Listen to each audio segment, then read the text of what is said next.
Maxlaw said, and I quote, "We're feeling the free win. No additional explanation needed." Misfits free win against G2. Let's see if they can pull it off.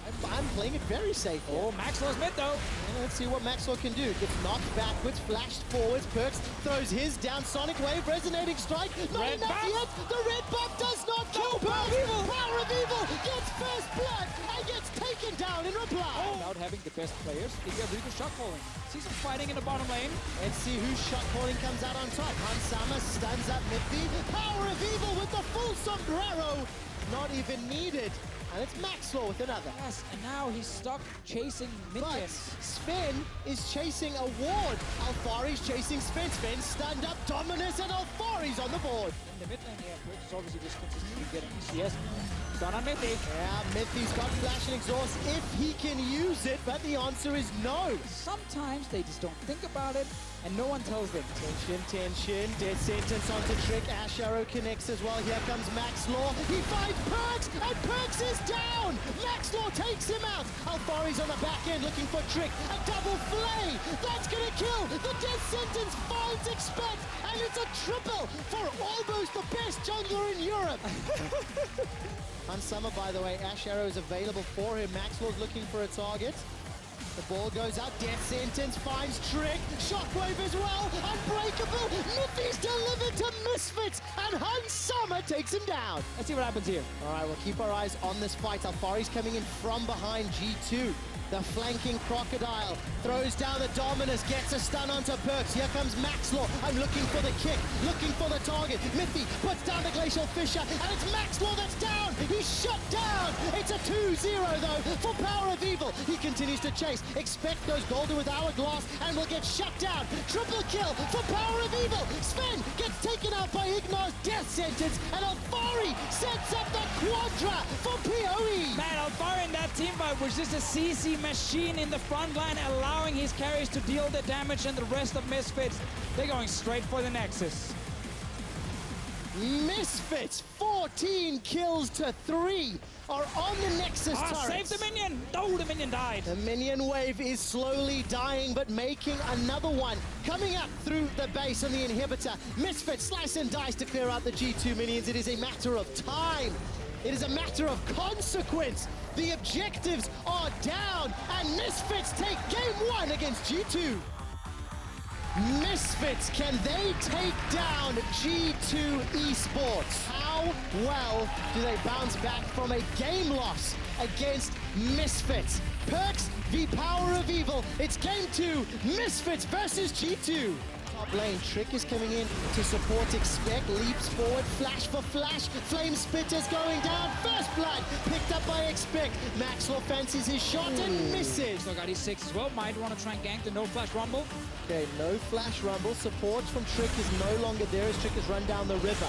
Dominus is spat out by Alfari, and the Equalizer's already burned through. Expect is looking to sidestep the Sonic Wave. Here comes Trick, enough time. Expect gets caught, flash, kick, all of a sudden, Misfits are on the board. Heroic entrance from Perks. He's looking to help out Trick. Flash forward, and Trick tastes the fear of Maxlaw. Now Alfari's left alone. Alfari trades one back. It's a double kill for Trick. Teleport's coming in from the red buff. Maxlaw's got the Rift Herald down to 3,000. Miffy's going to get the support of Perks and Expect very, very shortly. Winds of War starts to tag out Maxlaw, and the Equalizer cuts off his escape route. The Rift Herald is the focus of Trick as Expect shuts down Maxlaw. Heroic entrance gets Perks over the wall. Now Expect is doing a fight with the Herald. Alfari's up in the top lane. Trick is on a killing spree. He's got another. The Sven is able to take down the Herald as here comes Power of Evil. His Petrifying Gaze has already been used. Arrow goes wide. Perks decides to re-engage with the Feather Storm. Locks it down. And Sven is on the board. G2 very clearly not willing to invest more than that. Flash forward from Perks because Expect lands a great Equalizer. However, Expect gets stunned down by the Petrifying Gaze. Well, that just looked really easy. Now they have to try and find their way back Once again, Ignosh kind of sitting around with no vision. All right, Trick is the man that gets rocket grab. Heroic entrance will buy enough time for Trick to survive. Summers joined the fight on the right. Sven can fire that Featherstorm if necessary, and he does, but Ignor's already dead. Trick is traded, it's 1-for-1. Miffy, Sven, Perks, they're running down Misfits. Summer forced to flash for his life. Power of Evil gets another in reply. 2 for 2 thus far, and G2 are looking for an objective. I love the idea of Trick stealthing up on a flank, and then having Galio land on his head. There we go. That's the Miffy engage. As we've already talked about, Featherstorm goes out. Blade Caller backwards. Summer's rooted temporarily, but the damage is a little slow to catch up. Trick hops over the wall with Ignor. He goes down, so does Summer. Max Law wins of war. Side step he walks away from. And that's why he thinks he's the best jungler in Europe. The mechanics. The mechanics. Rest of Misfits around the Baron itself. Oh, Alfari's going in with dominance. The Baron's going far too low, far too quickly. It's already secured. Alfari's the target, and it's Perks that gets the kill. They tried. So many members of G2 Esports are not really afraid of Ignor at this point. They are not. Miffy doesn't even need to get hooked. He just jumps right in. Crystal Fisher goes down. G2 flanking from the side. Expect is looking to roast Summer, and Power of Evil goes golden with the hourglass. Perks flashes forward, the dashes forward rather. They managed to take down Power of Evil, they managed to take down the inhibitor. And as good as Misfits late game was, G2 are stomping them in game 2. Perks is going to throw down the heroic entrance. Summer gets burned where he stands. Featherstorm into Blade Caller. Sven gets one. The rest of Misfits dash onto the fountain to heal up. It's not even 24 minutes into the game, and G2 Esports strike back, sending a message to Misfits. Definitely not as the Elo are playing it. But we've talked a lot about the engages here from Miffy. Goes in with that grand entrance, the rocket grab goes backwards, everybody's shuffling around, Render's available and popped onto Summer.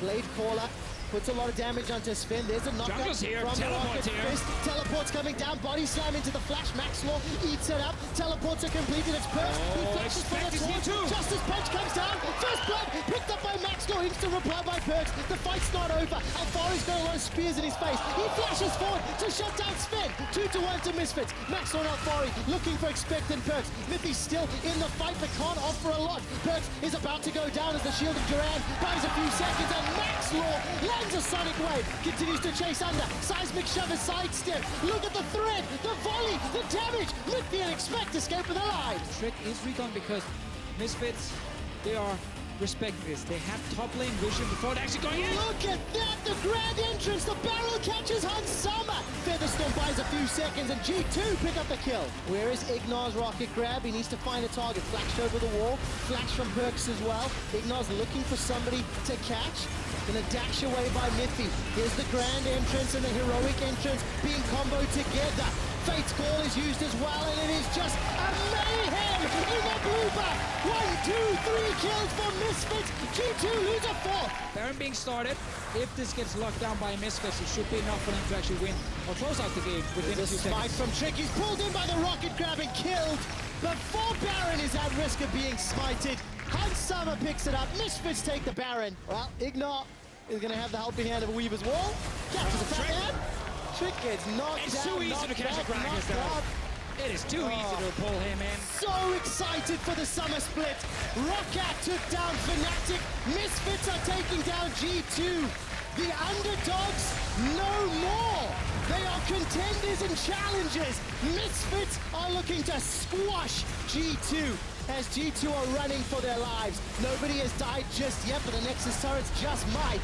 Ignor moves forward. The turret falls with a power fist. Ignor's looking for the rocket grab. Doesn't even need it. Expect decides to engage. Puts the Cataclysm down before he's taken down. Alfari gets the kill. Miffy and Sven trying to dissuade Misfits. Power of Evil's down, so is Max Law. Misfits just falling at this hurdle. It's a double kill for Trick, and G2 defend their Nexus for now. Baron is spawning, and Misfits very clearly going to use this to pull G2 towards them. Yeah. G2, they only have super minions in mid lane now, which is the lane you actually want to be in. Anyway, they might go in here. Ooh, Trick goes forward. Weaver's wall actually blocks Misfits. Oh, they're unable to chase. 35 minutes in, seismic shove, catches onto Trick. There's the heroic entrance. Perks is on the front line. Spence trying to get the arrows down. Alfari's taking a lot of damage. The quickness charms up too. Power of Evil takes damage. Maxwell's on the back end. He's got Sven. There's no more damage to back it up. Miffy gets shoved by Power of Evil. Alfari's unstoppable, and Power of Evil kills Perks. Maxlaw finds Kalista in this team fight. That means Sven goes down. That means there's no damage left on G2 Esports. And remember, guys, they don't have any towers. There's no towers left. Misfits are on to the Nexus. All day long, the Misfits have been feeling it. The Nexus is the focus, and Maxlaw called it. It's a free win against G2. No explanation necessary. I told you, boys, it's a free win. It's a free win.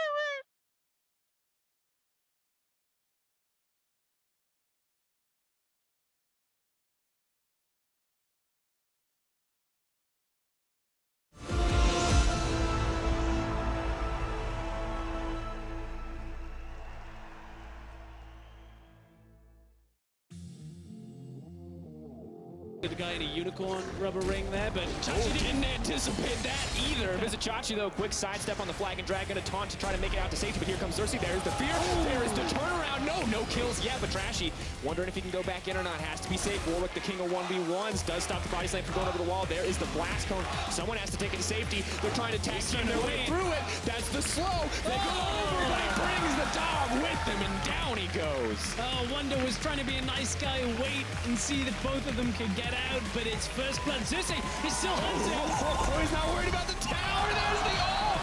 Oh, man, that is some team synergy. Unicorns love get another one. Manages to get the solo kill in the top lane. Now Hillisang and Samuel. Flash forward play. Comes forward. They're going to keep it going. Samuel still, he's got the Shen ult coming in, but in goes Senkux. He's got damage. He's ready. The taunt is there. That does stop the spheres from orbiting. Looking for the stars to hit down just a little bit more. Kabi going to pop the ultimate. There's the Voice of Light. Still hitting him. Still getting chipped down. Splice now. Taking the play right back. Again, every time there's one There's the Jarvan. Can't fight the Shen, but he can pop the Twitch. No surprise there on the turnaround. Splice now going to get a tower as well, and instantly they are back in the game. They're going to have to make it the late game, and the late game battle of AD carries just feels so rough. But now it's a game to fight to keep going. Stars are coming out. Hillisang getting ticked down lower and lower. Will get burned down in the end. Exile doing his best to dish out the damage. Spirit Refuge buys a little bit of time, but Rise is now trapped in the pit and is going to get taken down. Knocked just out the edge, and Splice. Total control here as they look to take down the tier 1. And they instantly say, okay, let's go to Baron. No AD carry on the other side for 23 seconds. Splice, they had a lot of vision control to start. Oh, no stress. Close to the bush. They're not about the Baron, they're about the kills, and they're going to get one on Mickey, almost guaranteed. Out comes the damage. Xerxes chasing him down. Samuk's there to back it up. He's going to grab that kill. Hillisang, he's running forward with the hook. In comes the rest of the team, hand delivered. Common, a legend, not enough. Oh, Senkux, you're in the thick of it, and nobody's far enough away to get hit by those stars. Melee range not looking good for the Aurelian Soul. One doesn't have summoners to get away. Oh, that's a hook landing. Keep your eyes on Trashy, keep your eyes on the Baron. It looks like both teams going to back off. Just happy to pick up Mickey if he wants to go down. Baron has now reset. 2K. Trashy, where's he going to go? Talking about the body slam. They go forward. Tries to go to Baron. Well, we'll start to see that is not where he needed to be. Now they're going to have to back off, but Senkux is untouched. They don't quite have the CC to keep this one going. He's taunted up. The stars need to dish out damage. Wonder moves forward. Now they're going to try to turn it back. Where's the flag and drag? VIT has the damage to take down Senkux. Will walk forward. Wonder is now in no man's land. Unicorns of Love. That is the turn you needed. For blood. Most nearby target. Nice sidestep on the dodge. Production comes in for Primal How. Jen was standing still. Doesn't even think about using the stone plate yet. They might need it now. Actually in trouble. They don't have a ton of damage here, but they're going to pull in Kabi, and he's going to back them up. The Shen ult is coming in, but they're going to be all on their lonesome in the middle of this fight already. Looking to take down one of those carries. The Exile is flashed out on the backside. There's Samix. Keep your eyes on that Twitch. The ult is up. He's dishing out the damage. Xerxes backing him up. Samix remains untouched. It just keeps going, but there's the flag and the drag. There's the rat, and he's not going to drop. They don't have the damage. Samix, utilizer. They're going to get this game. Timers are counting down, but it doesn't look like it's going to be enough. The Twitch, the Rise, the whole team here for the Unicorns of Love, and Mickey just in time to say goodbye as UOL take game 1. Mid lane tower going down here because they can push towards it. Ulti canceled. I don't know why people keep doing that. You get interrupted, it just goes bye-bye, folks. Unicorns of Love giving up a small advantage there. Amazing all by Mickey. Now they're knocked back into the tower. That could be the fight. That could be the turn. Grand challenge has been issued. VIT, the healing is coming through for 4 members strong on the side of Splice. That's the turn and burn. Man, you can't disrespect the Kassadin. He's looking for a little bit more blood. Riftwalk, how much does it cost? And does he want to get it? Because Splice, they're back in the game. With 4 supports, you can carry a team fight for the Unicorns. Now for Zachachi, though, he's going to be the one who's in trouble. Flashed over the wall. No blast cone this time. Grand challenge issue. One vital going to get procs. Not going to need it. Side lanes. Oh, okay. Side lanes belong to Splice. And at this point, Senkox wants to just take the fight mid lane. Wait, Unicorns just jumped in. Taunt's going to happen. Kabi's still alive and well on the back line. Cersei can't find a way into the fight quite yet. That's 2 people knocked up. Mickey going to keep it because of blow stacks coming up. Oh, canceled. That's an awkward one. Exile trapped in no man's land. He's going to get picked off. Hillisang's going to be scratching his head. That was disastrous. As he holds his hands together, praying for this Baron to go in the favor of Splice. Now they're going to have to back off. They're just setting their sights on it. They know this play. They've been here before. They want to turn it back. Exile in the middle of the team, and he's got a ton of health, but he doesn't have the damage to back it up. Samix over the wall, though, may be able to dish out enough to stop this fight from going against him. Trying to walk back to the fight, trying to get his way out. Justice Fund continuing to take down, but Kabi's already got one. Splice now find the lead. Need to secure the lead once again. Double stun comes in. Hillisang doing his best to buy a bit of time, but he doesn't lock up Trashy. And he steal the Baron. Where's he going to go? Over the wall. Does he have the flash? Can he make it in? Not going to be able to make it quite yet. Waiting, holding on. The taunt. He flashes into the pit. Ooh. In the end, Unicorns gets it. It's a sloppy fight. But now Mickey X is on the front line. Kabi on the way in. Wonder on the way in. Can't afford to take the portal. And it's a bloodbath. The Unicorns love are the one who grabbed the Baron. But now they're going to have to be careful because here comes Kabi. Not quite enough damage to dish out. So they're not able to. For another minute, it means Splice is stuck reacting to what the Unicorns are doing. Yeah, nothing feels quite as bad as a 1-3-1 composition against a Baron buff. They're playing pretty well. Ultimate is going to come out. Now Mickey X is locked up under tower. That's the Twitch taken out of the fight. That could be huge for the fight, but Wonder is continuing to look to dish out damage. Kabi now flashes forward. They're knocked back. In the middle of it, Splice. Absolute monsters in this exchange. Now looking for a little bit more. Wonder looking to find the flank as well. They're just going to heal up for now. Samix moving forward. Kabi moving forward. Vizichachi trying to turn it. Samix looking for an opportunity to dish out the damage. He flashes in. Samix wants to get a little bit more. Can he keep the fight going? Trashy on the tails. Hillisang going to find the stun. They're trying to turn it. The 2-man duo. It's not enough. Kassadin coming in. They're just going to chase down Hillisang at this point. Blast Cone comes out. Magical Journey. Will it be enough? Bard so quick to get away. They're going to chase him down. It's a Kassadin. I don't think you can outrun a Kassadin. Hillisang, another portal. No. Makes it over the wall. Stun. Now slowed up a little bit. Senko's moving forward. Hillisang, how long's the cooldown, bud? How long you got? Nope, not going to get it. That's the ace from Splice. And then he forced Ravenous. He doesn't need any tanky items. The Trash wants to start a fight. Samix may just get deleted instantly. The Galley ult comes out. He's trying to save him. Senko's hold on for now. Where's the taunt going to go? He's locked up the chains as he comes in. Samix is still alive. Isn't going to get the heal, though. That could be massive. Wonder now moving forward. The Caitlyn continues to dish out damage. Kabi on the backside as well. Grand challenge has been issued. That's the healing for the team, but now they're in the middle of it. Now they're feared up, and Samix is still alive, but he backs out, gets shut down, and Splice, they take control. Now they're looking for Hillisang. I don't know if they're going to find it, but Unicorns love. They're going to have to run away.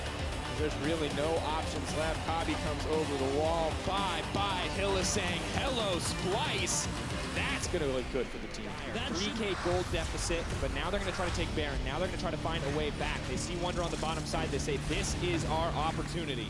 It's absolutely an opportunity, but I don't know whether it's one that they really want to take here. It's a bit of a 50-50. Have to be careful. Fight coming in. Wonder on the way. Cersei backing off. Ultimate does connect on Samix, but no one else going to pull the trigger. Kabi, ult does go up. This is the possible opportunity. Can they lock him down? The GCZ is going in. Galio's trying to find the grand entrance, but he cannot get it. Now the damage continues to come out. It is not just about Kabi. It is about Senkox. It is about Wonder. It is about 3 impossible to duel members and an amazing fight for Splice. Yes. Before Splice started to take over the game, and here we are, folks. We are going to a game 3. On his leap, if he's leaping towards his own Zaya, and that is where that really felt its effect. That's one of the reasons why they have that enhanced have to be effect. careful. Shield Chachi. comes in. Wonder trying to remount is going to get it. Now they're going to find first blood on the side of Splice. Good gank coming in from Trash. Me? Don't boo me. Love you, audience. Definitely deserved. I mean, did you watch something else instead? We're going to have to hold that thought briefly because they're trying to kill each other up top lane. And now he's moving forward. Wonder hungry for blood. Visit Chachi.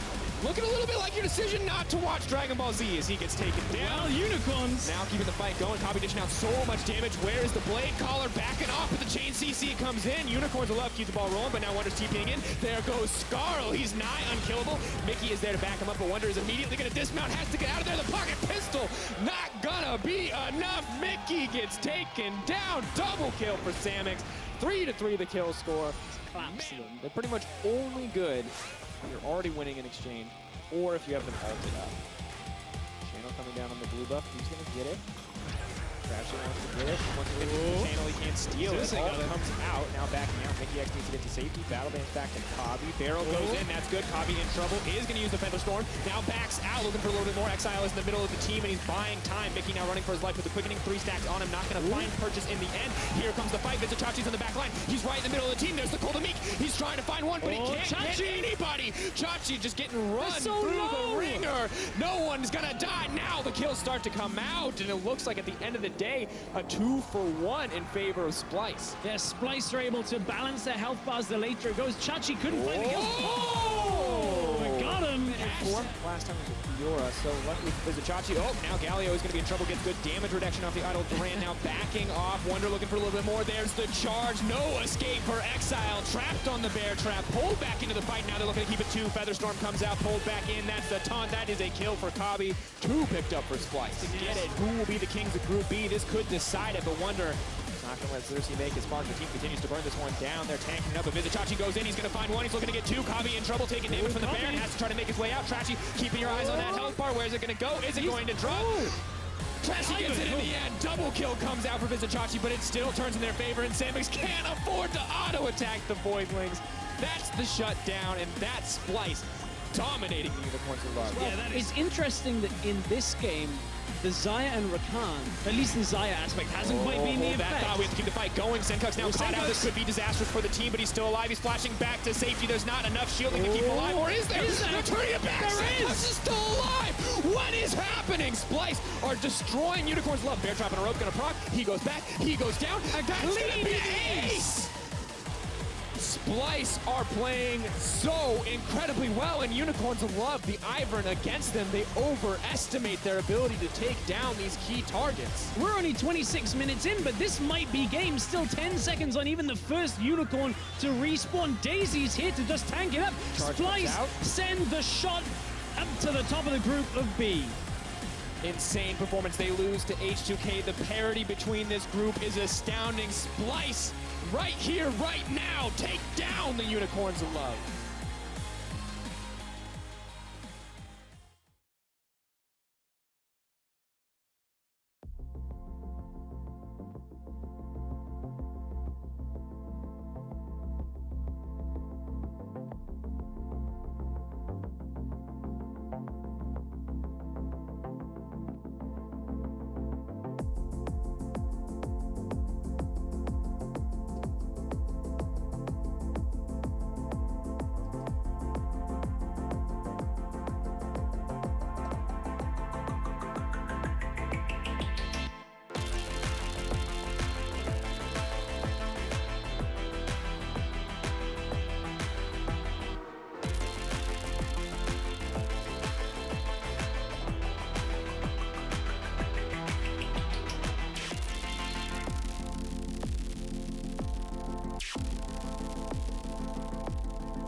Being in Team ROCCAT has been really nice for me so far. Focus, he's used the Pyjamas already. That's a stun down. He does it again! Again!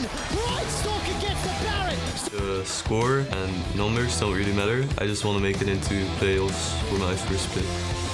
We might have a rough start to the split. Going back in, not enough. There's the wild growth. G2 are obliterating NIP. I think Academy spot was both pretty late. I believe in this team maybe more than the last splits. Picks up Coscu, and the Baron was a long con. All of them but Yuki will fall. I feel like I got carried by my teammates. Back then, you wanted to kind of strangle your teammates. Leaping forward, wants to get a little bit more hills and trying to find the hook. Yes, Samik's dishing out so much damage. I mean, my expectation is to just win some games right now.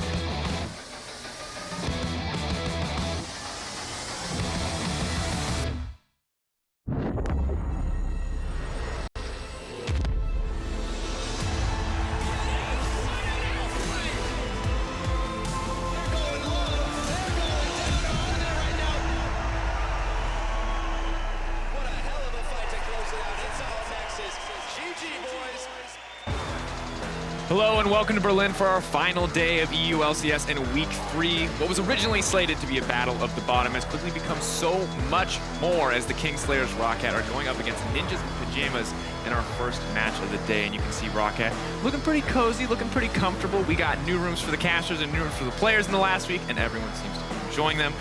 Definitely loving it so far, but you can see the teams huddling up on stage as ROCCAT now makes their way on stage as well. Excited to see how that matchup will unfold today. Good afternoon, everyone. I'm Daniel Dracos, and if ROCCAT are the Kingslayers, then I'm pleased to welcome EULCS's own Jamie Lannister, Nubar, Maxlor, Seraphian, and of course, James Stress O'Leary as well. Are you happy about being Jamie Lannister, the Kingslayer, the true Kingslayer, or are you more worried about the other Game of Thrones implications there? I can't imagine he's good with the one hand at playing League. Spoilers, I guess. Yeah, I guess. Yeah, well, now you've ruined it for anyway. Come on, Stress. You can't ruin this for people, Stress. Calm down. All right, let's talk a little bit more about League of Legends and a little less Game of Thrones. Yesterday, you took down G2. I asked you earlier, yesterday, in fact, how you felt about it, but let's talk about it a little bit more. Maxlor, you took down the former Kings. How did it feel? Feels the same as yesterday. Feels great, mate. But I shouldn't be too happy with the result just because G2 is not at their top level right now, so it would feel better if we beat them later on in the split. Definitely makes sense, and I think we saw in this series the team really coming together, and it was impressive overall. But of course, the day just continued to be a day of upset stress. When we saw Splice and Unicorns of Love, we got to cast this series. It was absolutely insane, back and forth. What was your big takeaway from that one? I think the big takeaway is the fact that Splice seemingly returning to some of their form, actually being able to out-team fight, out-skirmish the Unicorns. And a lot of that stemmed from the fact that they were able to empower Wonder, empower Senkux to be able to actually utilize a lot of the carries. We saw some unorthodox picks and bans coming through here. Aurelion Sol, Kassadin. We also saw Fury that's maybe a little bit more orthodox, but honestly, Splice just taking it really heavily to the Unicorns with a surprise victory. Maybe this is a big upset here in the way the Group B was standing. I mean, we look at the standings now, we pull them up. Maxlor, we look at how Group A is unfolding, how Group B is unfolding. Is this what you would have predicted at the start of the split? Well, I wouldn't have predicted that G2 would be 2-2, to be honest. I would have expected them to come back at the highest level. But right now, Fnatic is showing that they are the best team in Europe. And Group A is a good indication of how the rankings are.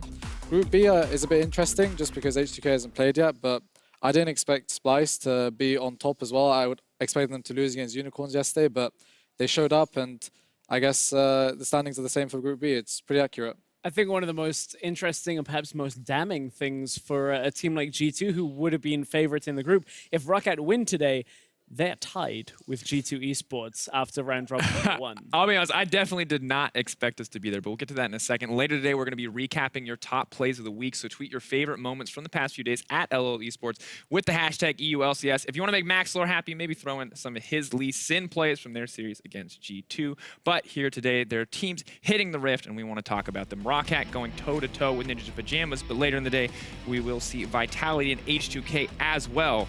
However, gentlemen, I want to take a look at our first series here. ROCCAT versus Ninjas in Pyjamas. And Maxlor, as a former member of ROCCAT, how are you feeling about this team right now? Well, they're in a bit of a slump, just because well, I don't want to say it's because I left, but having a jungle change in, because jungle is pretty impactful at all stages of the game and in terms of communication and just generally how to play the map. So having this change between spring and summer was a bit rough. Yeah, so they haven't been doing so great, and they can get better and better because they do have skillful players, but right now they're just not showing it. Yeah, and of course we saw in this series as well, you know, a bit of a crazy back and forth and stress. Looking at this series, how much of this felt like ROCCAT really beating Fnatic, really taking control of these games? Well, right now, this is ROCCAT outplaying Fnatic. You see on your screen, the 13th death was the charm for Faxi on his Jarvan in Game 2, drawing in Soaz and Reckless. But you got to look at Games 1 and 2 and then Game 3 differently, because I think Game 3 was where we actually saw ROCCAT earning the victory for themselves and realistically playing around Hyana and Wadid, who were looking great. They've had a great start to the split and honestly look like the formidable force on ROCCAT. And while ROCCAT are struggling, Maxler, what do you feel like are the strengths of this team? Maybe from your experience playing with them, playing against them, what do you think is going well for ROCCAT right now? Well, I would say ROCCAT's style is mainly just kind of 1-3-1 split push. I know Betsy is fantastic on the side lane, and when he plays these kind of mid-late game champs, he can show up mid-late game really well. So if they just fix up there early, it would be better. And I honestly think that ROCCAT bot lane is incredibly underrated. I think both Hyanan and Wadid are pretty good in their roles. And, well, Faxi too on like his late game champs at split push too. It's just, I guess, Pridestalker is finding it hard to fit in. And I would say that last split, if Pridestalker was in LCS, it would have been much easier for him just because his champion pool back then, Rengar, Kha'Zix, and Graves, are probably his 3 favorite champs of all time. And now those champs are not as good or not played as much, so he's had to adapt, and I can see it being hard for a young player coming into the LCS. And not just a young player. Now he's going toe-to-toe with Shook. Stress. This guy's a veteran. We've seen him have some clutch plays that go up against you as well. Maxlore was a little bit of a struggle in that series in terms of contests. But Stress, what are your thoughts on NIP's chances and specifically kind of how Shook fits into that? I think NIP is still the somewhat underdogs in this game. They did take it somewhat to G2 when they played, and it was a little bit more of a contest than I think G2 would have expected. But I think for NIP, they're showing quite a few issues when it comes to actually utilizing team play as a whole. At times, we've seen their bottom lane do well, but I think a lot has relied on the clutch nature of Shook as the jungler. And apart from that, I really don't have a lot to be super excited about NIP when we watch them because things are a little bit unclean in the games. All right, Stress. Well, now it is time then for predictions. And since you're the most recent to explain how you feel, why don't you tell us who's going to take this series and what the score is going to be? I think it's going to be 2-1 to ROCCAT. I think ROCCAT looks pretty strong against Fnatic. Getting a win against the league leaders in Group A is something you can't really overlook, and I don't think NIP are quite on that level yet. All right, well, we'll have to see. Maxlore, where's it going to be? You going to side with Stress? You going to side with the old team? Where's it going to happen? Earlier on, I wouldn't have sided with Stress, but but now, because just seeing my boys again, I know they can pull off this victory. I want them to win, so I'm going to say 2-1 to ROCCAT too. All right, well, it is a ROCCAT favored death, but we are now moments away from the start of this matchup. Quick shot, the floor is yours. Thank you very much, Dracos and boys, and welcome, ladies and gentlemen. I'm Trevor Quickshot Henry, joined at the desk by Andrew Vedius Day and some sort of hitchhiker or something on his shoulder. Yes, now to commemorate the fact that Dracos and I bought similar t-shirts today, I got a new friend. His name is Sifa. Yeah, so fighting from the blue side in game number 1, we have ninjas in pajamas. ROCCAT decided to pick red side, so NIP on blue side. Prophet in the top lane, Shook in the jungle, Nagne in the mid lane, EQ and Sparkle AD carry and support, and their coach, Nico the Pico. Meanwhile, their opponents on the other side of the rift today will be ROCCAT. In the top lane is Faxi, their jungler, Pridestalker, their mid laner Betsy, AD carry Hyanan, support Wadid, and their coach Grabs. Well, tell me, Mr. Vedius and hitchhiker Sifa, what do you make of ROCCAT picking red side? It goes a little bit against the trend that we've seen this week and last week. A lot of blue side priority when teams have the choice. The thing about having red side means that you can often leave a lot of the OPs open and you can force blue side into an uncomfortable situation because they can take 2 power picks away from your 1. It's very much about which power picks you're willing to allow them to first pick. Because we have seen teams try this against, like, the Unicorns of Love, for example, where they gave them Zac, and then it turned out, probably shouldn't have given you Zac because he's really good right now. Yeah, definitely not something you want to allow happen. And we need to see how well ROCCAT can perform. They obviously pulled off a fantastic upset against Fnatic just a few days ago. And a lot of it was unlocked by Hyonin and Wadid. We heard Maxwell talking about the players being maybe somewhat underrated. I know we were talking a lot about them a few days ago, and we'll see whether or not they'll be unlocked again. Right, picks and bans. Rakan, Kalista off the table, NIP towards ROCCAT. Zach and Ash in reply. I think Galio and Elise and Thresh are the big ones that I still see as open, and there goes Thresh. Yeah, notice how many power picks Ninjas in Pyjamas are actually banning away themselves. Trying to take away that ability for ROCCAT to pick up 2 power picks. Zyre is still available along. I feel like that's one of the big picks that Hyonin has had some success with so far, with his fairly wide range of AD carries that he has been bringing out. Looking at some of the power picks, Lee Sin is a big one, especially for a player like Shook, but with Galio still on the board, wouldn't be surprised if we saw that being an early rotate for the side of Ninjas. Yeah, you'd have to feel that priority goes up. Nagne has played that twice in the mid lane and unfortunately lost both games. Let's see if NIP can turn that one around. Galio locked in. It's going to be the Varus Lee Sin combination for ROCCAT. So not only do they deny the Lee Sin from Shook, arguably one of his best performing jungle champions, but also it allows Pridestalker to be on a playmaking jungler that can follow up or set up with this Varus in order to make a lot of fights happen. Conventionally, you will see a lot of the answers being that Kha'Zix, and now Ninjas in Pyjamas, I feel like they want to try and get themselves an AD carry on the board with Caitlyn still available. You want to try and lock her in relatively early so that you don't limit that AD carry pool. And as predicted, Vedius, it is locked in. So Caitlyn there for Hikyu. Technically, that Galio can flex. Wow. And surprise blind pick Fiora, unless they're anticipating this Galio top. Well, the thing is, conventionally, from Ninjas in Pyjamas, every time they've picked Galio, they have sent it mid. So it's more of an expectation that it would be a Nagne Galio rather than a Prophet Galio, especially when you consider the playstyles. I think this is exciting because Prophet is the kind of player that likes to play carry champion. He's played a lot of Jarvan, he's brought out the Jace in the Rumble as well, and I think that when you go for a Fiora, you're challenging Prophet to that 1v1 duel. And of course, if you look at the stats on the bottom of your screen, Fiora undefeated in the summer split. 6-0. Every time she's played, Wonder is responsible for 3 of those victories. Let's see whether or not Foxy breaks the streak or continues it.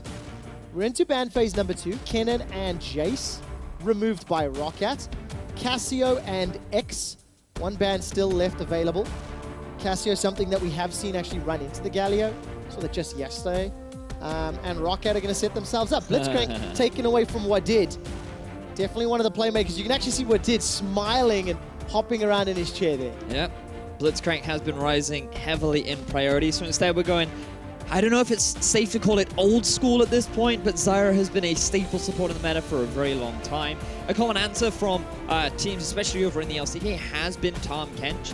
In the laning phase, it really does suck, but once you get past that point, you have that flanking engage power. And what I feel like Ninjas in Pyjamas are lacking right now is some alternative form of damage. So if that is a Galio mid lane, I want to see Prophet come out on something that he can really make a splash on. Like a Rumble. Like a Rumble. That'll do. He can make a splash. He can equalize a red carpet, if you will, of damage, Yes. Vedius.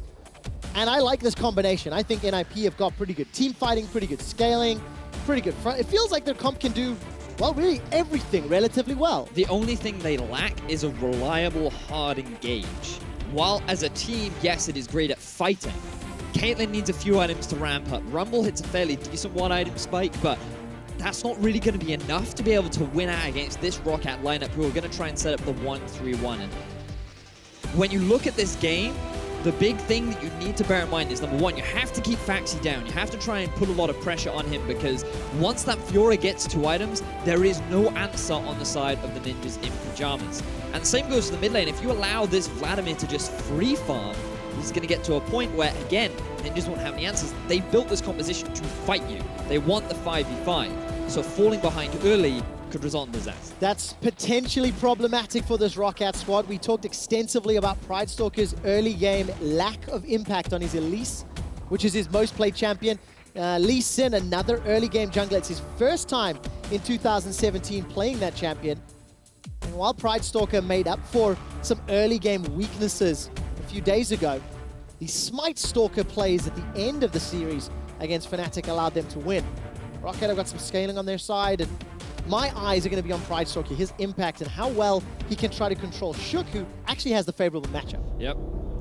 We heard from Max Law earlier in the day, before the show, that usually Kha'Zix has a lot more early trading power when it goes up against Lee Sin. He can win out a lot of those 2v2s, so the pressure's going to be on both junglers to try and get their teams ahead in the early game. And will it be Pridestalker or will it be Shook? The Kingslayers ROCCAT take to the stage to take down Ninjas in Pyjamas. Will this be a 2-0 week for them or not? Remember, well, I said it a whole lot a few days ago. ROCCAT started spring on a 7-game losing streak, and they ended spring on a 6-game winning streak. So at this time, comparison to last split, ROCCAT already have more series wins, Vedius. Yep. Meanwhile, Ninjas in Pyjamas have not won a game yet. They've come very close many a times against some of the top teams in Europe. And expectations were that this was going to be two teams fighting at 0 wins, trying to get themselves onto the board at last. But now that after ROCCAT's surprising victory over Fnatic, pressure's on NIP right now, because if they are yet to get themselves a series win, it's just going to strengthen the gap between them and the rest of the teams in Group A. You know, I'm really glad you mentioned that surprising win. Cool. Vedius. Because I have been thinking about this matchup and wondering who the favorite should be. Yeah. Because you know, of our 4 series that have happened this week, 3 of them have resulted in a shock result. Okay. Right? 3 of them, the underdog was victorious, which means 75% of our games this week, the unexpected team won. And in this series, because ROCCAT beat Fnatic, they're the team that's expected to win. So in summary, there's a 75% chance that NIP takes down ROCCAT today. Ah, fascinating. Fascinating statistic there, Quickshot. Now, I've been doing some digging of my own, and I found out that 1 in 2 casters love to make up stats that sound like bollocks. So I feel like we both have trends that we can track in this series. So what that means, by the end of this series, we'll figure out which one of us is the liar. We will. Whether you made that up or I made mine up. I guess we will. And we will go on results-based analysis, young Dane. Our favorite here in the European LCS. Shall we continue talking about the game? What would you like to talk about, Quickshot? I'd like to talk about Shook's impact in the early game. Because I just happen to have another stat, which is slightly more relevant and important. 5 out of 6 games this split, Shook has helped secure first blood for his team. Now, you can look at that in 2 different ways, right? Because you can look at it in the sense of, Shook is really good at being able to set up early game plays, get NIP ahead. Like, he's the big facilitator for making stuff happen for his team. Or you can look at it in the sense of, the rest of his team have no idea what to do unless Shook is around.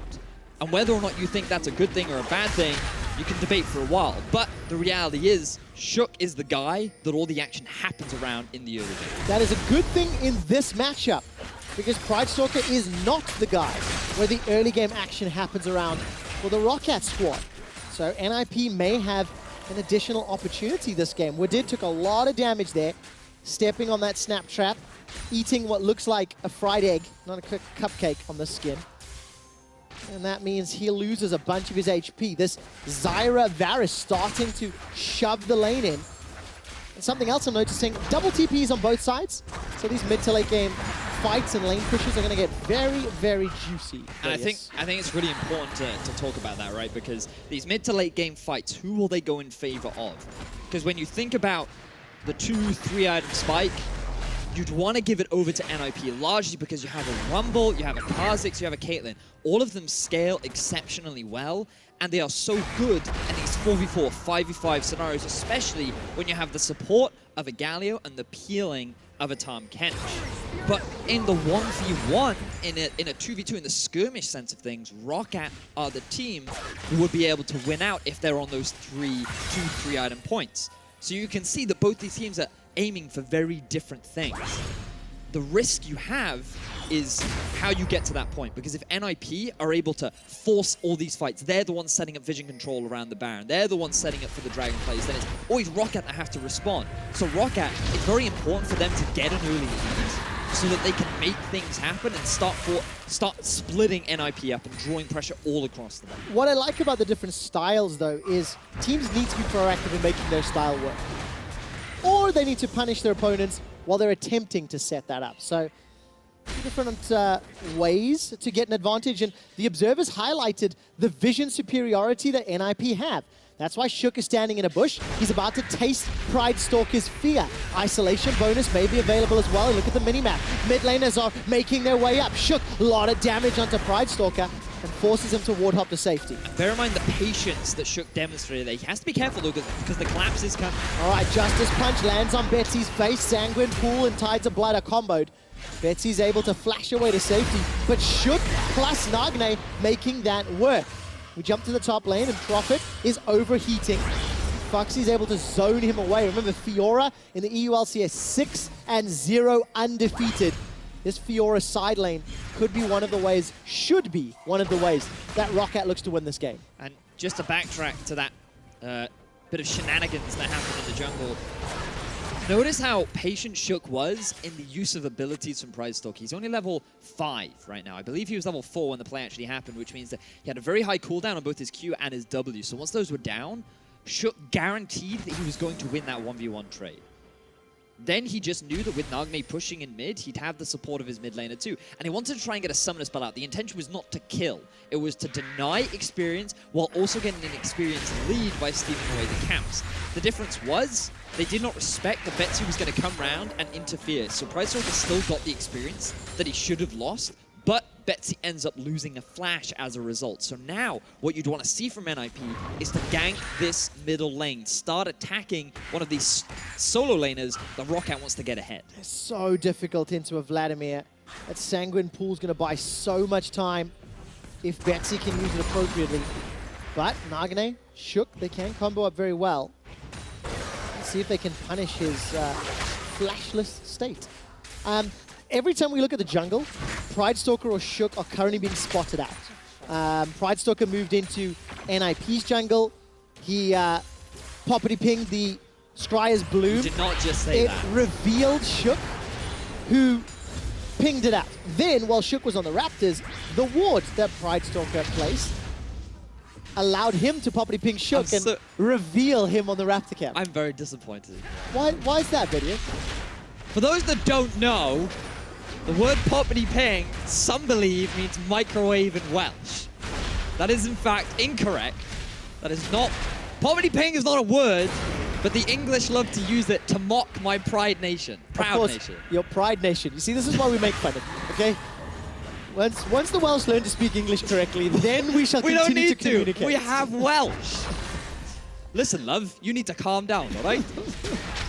We're off to a good start, as both teams are even going into the first 7.5 minutes. For anyone that would heard my little 75% rant earlier, I have got disappointed updates from our stats team. Oh no. Saying that I have offended their profession. We do get live updates from our production team and our stats team frequently, and they did not appreciate our little banter.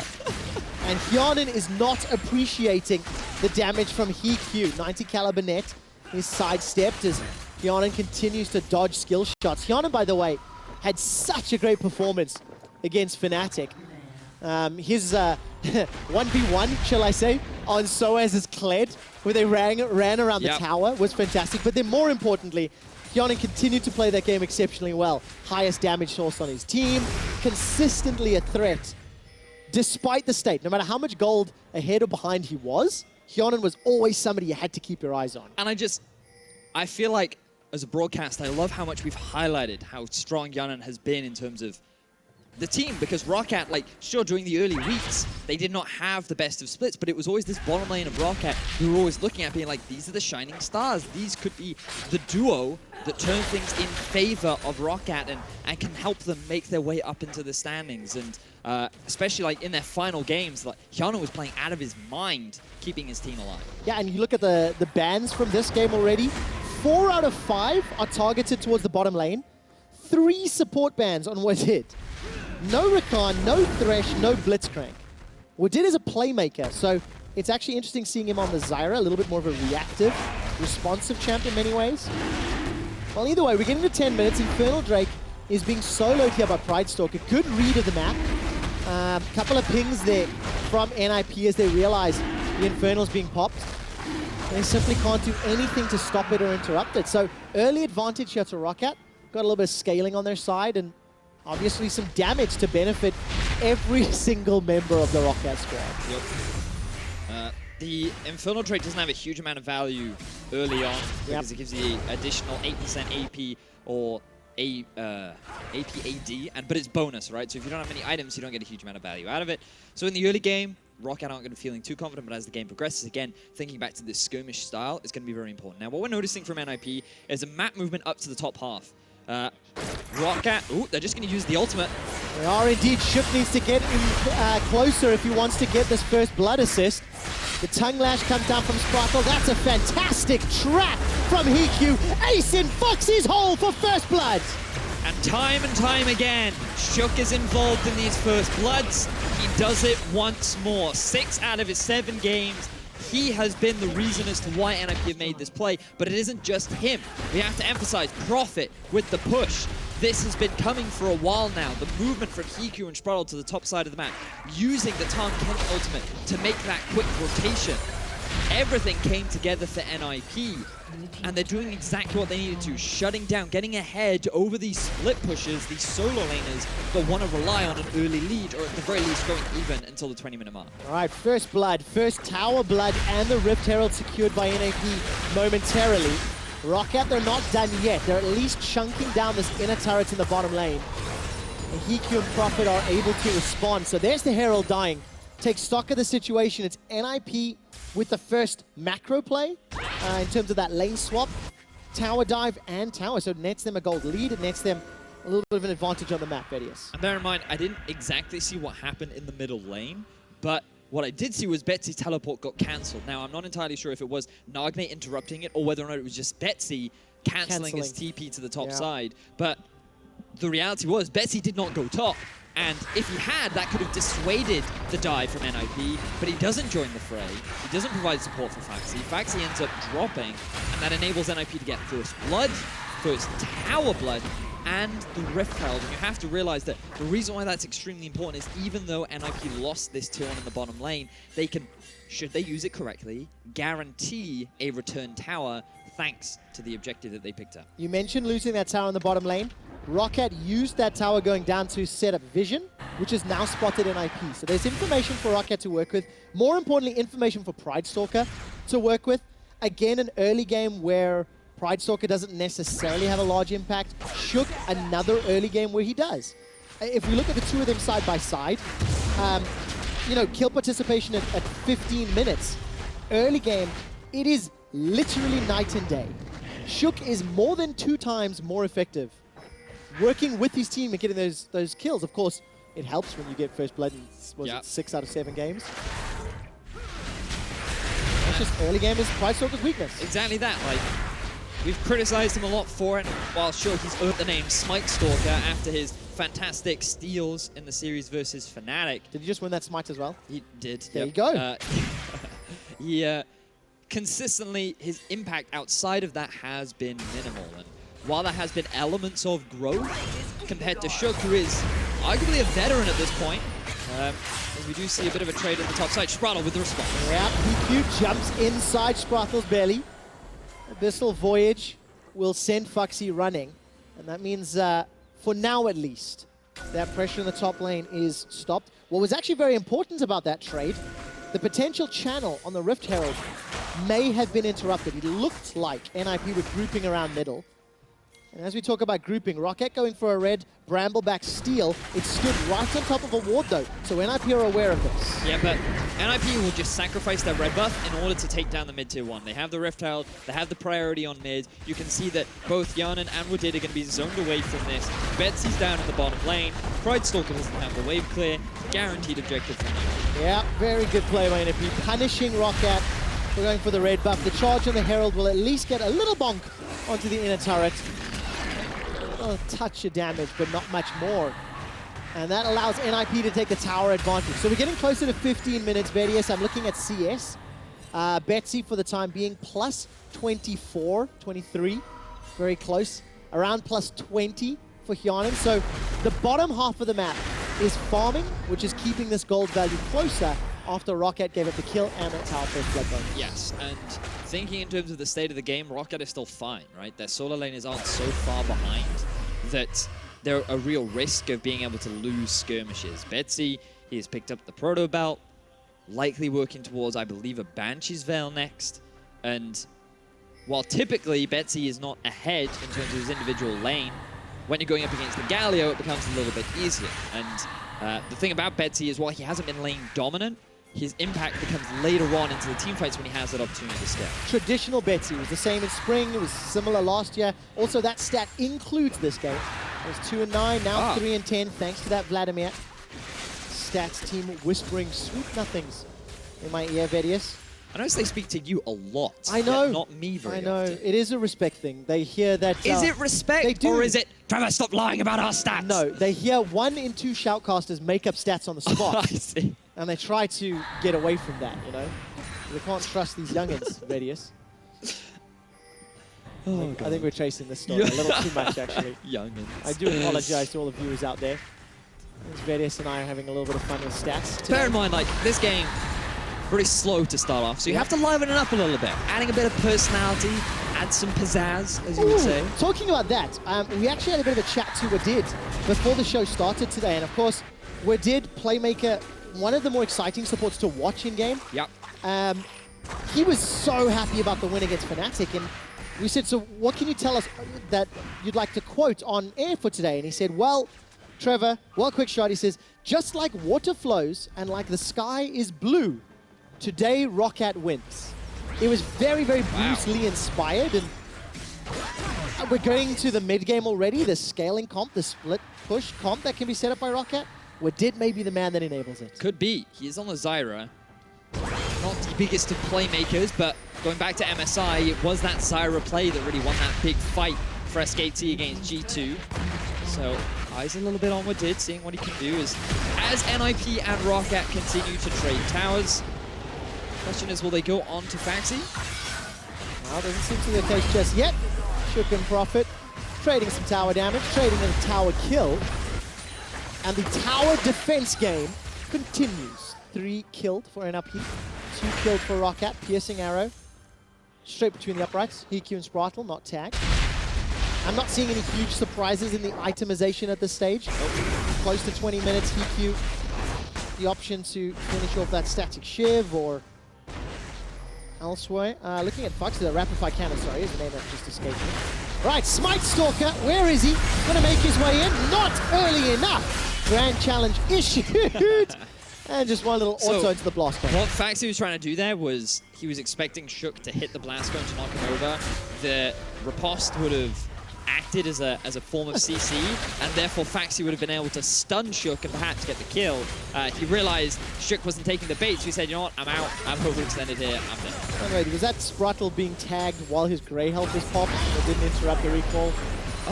That's what it looks like to me. Either way. That's his, the passive from his Targons. There we go. That thing. Sorted him out. Didn't really matter a huge amount. The tower wasn't under pressure. And Vedius, this has to be good for ROCCAT. They've got scaling champions. They've got a Fiora that just, at like 35 minutes, can just win. That's just kind of like a Fiora thing. Yes. The thing about split pushing champions is you kind of want them to be ahead, but in this particular setup, you're fine if they're not ahead because you're against a tank in mid lane and a Rumble who's going to be building full damage who will just naturally get outscaled against the Fiora. If you're an IP, you have to try and make stuff happen, which is why this is a great moment for Sprotle if they get this kill. It is indeed 4 members chasing Foxy. It is just a matter of time, and he gets burned alive.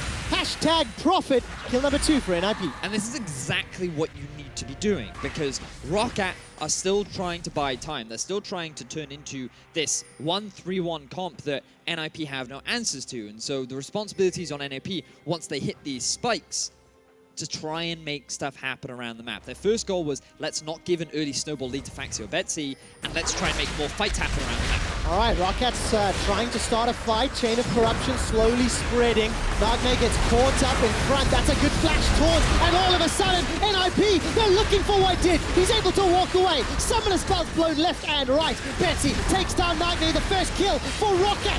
Spratle's grey health is keeping him alive as the teleport from Profit allows him to roast Pride Stalker. Look at the lunges coming out from Foxy. Grand challenge is completed, and he gets a kill. ROCCAT with the second. Shook waiting to leap over the wall, but it's a flash from Betsy onto Shook. Sanguine Pool goes down. He's not able to pick up the kill, and Betsy escapes with his life. So NIP get baited into the fight by ROCCAT, and because they have the numbers advantage faster, it is them that end up coming out ahead in the fray. They should be able to take up this tower as well. Profit is too low to defend. So overall map advantage going in the favor of ROCCAT. And NIP, they have to be careful. The setup for that engagement was not as ideal as they would typically like with their comp. Oh, Profit just gets dunked because what did the playmaker landed the root. It was also a big mistake from Profit. He should have just conceded the tower. I know you wanted to try and force the AD carry away, but regardless, let's backtrack. Keep your eyes on where the rumble comes from. He still has his teleport up. Still no teleport, still no teleport, still no teleport. And ROCCAT at this point, they're in a 5v4, but they can just focus down this mid laner because he's only built magic resistance. Against a Lee Sin and a Varus, that's not going to be enough to stop him. You then have Faxi coming in from the flank, and Profit, he doesn't have the tools to stick to the backline. So ROCCAT can just split the members of NIP up, and that's where they excel. These small skirmishes, the 2v2s, the 3v3s, where they don't actually have to fight the full-blown 5v5, and it really helps when you interrupt the Galio ultimate to mitigate that damage reduction that he provides. Yeah, take him down. Profit did not even use his teleport. He walked all the way from the bottom lane. It means it is available if a future fight breaks out. Hyanin with his Blade of the Rune King Hurricane doesn't even care. Good damage down onto HQ. Pride Stalker's looking for a target. Actually gets the heroic entrance, so that's a cooldown blown. Nagne, by the way, he cancelled his teleport a few minutes ago to the mid lane tower. It has been long enough for that to become available very shortly. And NIP, this is a little bit worrying. If in the mid game they're already losing a team fight, they've got to be very, very careful, because this is where, theoretically, their team should do well. Stranglethorns comes down, and Wadid saves his own life, in fact. And that was at cost of the equalizer from Profits. The thing is, NIP arguably shouldn't have lost that fight. It was simply the way in which they played it. Profit not using his TP soon enough, the fact that Nagne didn't ulti until very late into the fight, which made it extremely easy for ROCCAT to interrupt. There were just so many little things that could have made that fight better for NIP, and instead they just handed it to a silver platter for ROCCAT, where at that point in the game, sure, they hadn't hit a lot of their item spikes, but now they're going to be reaching them. Vladimir with both the Banshees and the Proto Belt finished up. Fiora working towards what will likely be the Ravenous Hydra, based on the Vampiric Scepter that she picked up. This is risky, very risky. No vision from the side of NIP, but I feel like your intuition would suggest something's happening, especially with this ward just outside the pit. Baron is going down fairly slowly. Foxy is not with the team yet. There we go. 5 members inside the pit. Teleport's being channeled by NIP. Here comes the heroic entrance as a root down. Massive knockup onto ROCCAT. The Baron is helping out with NIP. It's Pride Stalker, Smite Stalker that secures the buff as the fight ensues. Nagne's taken down. ROCCAT are wiping the ninjas. Spratel is running for his life, and Pride Stalker is just waiting for the autos. Hops across the wall. NIP are aced. ROCCAT keep all 5 members alive, get the Baron, and get an ace to shore up a fantastic early game. Beautiful play from ROCCAT, 4,500 gold in the lead. They are looking poised and ready to take the first game over NIP. And man, what a fight from ROCCAT. What was NIP thinking of, Idios? I mean, you'd think that in a 5v5 scenario, this is the optimal setup for NIP to get the kill. But HQ, he hasn't hit the spikes really to enable him to do the damage. And keep your eyes on exactly what Betsy's doing. Zoning so many members. HQ, he's not really hitting anyone in the fray. This heal comes in the middle of the fight as well to just allow ROCCAT to feel even healthier in the entire exchange. And I feel like with the amount of tools the ROCCAT had to keep NIP out of the pit, it was just too difficult for them to really win the fight. I was trying to count how many auto attacks HQ got off. It was about 5 before he was jumped on. The build-up, full channel on Ace on the whole, using the Q in and out. I mean, 500 damage on a Caitlyn.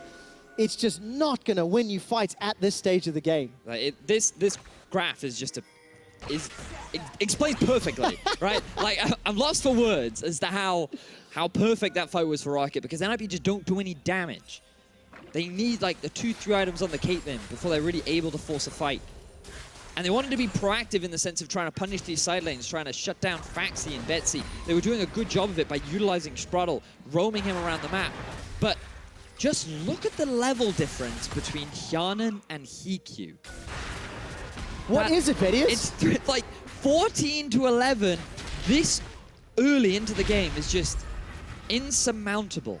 Just the base stats alone are more than enough to be able to outtrade Hikyu. It's just, it's insane. And then you've got double Infernal Dragon and Baron at 25 minutes.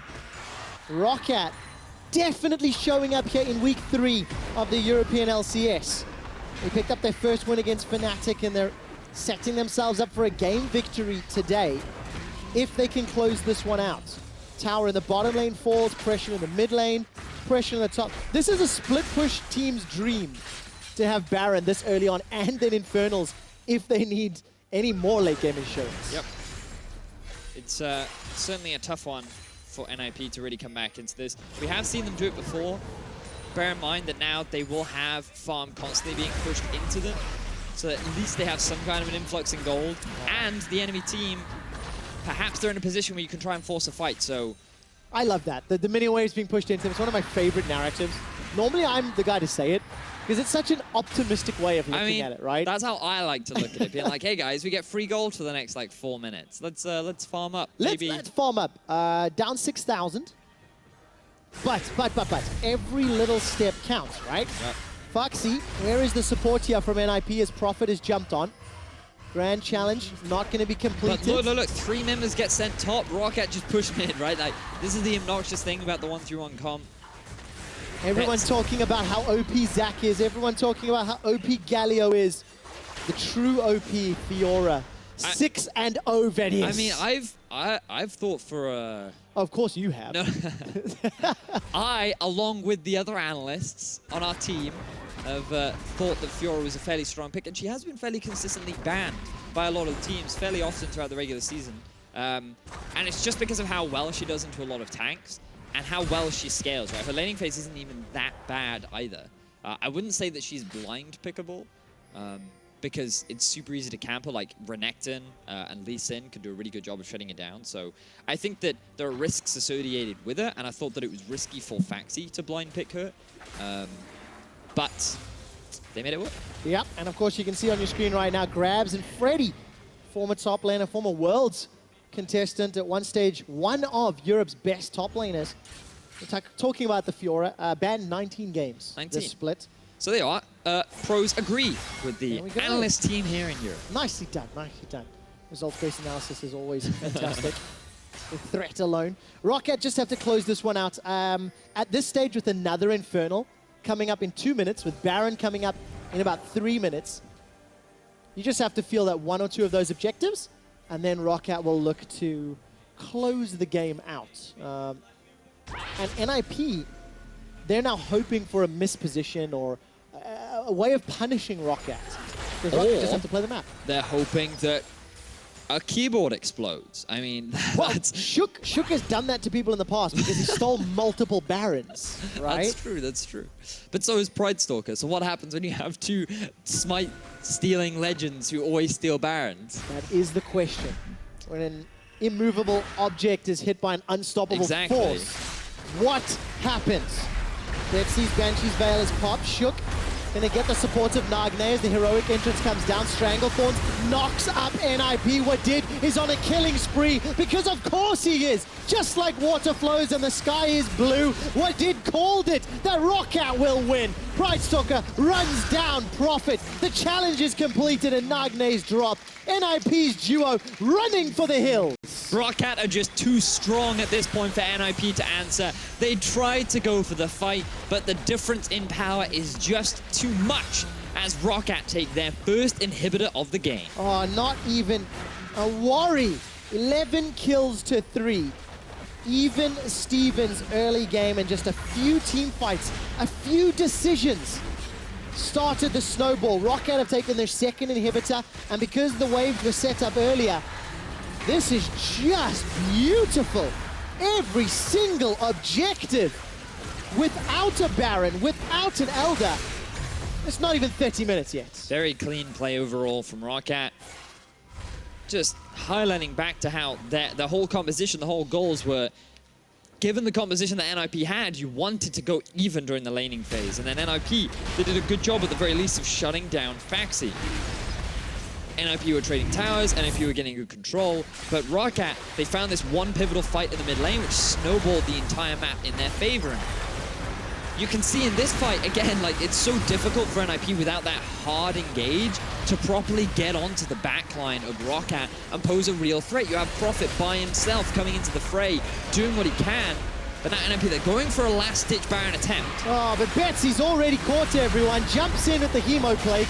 Him and Hjarnan get the first kill. Sprattle's down, Nagne falls thereafter, and ROCCAT are just plucking NIP apart. Foxy's gonna look to run down HQ, or actually just say, screw that, the Nexus is the target. They've taken all 3 inhibitors down. ROCCAT looking poised to continue NIP's lose streak. That was a great sentence, Vedius. HQ's taken down, and as ROCCAT look to continue NIP's lose streak, they need to do it by knocking over the Nexus turrets. The first one falls. There is no resistance. There is no stopping ROCCAT. And this is just such a great game. ROCCAT pull apart Ninjas in Pyjamas. It's the sound of golf claps. Oh, come on, guys. They're not done yet. Gonna go for a dive underneath the tower. The Nexus pops and ROCCAT take game number 1. I mean, look, that was clean. Yep. Very, very clean. I was optimistic for NIP early on. I thought that there was some good stuff coming out from them. The fact that they made that map move into the top tower, took it early. They wanted to try and open up the map a little bit more so they can utilize this Tahm Kench, just keep shutting down these side laners. We saw Faxi, he ended up dying twice that game because of proactive plays coming out from NIP. But then when it came to this mid-game fight, they were just kind of hamstrung. Their Caitlyn wasn't strong enough. She is a little bit more reliant on having more items underneath her belt. Nagne just couldn't really utilize the ultimate. There were a lot of things that went wrong for NIP. They couldn't quite get the 5v5 that they wanted. And, it just felt like some miscommunication in the team at times. Some of those calls to go in, which maybe is odd, not, right? Maybe not reading the map properly, maybe not reading their teammates properly. Yeah, like, and that's a little odd considering how good they were as a team when it came to setting a vision and making a lot of those early proactive plays. Yeah, I quite like the vision this game. We will talk about that more in game number 2. ROCCAT kept the pressure on their opponents and IP. They pulled out the win. That's ROCCAT, of course, for more. Let's see what the analysts have to say. Thank you very much, Quick Shot. Of course, interesting game 1 coming out in the end. ROCCAT dominating from that mid-game point on. I want to take a chance now to look at the pick ban phase to see exactly how this one unfolded, because to me, when I look at these two compositions, I see a Vladimir, I see a Fiora, and that tells me if you want to win, you're going to need to do it early because you are going to get outscaled. Oh, yeah. I'm going to rant here. I'm sorry I didn't set this up with you. NIP's composition screams of people or somebody that has watched LCK and they go, okay, Galio, great pick. Caitlyn, great pick. Tahm Kench, great pick. Kha'Zix, great pick. Rumble, amazing pick. You don't think about it when you're putting it together. You've got a Caitlyn in a lane that's going to get pushed in, that won't have damage early, with the Galio mid who won't have damage early, and a Rumble who you need to then visit and camp and get ahead and make sure that you have damage throughout the beginning of the game, and then you don't go and do it early enough in the game. And we were talking about this. Shook, they set up Vision topside and just couldn't really push it too early on. So it just screams of the same thing NIP have had the last couple of weeks, which is like great champion picks, but ultimately a draft that just fails in a lot of areas. Well, and it's interesting to me because I feel like a lot of that damage can come from the Kha'Zix and the Rumble in the early game. Max, what was your impression if we're talking specifically about NIP? How did you feel about this composition overall? Do you kind of share Stress's feelings here that it's low damage or potentially like a flawed draft? What is your thoughts on it? Well, I for sure agree that they should have done something early game if they wanted to win against Vladimir and Fiora. But as you saw in this game, this Vladimir was same CS, the Fiora was same CS, and they even though that NIP had winning top, winning mid, and winning jungle, they didn't abuse it as much. They should have probably gone in and contested the second red buff of Lee Sin and contested more Wraiths and everything and just deny Lee Sin as much as possible, force him to the other side of the map, which was kind of already happening since the map was split, which I think is more favorable to ROCCAT since, you know, NIP need to snowball. And they didn't do this. Shook just one time went invaded and warded the topside jungle after Lee Sin had already taken it. So it was just a complete waste of time, and the laners were not doing anything with their lead, and then it just got to mid game, and yeah, it was pretty over. It did feel like one of the picks that stood out to me was the priority on Tom Kench. We've seen NIP go for the support pretty repeatedly. I feel like it had some strength in this game, but maybe not as much as was expected. What do we expect this pick to do normally, and kind of how did it play out for NIP here? I think one of the things, and Max Lowe, you were talking about this a lot during the game, the strength comes from the ultimate, and there was the one play that they actually did utilize on the top side that did put this team comp together to start, at least, was this move towards the top side. This is what we were wanting NIP to do more, maybe even a little earlier, right? Yeah, well, because they have Tom Kench and he hit 6 and they somehow got a reset, he just goes top lane ultis and they suddenly have tempo. They're there faster than ROCCAT can do anything, so they're able to get a free Rift out from that. It was pretty good use of Tom ulti, but as I said before, they just didn't use the lead from their mid and top early enough. The Furo was still fine against Rumble, she was still even in CS, and then they kept trading. NIP just kept trading, and that's completely fine for ROCCAT. They're just chilling and waiting for the late game. And we saw once it got to that mid game, as we pull up our second replay, how bad things start to get when you let a Vladimir and a Fiora go into a mid game uncontested, and you can just see starts off with a very good ultimate from Hjarnan, but as more members of the team join, how quickly things go south for NIP. The fact that Wadid doesn't die here is kind of key because he comes up and turns the fight around later on, and you can see Hjarnan untouched at this point is in a safe point in the game. He's got a fair amount of damage himself, and it means that ROCCAT can kind of just move through this fight, and the only real danger is Prophet, and then suddenly he's not surrounded by anybody. Rumble can't do anything here when he's trying to chase down targets that'll be able to turn around and kill him, and for that, ROCCAT gets so much benefit on the fact NIP couldn't team fight with this composition that they get the lead onto both the Fiora and onto this Vladimir, and from there they basically have full control of the game. And they definitely do. And we look at our third replay now as we look at the Baron that essentially decided the game. If it wasn't already going in ROCCAT's favor enough, this definitely was the final nail in the coffin for the team. And this is the worst feeling, when you go to contest the Baron and your entire team dies and the enemy team still gets Baron. And Shook's there. Max, though, you were having flashbacks at this point. Yeah, but it wasn't a 50-50 since Shook was just dead here. And he was owned. But yeah, I mean, by this point, it was kind of already over. ROCCAT just made a really ballsy call. They knew about NIP's resets and they just went to the Baron. It was already pretty low. NIP didn't have enough members there at the start and they didn't have enough time to kind of plan what to do. And they just went in and died one by one. This Vladimir was unkillable under the Fiora ultimate, and yeah, it was just a lost cause at that point. All right, looking into next game, is this a situation where if you're NIP, are you saying, hey, we need to change our draft, we need to make something different happen, or are you talking about execution? Hey, we need to be more aggressive in the early game, we can take the same draft and win, we just have to change the way we're playing? I think it was a winnable game with this draft. As much as I dislike the way they played around it, I think you can win with this draft. We've seen teams doing very similar things, but I think, as we were talking about, topside impact a little bit earlier, utilize the winning lanes that you actually picked for yourself and not just like let this Vladimir scale at the same time. I think NIP could very well just go out with the same thing, but I think if we end up swapping teams, maybe a Blitzcrank or that Thresh comes through and we get a completely different draft. Definitely potential. Max Lore, looking at this, 2-1 the initial prediction. Are you sticking with the 2-1 here? Do you think it might be a 2-0? How does that change after that first game? Honestly, just looking at how scared NIP played and the lack of macro game, I guess, in the mid-late, like there was just really no comeback potential. It was really one-sided this game. I would want to change my prediction to 2-0, but I'm not that kind of guy. I don't go back on my word, so 2-1. I wouldn't let you anyway, and we'll find out why you may or may not be right soon. Of course, ROCCAT are looking to close out this series, and we'll be back with Game 2 in just a minute. Don't go anywhere.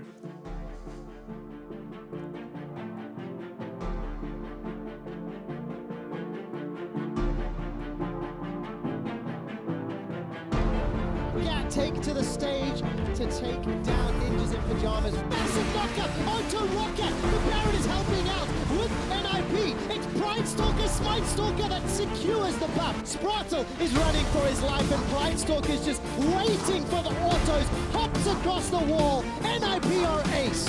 The first one falls. There is no resistance. There is no stopping ROCCAT.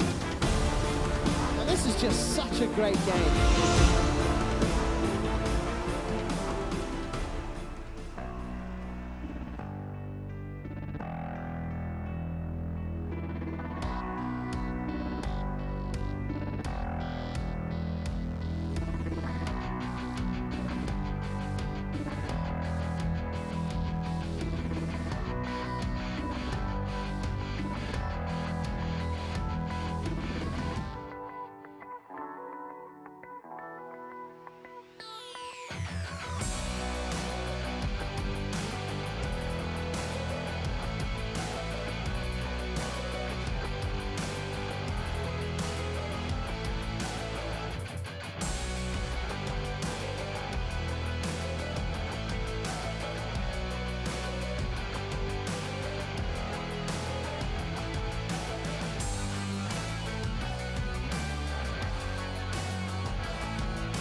LCS and Berlin.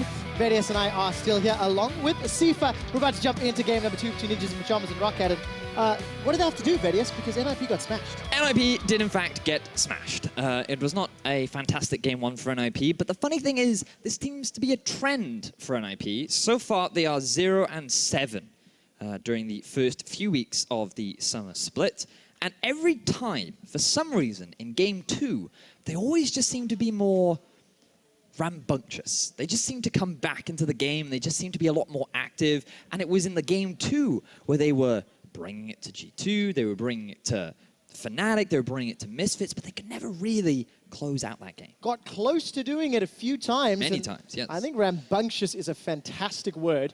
Let's see if NIP can shake off the game 1 jitters, because they really got beaten up by ROCCAT. And we turn our attention to ROCCAT. If they pick up one more game victory, they will have a 2-0 series week for the first time since their win streak at the end of spring. They go 2-2 after the first round robin in the group stage. And when you look over at the opposition group, you look at the likes of Mysterious Monkeys, Vitality Games, that they are now going to be pretty heavy favorites. You look at Splice and go, well, Splice just beat UOL, but what if they don't show up against ROCCAT? This cross-group phase is going to get very exciting, and as you can see on your screen, we'll talk more about that in a moment. NIP, in fact, picked red side as we jump into picks and bans videos. Appears to be a trend. Teams want to try and get as many power picks as they can, and previously, ROCCAT on their first rotation were able to get Varus and Lee, but so far, Ninjas in Pyjamas, they're keeping their bans the same. They said that it was not the draft that was the issue, it was the way in which they play, or perhaps their priority coming into it. Well, definitely the case. It was a first pick Galio for NIP. Galio still available. Tom Kench now removed. That was a... it was not banned. It was actually played in the previous game. That's why I got confused.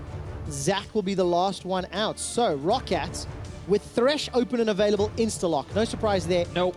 Wadid had some fantastic performances against Fnatic. Very likely to see the Lee Sin as an answer from Ninjas in Pyjamas, along with the Galio. Still a very strong pick. I just want to see it top lane. Give it over to Profit. Let's see Nagne play some stuff that he can carry on. You know, like, I just feel like the best performances that we've seen from NIP are when Nagne is on a champion where he's not really the utility guy. It's actually when he's being a lot more active on the map and he's on more of these playmaking styles of champion. Yes, but that's why you bring in the SKT substitute into your team to help you win games, to be the factor that facilitates it. That is the tip of the spear, not the tank making someone else the tip of the spear. Who puts spears on a tank, Quickshot? That doesn't make any sense at all. Have you seen Jarvan or Xin Zhao? Good point. Maybe a tank is a bit of an oversell on those champions, but Galio's still open and available. We're about to finish out the first phase of picks here for ROCCAT, and they're not actually going for that just yet. They're gonna lock in the Kog'Maw. Hyanan, definitely one of the more interesting AD carries when it comes to picks and bans. I'm a little surprised he didn't go for something like the Xayah, who is up and available.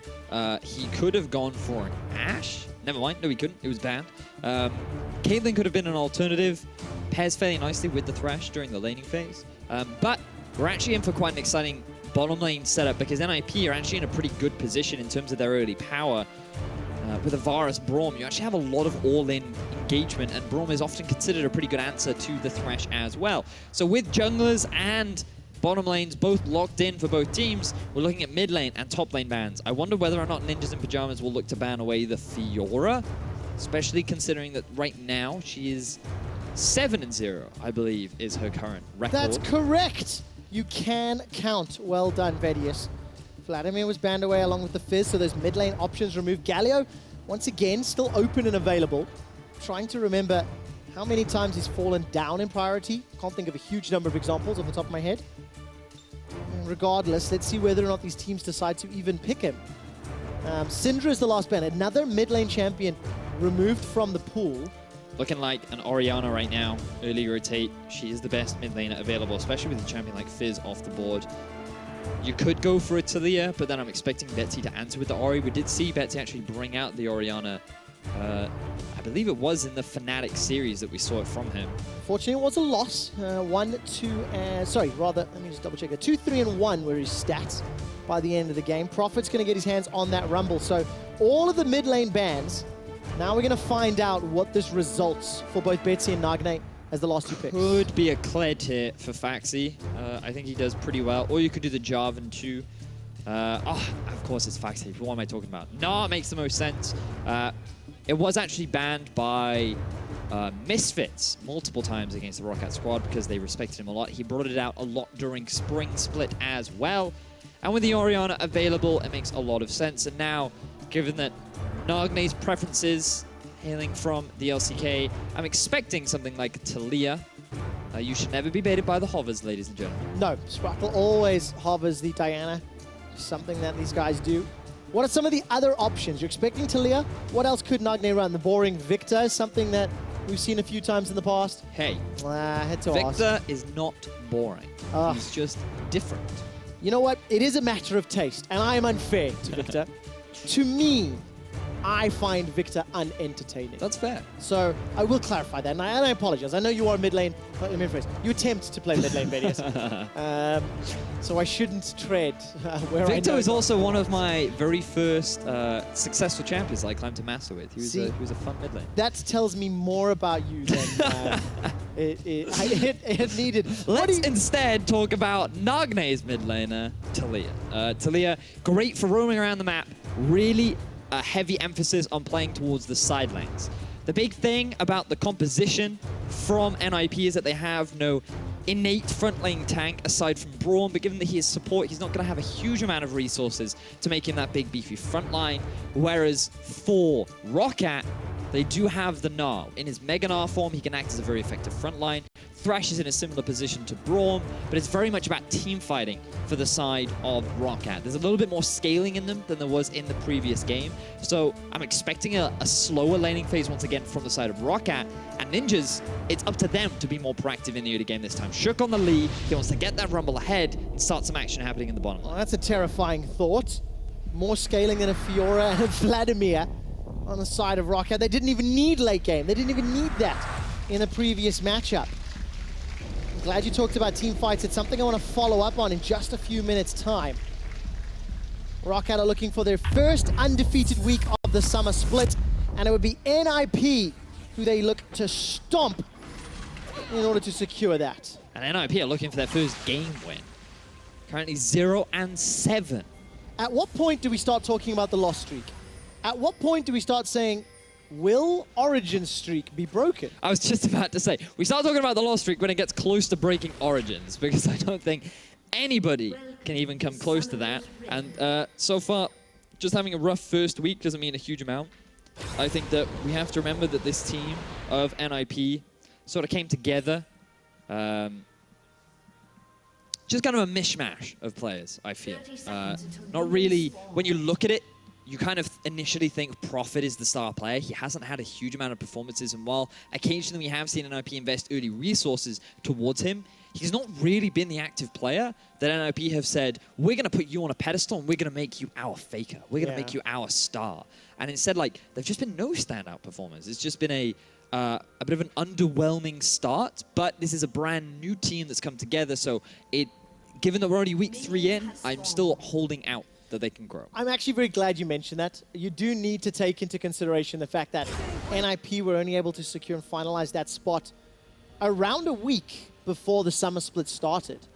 Finding players, getting contracts, putting together a team, and then, of course, scrimming, training, language barriers, etc. There's a lot of challenges to overcome. But NIP need to start figuring out some of these mistakes because their rambunctious game 2s have not actually netted a game win yet. They haven't seen a Nexus fall that wasn't their own on stage.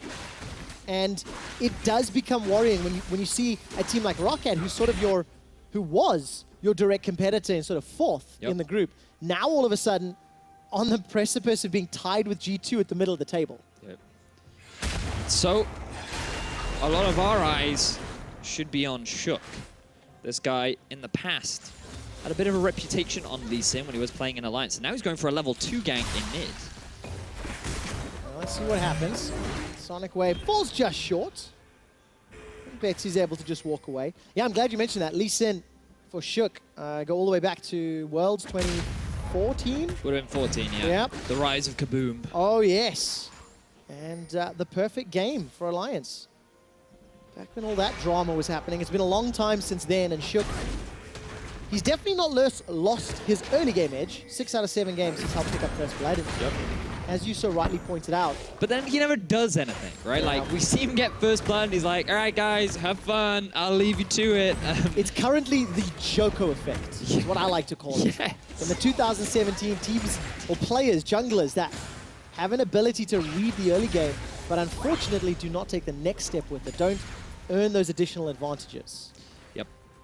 Bit of a shame, but at the end of the day, your role as an early game jungler is to facilitate the laners, but then you should really aim to work with your laners to then make stuff happen. But it is always a two-way streak, right? Like, it's never just, I as a jungler will do everything for you, and as a laner, it's not their responsibility to make everything happen too. So it's like a relationship. It's like casting, Trevor. You know, you can't always rely on me to do all the heavy lifting. I can't. You're also tiny, so you can't do a lot of heavy lifting, to be fair. And I also find the fact that you are from Wales, you don't know a lot about the wider world. You know, there's a lot of our viewers that may not even know Wales is a country. That is part That's of, true. That It's is a very part small of the United place. Kingdom. Yep. Their language kind of sounds like a dad losing at Scrabble. Really random collection of sounds and whatnot. And I tried to get you to speak a little bit in your Welsh accent a while ago. It feels like it's been too long. So, could you describe what we're seeing on screen in a Welsh accent? Because this is a very real thing. This is not made up.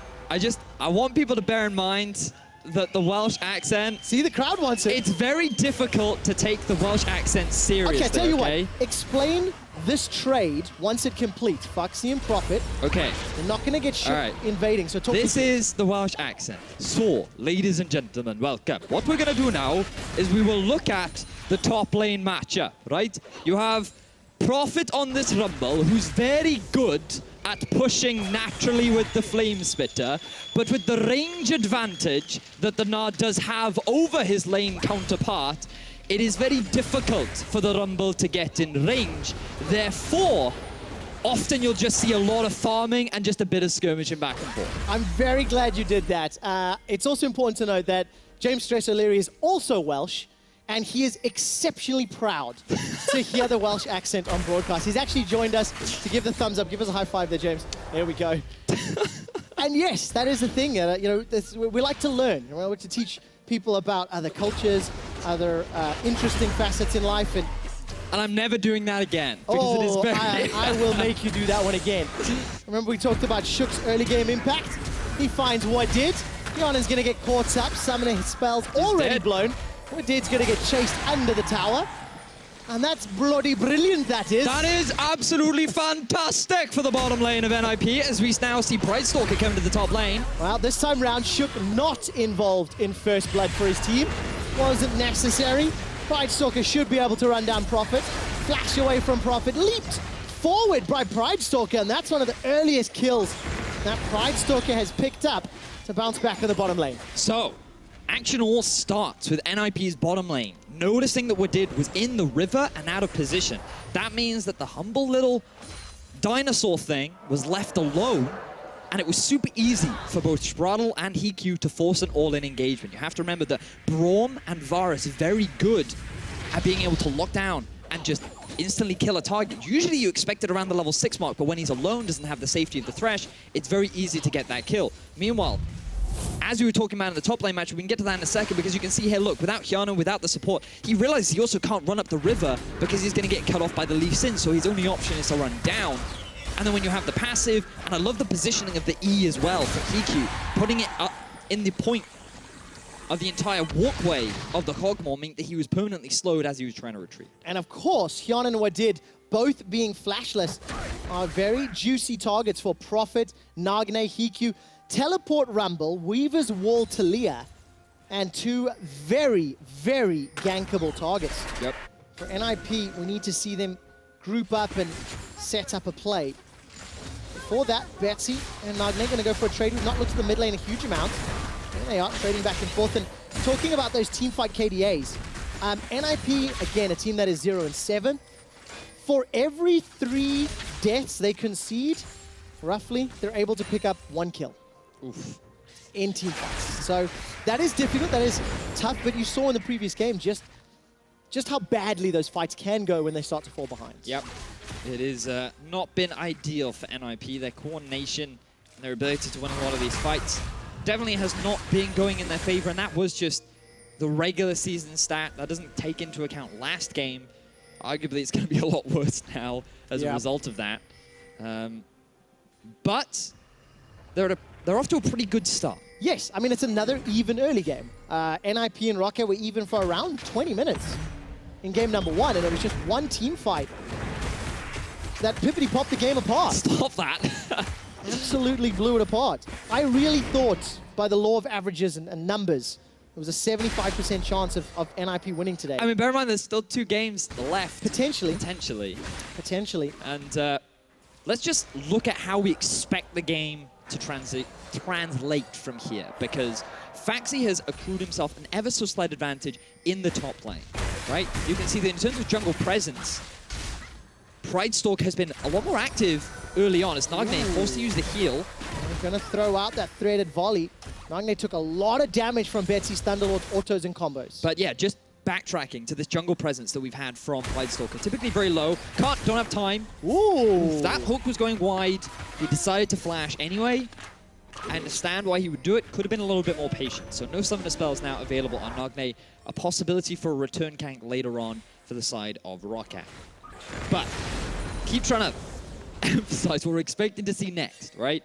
For ROCCAT, they need to just slow the game down a little bit. I'd love to see a TP play down bottom with Faxi. It's unavailable right now. With Man and Drake being on the board and the huge amount of vision investment that ROCCAT have had, I think it's worth leveling out this bottom lane once again, especially after the kill that HQ got, and trying to make stuff happen with this Thresh and get the Cogmore rolling, given how reliant he is on these items. Especially because both Hyanin and Wadid very soon will have their flashes available. Ninjas and Pyjamas unable to make any plays in this bottom lane. Spritel and Hiku content to keep pushing it. We're getting close to 10 minutes into the game, and it feels like every time I look at the minimap, there is a lot of vision available. And there's literally, as I say, NIP are not making a play, they make a play. So Nagne, let's go. Weaver's Wall, goes rock surfing, sends out the passive. Seismic Shove is available, but not in range. Spritel's gonna throw out the Winter's Bite. Okay, what was cost here? Ultimate from Nagne. Teleport used and cancelled by Profit, and NIP traded for 50% tower HP. That was not worth it. They didn't force any summoner spells out from Hyanin or Wadid. The big issue that NIP had was that ROCCAT read the play from this control ward that was in the river. Neither Shook nor Nagne chose to check that place in order if there was any vision. And because they got spotted out, it meant that both Hyanin, Wadid, Pridestalker, they could all respond, and Betsy could just keep pushing it. Betsy rather could just keep pushing in the middle lane. So just a little bit of oversight there from NIP, especially how often you do see a ward in that brush. Yeah, and the wards that have been in this entire series really have revealed a lot of information. Pridestalker and Shook, they kept walking over vision for 10, 15 minutes of the previous game, revealing one another and pinging each other out. But Nagne continues to be the focus. No flash, remember. Shockwave catches him. Pridestalker makes it look easy. Welcome to the early game. 2-0 from Smite Snorker and MIP. They're not done yet, grouping up top. Really good gank in the middle lane, but let's see if NIP can make something happen in the top. Chain of Corruption needs to connect. Flash, and it does! Foxy gets rooted, gets burned down, gets knocked up, and Shook sends him to the fountain. A lot of flashes were used and a lot of ultimates, but NIP get themselves the kill. However, ROCCAT are here to answer. Yeah, there's no Shockwave available. Betsy used it to kill Nagne. NIP unable to get onto that tower yet, and Hyanin is left uncontested in the bottom lane. This is going to allow ROCCAT to put a lot of damage on that tower. 3 members of ROCCAT made their way to the top side, and sure, NIP, it's great that you're able to get a kill, but a bit of pressure down onto Faxi to alleviate the amount of harassment that Prophet has been taking.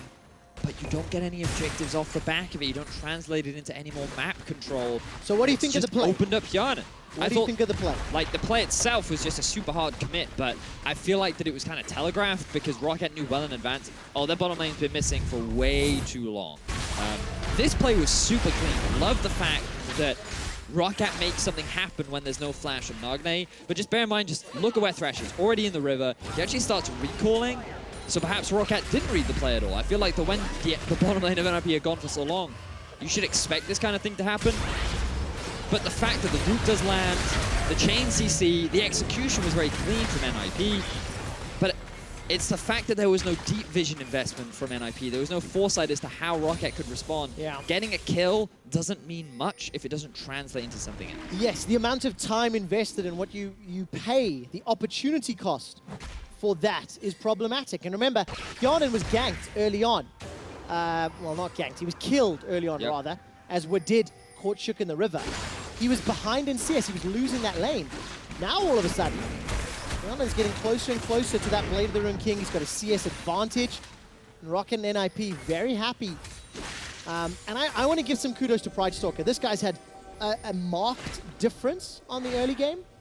And he's punished members without flash, and right now the bottom lane for NIP has no flash. And this reminds me more of the Challenger Series Pridestalker that we saw that was playing for Misfits Academy. An individual that was very polarizing in his play. Sometimes he was super active on the map, and sometimes he was non-existent. And recently, since he's been in the LCS, he has been much more of the non-existent jungler, someone who doesn't really have any kind of an impact in the early game. He only invests into farming. But now we are seeing him be more active on the map, and what we want to see from him as an individual is this growth as a player to become a consistent, reliable player that ROCCAT as a team know they can get all kinds of playstyles out. Yeah, and that's what Maxwell was alluding to earlier at the beginning of the day. How ROCCAT need to adjust to a new jungler, new communication, new macro, taking some time. ROCCAT in the same time frame as NIP have already shown an improvement, steps in the right direction, and quite sizable ones. When you look at their come from behind win, which Fnatic somewhat allowed them to do, but then that Game 3 victory over Fnatic. ROCCAT were just phenomenal. Really, really good play. Pretty sure Shook got spotted there. Couple of pings. NIP. Oh, they don't know. Don't have the support. They've got to read this. Like, it has to feel wrong. Well, Shook ends up into the chain of corruption. We doubted that for a moment, but that made it work.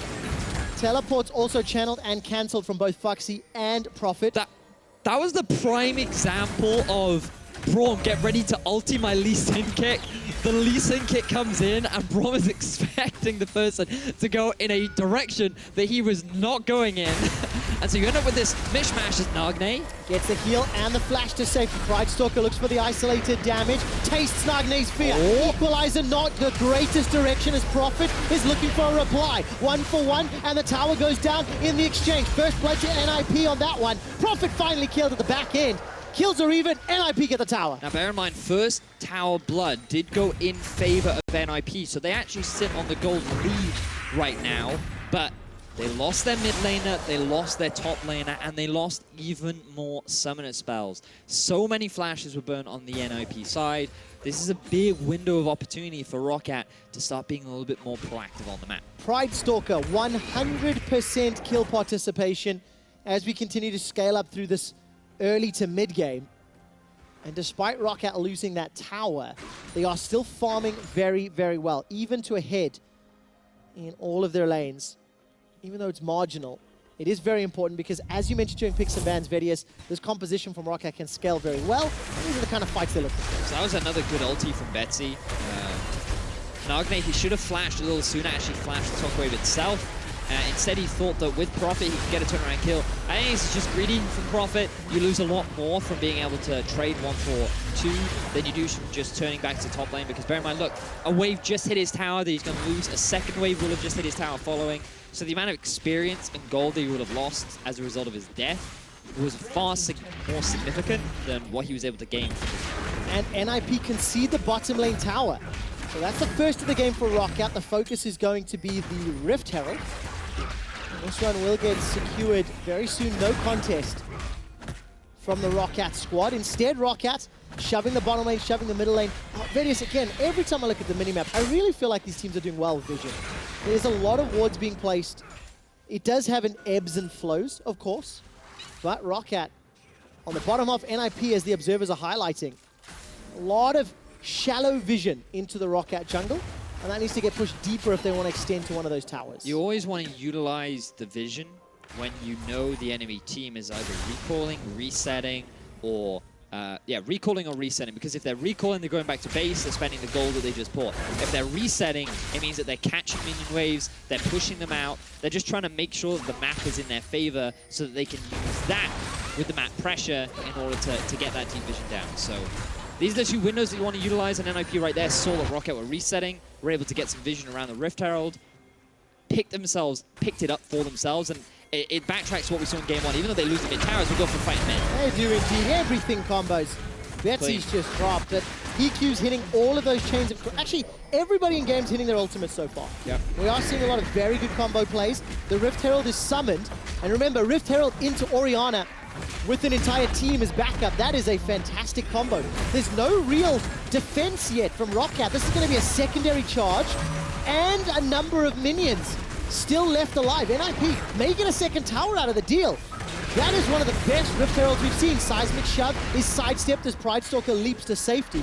And NIP, just like that, 2,000 gold lead before 20 minutes. This is the game 2 buff from NIP. They always seem to perform after warming up on stage. Really good gank onto the Orianna. Taking advantage of the fact, I believe her flash was down. But we will get a replay, we'll be able to properly break it down. This was a great utilization of the Rift Herald too, because ROCCAT, they had invested their AD carry into the top half of the map to take down that tier 1 tower. NIP knew that there would be no more wave clear available on ROCCAT, so they could utilize that Rift Herald to very swiftly take down all these towers. And we're talking in game 1 about Hyanan and Wadid, constantly how they're the tool to unlock ROCCAT. They're the two that can spearhead the ROCCAT siege in summer. HQ and Sprattle, two of the more controversial discussions when it comes to AD carry and support, but they're working very well in this game with this combination. And I have to correct myself, Betsy did in fact have flash, but that was just great chain CC from NIP, and he didn't have an opportunity to use his flash. So again, want to emphasize, that was a very well-coordinated gank setup from NIP, and they very effectively get 2 towers down out of it. I just really like this Rift Herald play as well. I mean, the fact they got the kill and they had Herald then makes it easier for the follow-up, right? And so look at the positioning of Sprattle too. He walked through the enemy's bottom half of the jungle to try and zone away if you wanted to try and come up and defend the tower. So NIP, they had all the bases covered. They knew that there was only one angle that ROCCAT could come from, and even when they tried to, NIP were quick to react. So 2 quick towers, gold in favor of NIP. They did lose that mid-tier 1, though. They did, as we were in the replay. It is over after 20 minutes. I'd like to take stock of the itemization. Banshee's Veil for Nagne, Morella Nomicon for Betsy.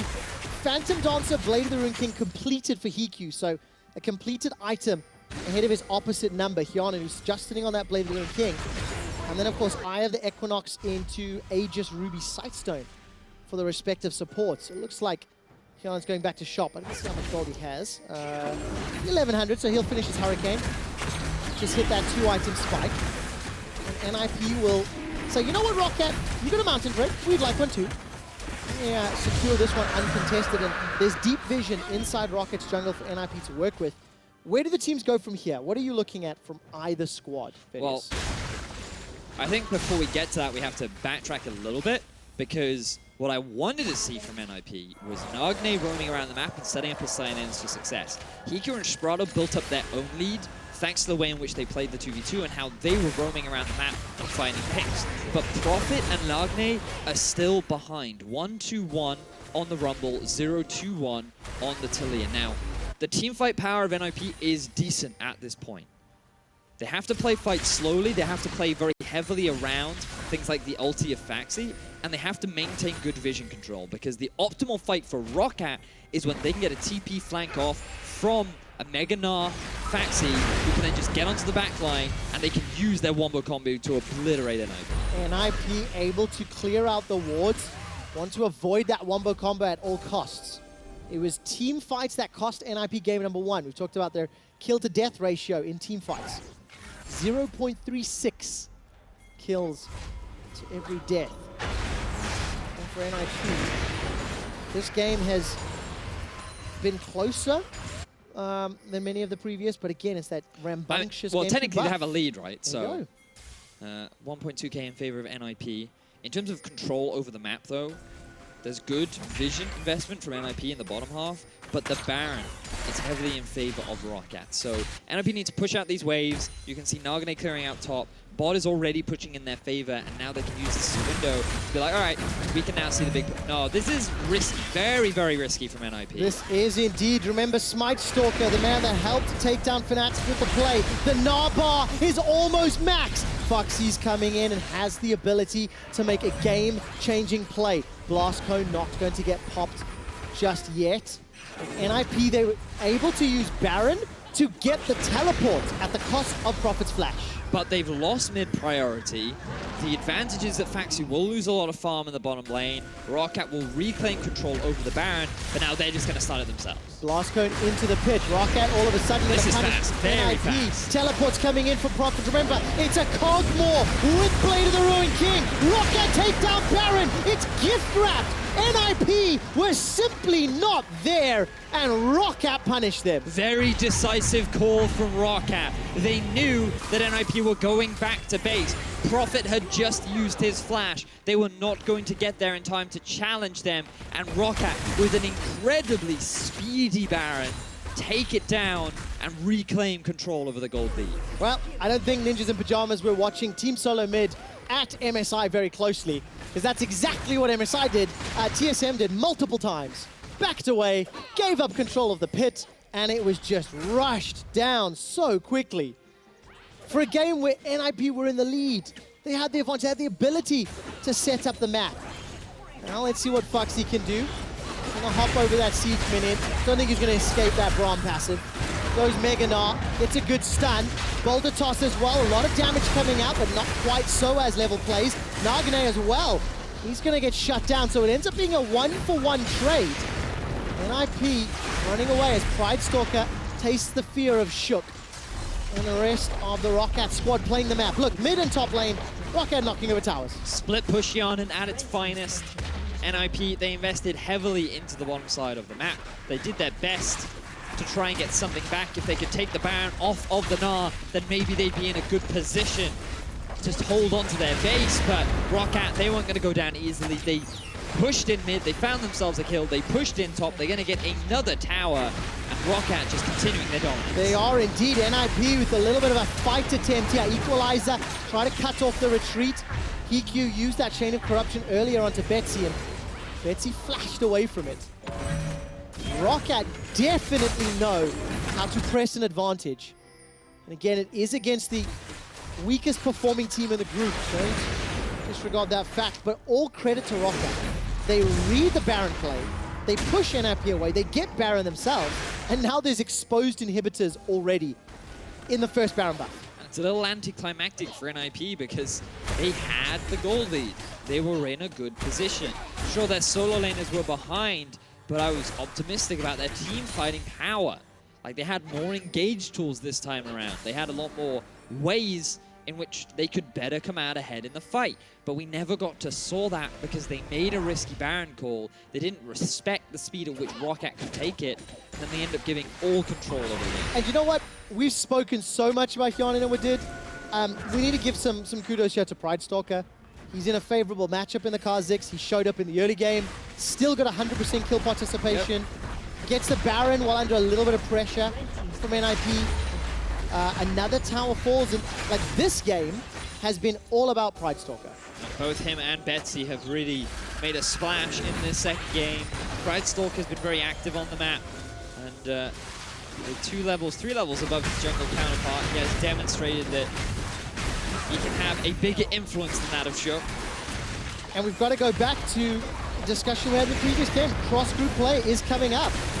Let's see how ROCCAT escape the seismic shove. Not going to be enough. Death sentence from Wadid, not finding his targets today. Was able to connect with Fnatic a little more consistently. Top lane inhibitor is down. Middle inhibitor is about to fall. NIP are running out of objectives to defend. Death sentence onto Sprockle not going to be enough. Well, Shook is down. That's a two-man play into the box. This could be the final fight. Hyonin takes down the tower and is spitting living artillery after living artillery onto the NIP backline. Betsy, by the way, has still not fired that shockwave. All three inhibitors are down, and ROCCAT are on the verge of an undefeated week. On the verge of tying G2 in the standings at 2 wins and 2 losses. And it makes Group A a very exciting one to watch. NIP still struggling, but here we just see NIP doing their best to get something back. Wants to try and get the kick on Hyonin. He has a very good flash. Pridestalker has a lot of deeps. And, basic death. Man, I'm so excited. ROCCAT plays Splice next week. Again, this is the first round robin wrapped after today for NIP and for ROCCAT. And for NIP, they play H2K. That's going to be an even... Let me rephrase this. That's potentially a more difficult opponent. Yeah. And for ROCCAT, man, imagine if they take down Splice as well. How interesting that could be. Sprockle just gets shot to pieces. And just bear in mind, the reason why it's very exciting as a European fan too is because last split it was super one-sided. All of the top teams were beating everyone below them, and there was no real expectations for upsets up until ROCCAT suddenly went for that huge win streak. Now that we have this influx of Misfits, Spice, ROCCAT all stepping up, it makes this cross-group play even more important. More competition gives us better quality teams. Yep. More exciting games. Well, for this one, especially if you're a ROCCAT fan, Pridestalker's looking for one last engage. He's trying to solo out Nagne on the side. Betsy's going to get the final hit. Shook is stuck in between ROCCAT. Nexus turrets are falling. Equalizer finally gets fired, and Prophet is just doing what little he can. It's a triple kill for Betsy, looking for the quadra kill. He needs one more kill. ROCCAT are going to try, and it's stolen. Scumbag Hyonin denies the penta as ROCCAT kill the ninjas. One auto was all he needed, and it was Hyonin that landed it. Shame on you, Hyonin. Shame on you. Oh, great performance from ROCCAT. And I'm looking at the NIP faces right now. That is a difficult pill to swallow. Especially considering the performance that they had against Fnatic and Misfits. NIP still yet to win a game. 0-8 is their current record. And the team, it's difficult to say, like, what do they improve? Because from week to week, we're still seeing similar issues where they're just straight up being outperformed. Trying to think back to yesterday or day before yesterday's games, I think Ignar stole a penta from Power of Evil's Orianna. Today, Hyonin stole a penta from Betsy's Orianna. And it was only G2 that could give their AD carry the pentakill. There we go. See, always Kings of Europe. Even able to donate that pentakill. Regardless, ROCCAT smash Ninjas in Pyjamas. They are rolling hot here in week 3. Undefeated. Let's send it to Dracos. Can you analyze that game? Sorry. Someone else sounds a bit Drankos. Yeah, a little too much to Drankos. All right, well, looking at this series, how it unfolded, I can think we can safely say pretty ROCCAT favored. Now, looking back here, I felt like this was a little bit of a closer game. Was that your guys' impression as well, or is it just me that felt like there was a little bit more parity, at least in the early game? Yeah, early game, certainly there were a couple of plays that Nip were making that looked to put ROCCAT on the back foot, but this series ended way more one-sided than I think anybody thought of coming into it. A lot of people were expecting, like, oh, okay, even though ROCCAT did well the other day, Nip maybe might be a close opponent for them, but this just showed how much of a difference there is in the bottom of the standings still. And for you, Max, what did you feel like was the defining factor between NIP and ROCCAT in this series before we get into our replays? Is there anything that really stood out to you in terms of team skill, coordination, individual decision-making? Well, I guess it's mainly ROCCAT have like a game plan, and they have they just know how to play mid-late game. And NIP seriously looked pretty clueless when it got to mid-late. They were just, throughout the early game, just trying to make catches, and then from the catches, oh, we can get a tower here. But at the end of the day, they just got out macroed simply. We want to look at one of the early plays that highlights that NIP are trying in the early game, but sometimes the setup just isn't quite right. Like, this is a good setup when you look at the champions only here. Look, they make a play up onto Hyanan and Wadid, and you'd think that maybe you can go aggressive. They bring the TP down, and great, you can push onto the tower, but there's 3.5 minions under there. There is no minion wave coming in, and now you've just basically used 4 people's time and a teleport, and you get nothing from that play. Like, if you do that with a full minion wave or a cannon wave, you get the tower probably after it. Yeah, or just don't chase the champions. Yeah, leave the champions there, I feel like, to hit the tower, use the wall, the zone off. So it seems like sometimes they have the right idea. The coordination just doesn't seem like it's always there. Like, these guys, maybe not enough experience together as a team or as individuals. But as we look at the second replay, you can see sometimes things do work out really well for NIP when they make these more aggressive plays, when they try to initiate things, but it's quite inconsistent, specifically in the mid lane where we see big, huge factor here is the Rift Herald being up and available for this team, and then you combine that with the pick in the mid lane. Yeah, so to be honest here, Betsy has flash up, and he was just playing a bit too over-aggressive. I don't think he just expected them to just engage on them. And because he died here, they were able, Shook just put down the Rift Herald, they got the first tower, and ROCCAT were just not in position. Like, Pride Stalker goes to take Wolves, and they just didn't anticipate the fact that Nip would just go for the second tower since no one's there, you know? And yeah, it was just really, I don't know what ROCCAT were thinking here, but yeah, they just got 2 towers when really they should have gotten 1 for that kill. It just sucks, really. Yeah, ROCCAT, you could see Hyanan recoiling out of the top side a little bit after the exchange happened, and Faxi had to stay on the bottom side, and then nobody goes to defend the tower. So that was one of the times that it worked out for Nip in this game, at least. And, you know, that's probably the best Rift Herald we've seen in the week, because they didn't react to it. And I feel like we're in this awkward position where we keep giving NIP these little accolades. Like, you guys have really good game 2s. You never win them, but you fight back a little bit more, and here you get a good Rift Herald, but there's still these giant glaring weaknesses. And Stress, I'm just going to give you that you can bandstand, you can go off. This play, I know, really frustrated you. Let's take a look at this Baron, because and the setup that goes along with it as well, because it is just not so great. We're in the 2017 season, so you start Baron with Vision. Okay, that's still a risky play, and you back away. At this point, you haven't overcommitted to this. You got the TP. Don't all recall and don't clear the vision out. They haven't cleared out ROCCAT's vision. ROCCAT know, oh, okay, let's just walk over to the Baron and, 1 control ward, and we can rush this down with our Kog'Maw with Blade of the Rune King. And look at where everybody from Nip is. This is one of the most basic things not to do around Baron, is recall with all 5 people. Before this, I believe it's Sprattle had 3 wards in his inventory, had a sweeper available, didn't clear ROCCAT's wards around the pit. Then he just...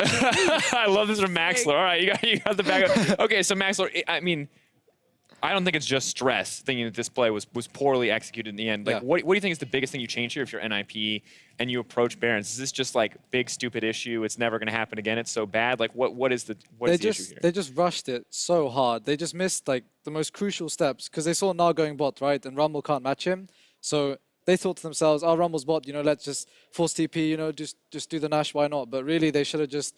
They had enough time. They could have cleared ROCCAT's vision, pushed 1 more wave, got deeper vision, and then they could do whatever they want. They can start the Nash, and since they had an after, they could maybe finish it, since ROCCAT had to be pushed back if NIP get deep vision, or they can just sit at Baron Pit and try to turn, stuff like this, right? But right there, they lost mid control because they just started Baron, Vaxi TP'd, they ran towards top side, they lost mid control, and for some reason they reset. I don't know what that was for, but they did. And not only did they lose mid control, and ROCCAT just got full vision, but they just ended up just taking Baron for free. And those are the issues that you're probably going to have the time to look back on that you know are glaring weaknesses. Hopefully the team will be in agreement, but as much as we saw, mistakes punished here on the side of NIP making a lot of mistakes with the course of the series, ROCCAT was there to punish them over and over again, and one player who was at the center of that was Pride Stalker in the series. Much better performance coming into this series than we've seen in the past. He will be our player of the series.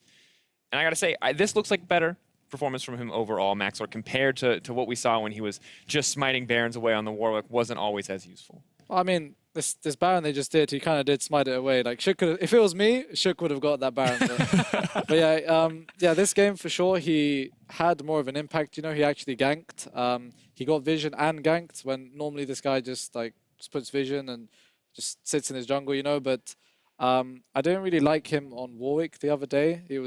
Even though it kind of suits his style of just being in the jungle and farming, I think it's just a lot better if he's on Kha'Zix and in a winning matchup and uses the fact when they have a winning mid laner, just uses it, and he did it really good this game. Well, we'll see if that continues to be the trend for ROCCAT, but for now, we're going to get more on that series from Pyra, who's standing by with ROCCAT's top laner. Thank you very much, Dracos. And yeah, 2-0 on the day and 2-0 on the week, so congratulations, Foxy.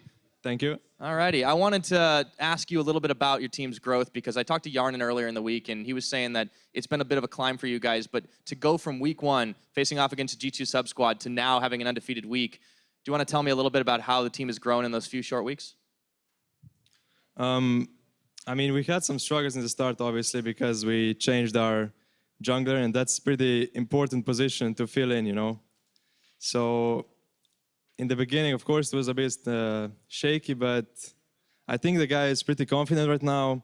He's like, he hits every smite, so that's a good sign for that. I think we're doing pretty well right now. Yeah, absolutely. It seems like you're settling in and you're going to be going into cross-group play next week and starting off facing the likes of Splice and then Vitality, so on and so on. How confident do you feel right now as ROCCAT to face off against the other teams in the other group? I think like we as players are not scared of any team right now. We weren't last season. I mean, we could beat every team, you know. We could beat G2, who has had like almost a perfect split. So I think we don't have like that mindset of being scared. I know they're really strong teams, you know, but we can still beat them, obviously. Wow, okay. I mean, I like that confidence. Always a possibility to take them out. Now, you specifically kind of made a big splash coming into the European LCS towards the end of last split. The Foxy Taxi became kind of the tagline. And you're still playing this Gnar, but not a lot of other people are. Can you tell me why? I mean, I just like split push champs, obviously, so I just pick Gnar into champions that I can counter, right? I just pick it into Rumble, for example, or a tank, and Gnar is like, I just like the champ. I don't know what to say about it. Hey, if you like it, you can make it work for yourself. Now, you're going to be facing off against a lot of other strong top laners over in Group E, you know, the likes of Odo Wamne, Visit, Chachi, these guys. Who are you looking forward to face the most?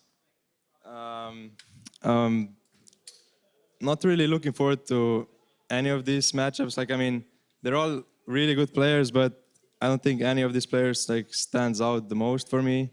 I respect them all, so I just hope I can do well against them, that's all. Okay, respect them all. Very, very good words. Now, thank you so much, Foxy, and congratulations once again on your 2-0 week. Thank you. All right, that's going to be it for us for now, but don't go anywhere. When we return, Vitality taking on H2K. We'll be right back. ROCCAT are looking for their first undefeated week of the summer split, and it would be NIP who they look to stomp. It is very difficult for the Rumble to get in range. Therefore, often you'll just see a lot of farming and just a bit of skirmishing back and forth. Chain of Corruption needs to connect Flash, and it does! Foxy gets rooted, gets burned down, gets knocked up, and Shook sends him to the fountain. It backtracks what we saw in game 1. Even though they lose the towers, we go for fight men. They do indeed everything combos. Betsy's just dropped. It's a triple kill for Betsy, looking for the quadra kill. He needs one more kill. ROCCAT are gonna try, and it's stolen. Scumbag Yarnin denies the penta, and ROCCAT kill the ninjas.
Are back here in Berlin in week 3 of the EULCS Summer Split. Joining me in the studio is Andrew, Vedius Day, and ROCCAT's support, Wadid. Now, I don't want to talk too much about last series, but Wadid, just quickly, how's it feel? Now, on 2-game win streak, how are you feeling about ROCCAT? It's like start of the winning streak, as per usual in ROCCAT.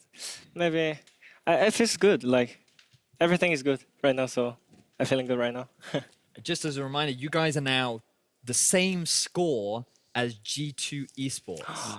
That's going to feel pretty good, right? Oh my god, we're a top team. Yeah, top team confirmed. All right. Well, H2K took a hard hit as we focus in on our next series, Vitality versus H2K. H2K took a hard hit from the Unicorns of Love in their last series.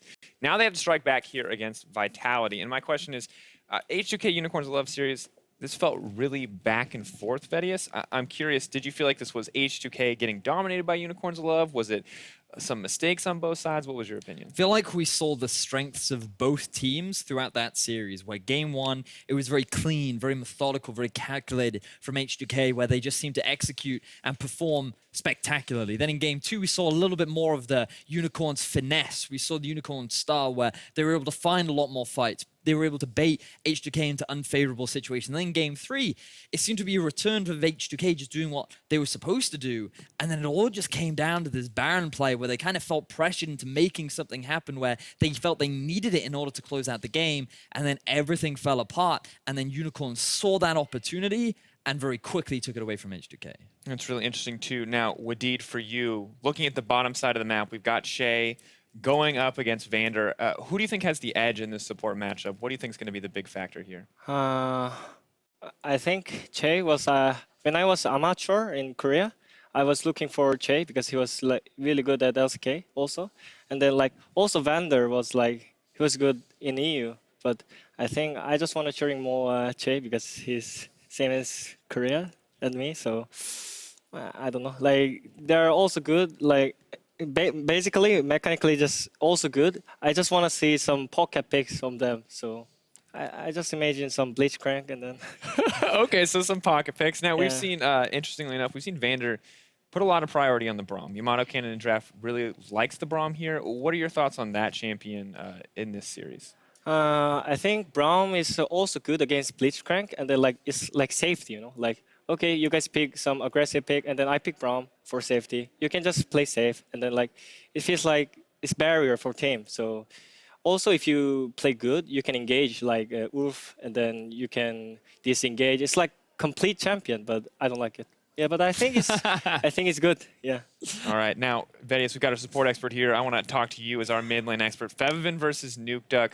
Now NukeDuck had a great series last week, but I'm wondering who do you think takes the edge here? What do you think is going to be the determining factor? I feel it's very difficult to count Fevivin out, especially when you just look at his Lucian performance alone in their series versus H2K. This guy has been on a tear recently, trying to earn back his 2015 Fevivin reputation, where he's trying to dominate every other player, but it feels like he really is coming into his own and just making the lane his own kingdom. All right, well, looking pretty Fevivin favored. Now we've got some interesting thoughts here. Maybe Chase support on the bottom side. Both you guys seem to be erring in the favor of H2K, but Wadid, I'm going to ask you, who's going to win this series? What's the score going to be? I think it's going to be H2K, of course. And then it's going to be 2-0 clearly. Okay. 2-0 clearly. With confidence. Yeah. I'm going to have to agree with Wadid. I think that H2K have looked extremely strong in recent weeks, and I think that Vitality still have a lot of their same issues that have where they've struggled against Unicorns of Love and Splice, and I don't think that they're gonna find the win here against H2K. All right, well, it's a very H2K favored death. We'll see if Vitality can strike back, but for now, it's time to send it over to the casters as we get into game 1. Thank you very much, Dracos, and good evening to all you esports followers out there. I'm, of course, Devin Pyjamas Young, and here with me is James Stress O'Leary. How you doing, J-Lo? I'm better now that the play-by-play caster here isn't insulting my people the entire time. We'll have a nice, relaxed You still need to cast. watch DBZ. You outed yourself to me, We don't need to know. bring that up every cast. I'm going to until you do. Anyways, that's not that important right now. What is important is players hitting the rift. Let's go ahead and start on the blue side with H2K, which means up in the top lane, we will have Oda Wamne, followed up by Yankos in the jungle, Fevivin in the mid lane, Nuclear the AD carry, support Che, and their coach, Prolly. So you can see Yanko's yawning. We saw the tweet earlier with H2K asleep in the back of the transport They're on the way very here. energized right I now. hope they've had some coffee before starting this game, because they're going to have some tough opponents, one would think, after picking up their first win. It is Vitality on the red side of the Rift. In the top lane, Kabashard. In the jungle, Joko. Mid lane, Nuke Duck. 80 carry, Steelback. Support, Vanda. And their coach is Yamato Kan. Yes, indeed, picking up a much-needed win against the Mysterious Monkeys earlier on, and you got to think this is going to be a much, much tougher battle for this team. But maybe this is the start, the momentum that Vitality can build on. But it's a grudge match. It's all about Vanda going against his old team. I'm looking forward to seeing how these all play out. There's a couple of intertwined storylines in Yamato Kan, of course, as well. Used to be a bit of a force with Vanda and some of the former players on, I think it was ROCCAT and MYM, that lineup. Yeah, long way back. All right, well, we're into picks and bans to start things off. We'll see how those rivalries develop as the game goes on, but for right now, we want to see what's banned away. It's two junglers on H2K's side, the Graves and the Kazakhs, followed by Zach. It's all been jungle. So, taking away some of these big picks, we have seen both Graves and Kazakhs out of Joko. The only other champion he has played is Elise, and Vitality just banned that out themselves, so maybe we'll have to see him go over towards Elise Sin. Of course, with the Graves, the Kazakhs gone, that means we are now into that second tier. That's 4 jungle bans already in this draft. Yeah. Really got to think what they're going to be trying to hit next. And now in the first phase, winding down, H2K are going to stop with the Gragas. So, a 5th? Yeah. I mean, it's a flex. So Lee Sin for a full house. The Thresh gets taken away. That's the no-brainer, right? I mean, Che was, even though Thresh has been, a very meta pick this split, Che was the one bringing it out first and landing the God. So that leaves us with Galio, with Xayah, Rakan, leaves us with Tahm Kench that's been banned, Fiora that's been banned, the Kennen has been banned. Like, so many picks that we've seen in almost every single game be banned away are actually available. So H2K take away the Xayah, basically say to Vitality, you need to take Rakan here, otherwise we are getting a very formidable bot lane, and that's where Vitality end up going. Now the Galio would kind of make sense. Interesting. They decide to round out their bottom lane, so pairing up with the Rakan, it ends up being a Caitlyn for Steelback. Very comfortable champion choice for him, but we'll see what H2K end up answering with. Now, they don't really need to pick that AD carry just yet. All of them left up and available. I mean, excuse me, they don't need to pick their support up yet. Well, H2K probably are wanting to pick up jungle in this rotation because of so many bans coming through already. You don't want to fall through into phase 2 of the draft without a tier 1 jungler, and there aren't too many tier 1 junglers left not named Lee Sin. So Vitality are going to have to show us something different here. Likely the support pickup, you would imagine, for H2K coming out here alongside this Xayah. Looking at what is available, you can play into Rakan. The Tahm Kench would be a decent pick. And they're going to go ahead and do it. So, Tahm Kench to add a little bit extra protection to the Xayah lane. Now, Vitality have opted into the Warwick for Joko. Be a very different kind of jungle than what we've seen out of him so far. So far for him, it's really all just been these meta early game ganking junglers and the Kazakhs. Yeah, and Warwick has obviously seen a lot of play over in Group B, Unicorns of Love in Group B with both H2K and Vitality. So now we're seeing one of these jungle picks drift into another team. We're going to have to see how Joko can actually play on the Warwick. But now we turn our attention to top lane for Vitality and H2K, because I feel like Odoamne may very well be the best performing top laner currently in the EULCS. His performances against Vizicachi, against Wonder have been, pretty much crushing. So now with the Kennen, with the Rumble out, I'm looking to see whether H2K put the Renekton or the Fiora on to Odoamne. Wouldn't be that surprised if that's what they end up doing now.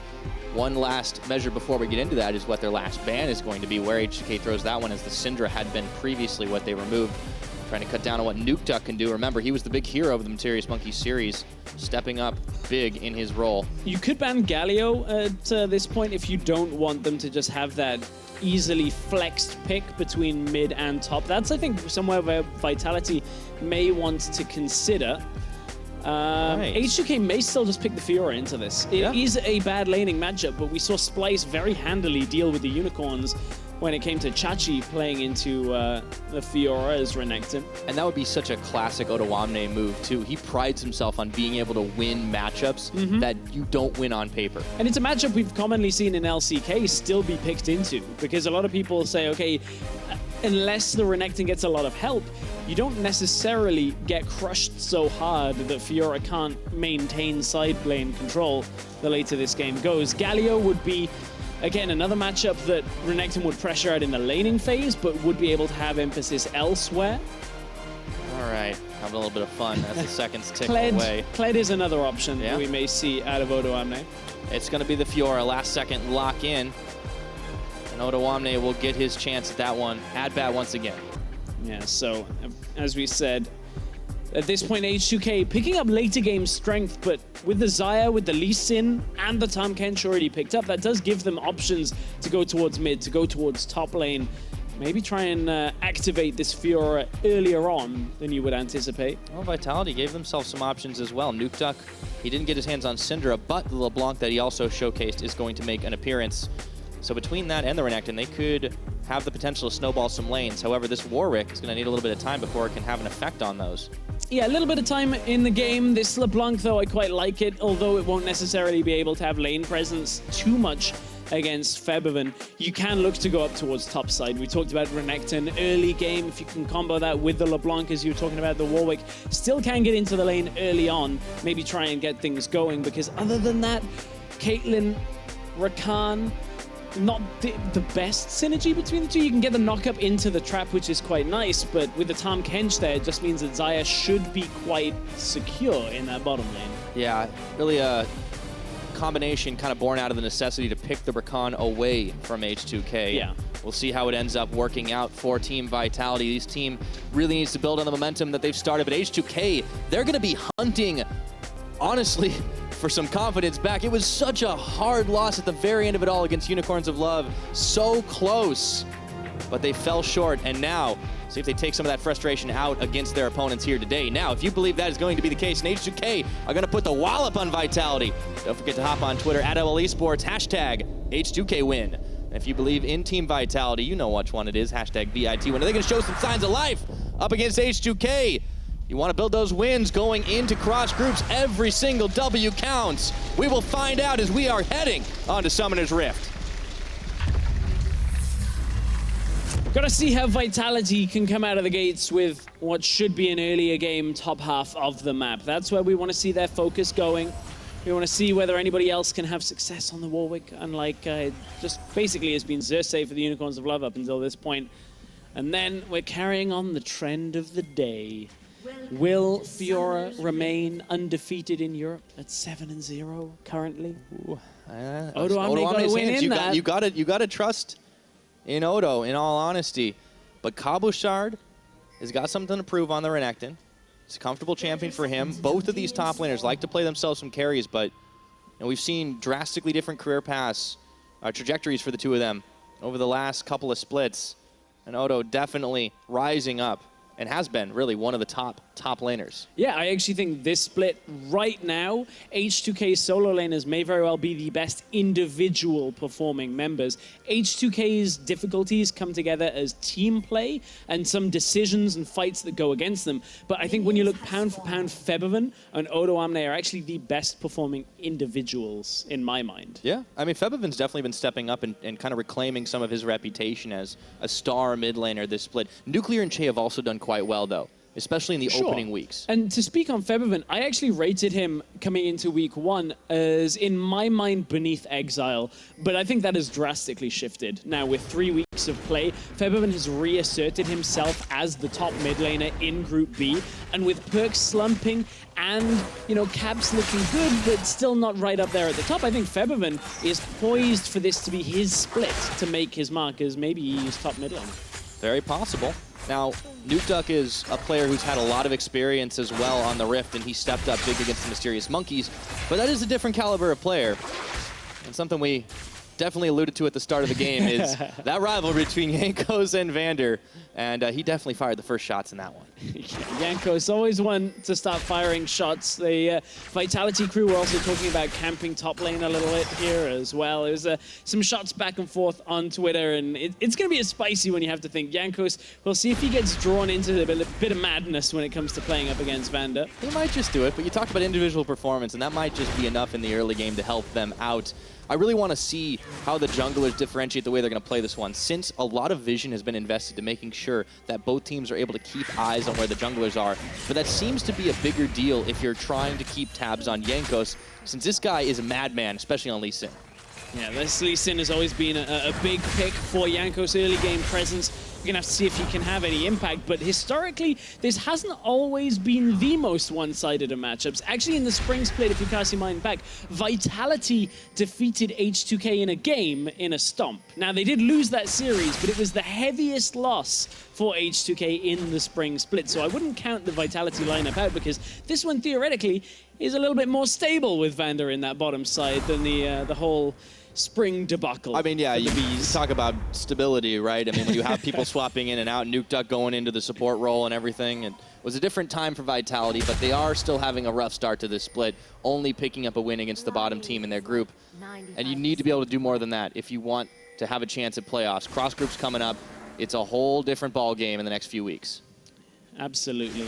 And one of the duos that I think we're going to have to keep our eyes on for the next couple of weeks that started this split at least with a bit of a bang is this bottom lane for H2K. Kind of just absorbed Vander's aggressive play there. Steelback wasn't really able to punish himself. And, you know, Che, with this Tahm Kench, not only is it good to keep Nuclear alive, difficult to harass down because the health regeneration that comes through, you've got the Doran shield on Xayah as well, so Nuclear and Che aren't likely to get killed unless there's a massive all-in. But speaking of all-in, top side. Yeah, someone might be likely to get killed here. Cabochard, he slices, he dices. The minions are blocking the Sonic Wave, and it's going to be it right now. Odo Omni on half his health bar, still holding firm, but it's a 6 CS disadvantage as Jankos went in to try to look for the kill. And as long as this CS disadvantage doesn't get too great in favor of Cabochard, it's an acceptable position for the Fiora to be in. We've talked about how it's going to be late game, but this would be one good way. Riposte is now down. Okay, he's got flash. He might want to use it. Odo Omni, oh, he's so low. In comes Joko. Flash for flash. And now Jankos is going to tag his way in. Flash for flash had to really be traded there. There's no way Odo Omni can survive if he ends up dying here, but of course now this is a flashless Fiora.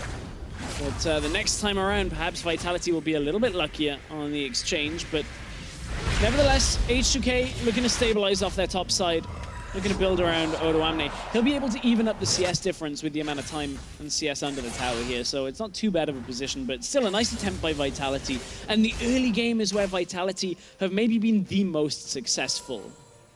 Absolutely, they've been able to build themselves up some leads.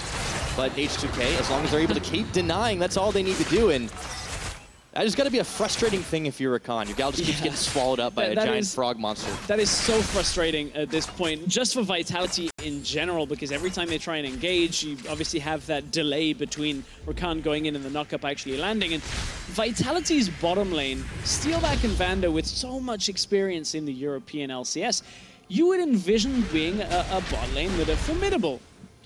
The only real success that they've been having is when they move out of the lane and go up to top lane to push towers down alongside Cabochard. They have not really been any kind of dominant force in their group, and it's been a little bit underwhelming so far, and we want to see more from Steelback, from Vander.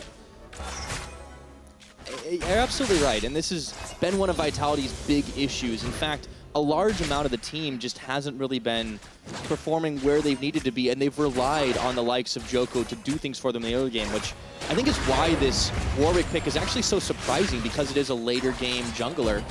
But I really want to see how Joko ends up performing against the likes of Jankos, because see what it's been the last couple of weeks. Yeah, Jankos somewhat back on form himself, not yet able to secure First Blood King for himself. Joko still has had some of the greatest impact when it comes to First Bloods for a team, but it kind of wears out after a while. And Joko, we've seen him have games where he starts 2-0 on Graves, then dies 5 times, and Vitality as a team can't hold things together. But maybe with this Warwick paired with the LeBlanc and the Renekton, if they can get that Infinite Duress combo off, that might be what Vitality need to secure an early game lead against H2K. Yeah, you pick good targets, you're able to come up big, but that's the problem when you're dealing with the Tahm Kench, is he can always deny that. It's why this pick is so powerful, negating a lot of effects of a composition that the likes of which Vitality's bringing. However, it's a very even early game. We haven't had First Blood. We're at 7 minutes into this one, and there's been a few close calls.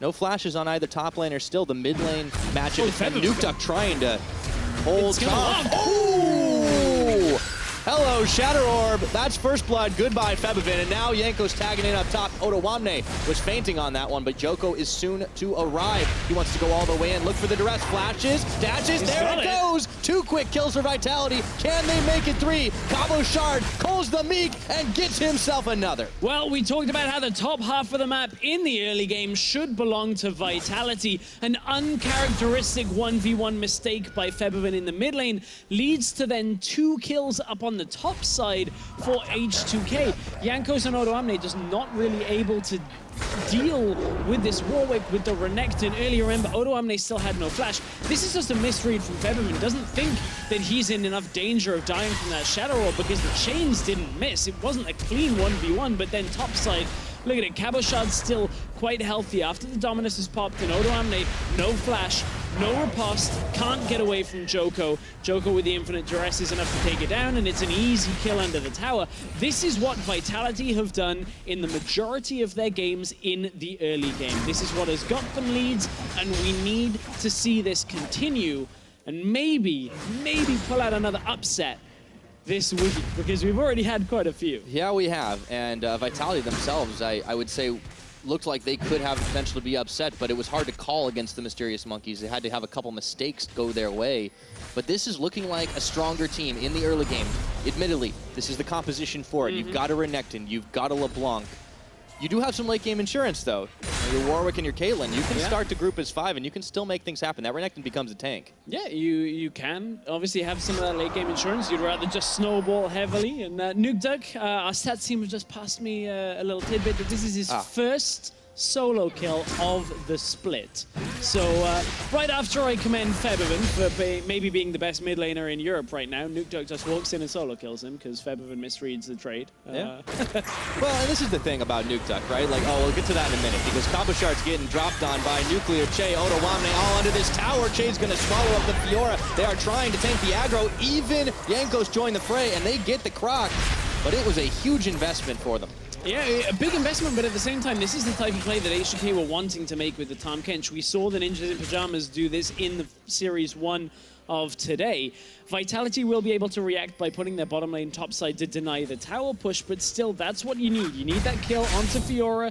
She needs to be strong enough to be able to contend against the Renekton the later this game goes. You can see Cabo Shard 1 versus 3, 1 versus 4 as Jankos joins in.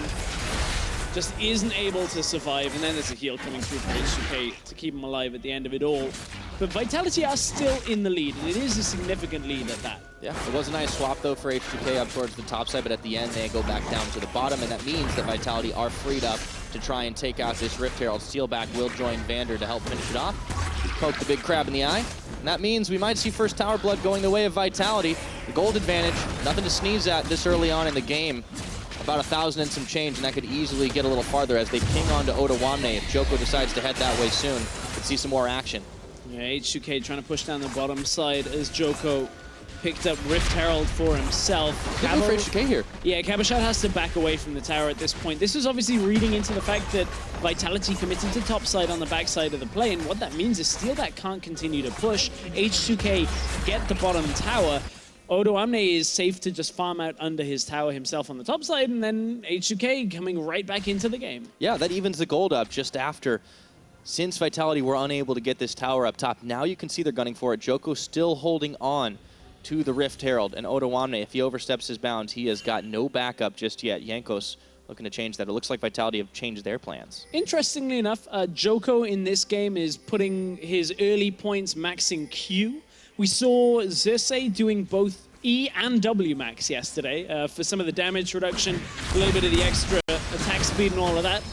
But this is about getting into lane. Okay, Joko, tongue right on there, slows him up for just a second, and Jankos is going to help Febivin finish the job, so H2K collapsing. So it's about getting into lane and then successfully being able to move around fights, but you also are a little bit easier to kill without some of the extra points in damage reduction. But Steelback trying to get away. Flash followed through. Feathers fly for Nuclear, and now they swallow up Steelback, and Otawamne gets the kill. The H2K gang squad has arrived. And this is the difference between watching NIP play with the Tahm Kench in Game 1 and now watching H2K play with with it in this series is, look, it's not all about just using the Abyssal Voyage once. It's about every single time somebody on Vitality is out of position. Shay pops the ultimate, gets one person. They're already making a play for the tower. And from what looked like a very serious deficit early on for H2K, they're turning this game right back around, and they've got the gold lead once again. Yeah.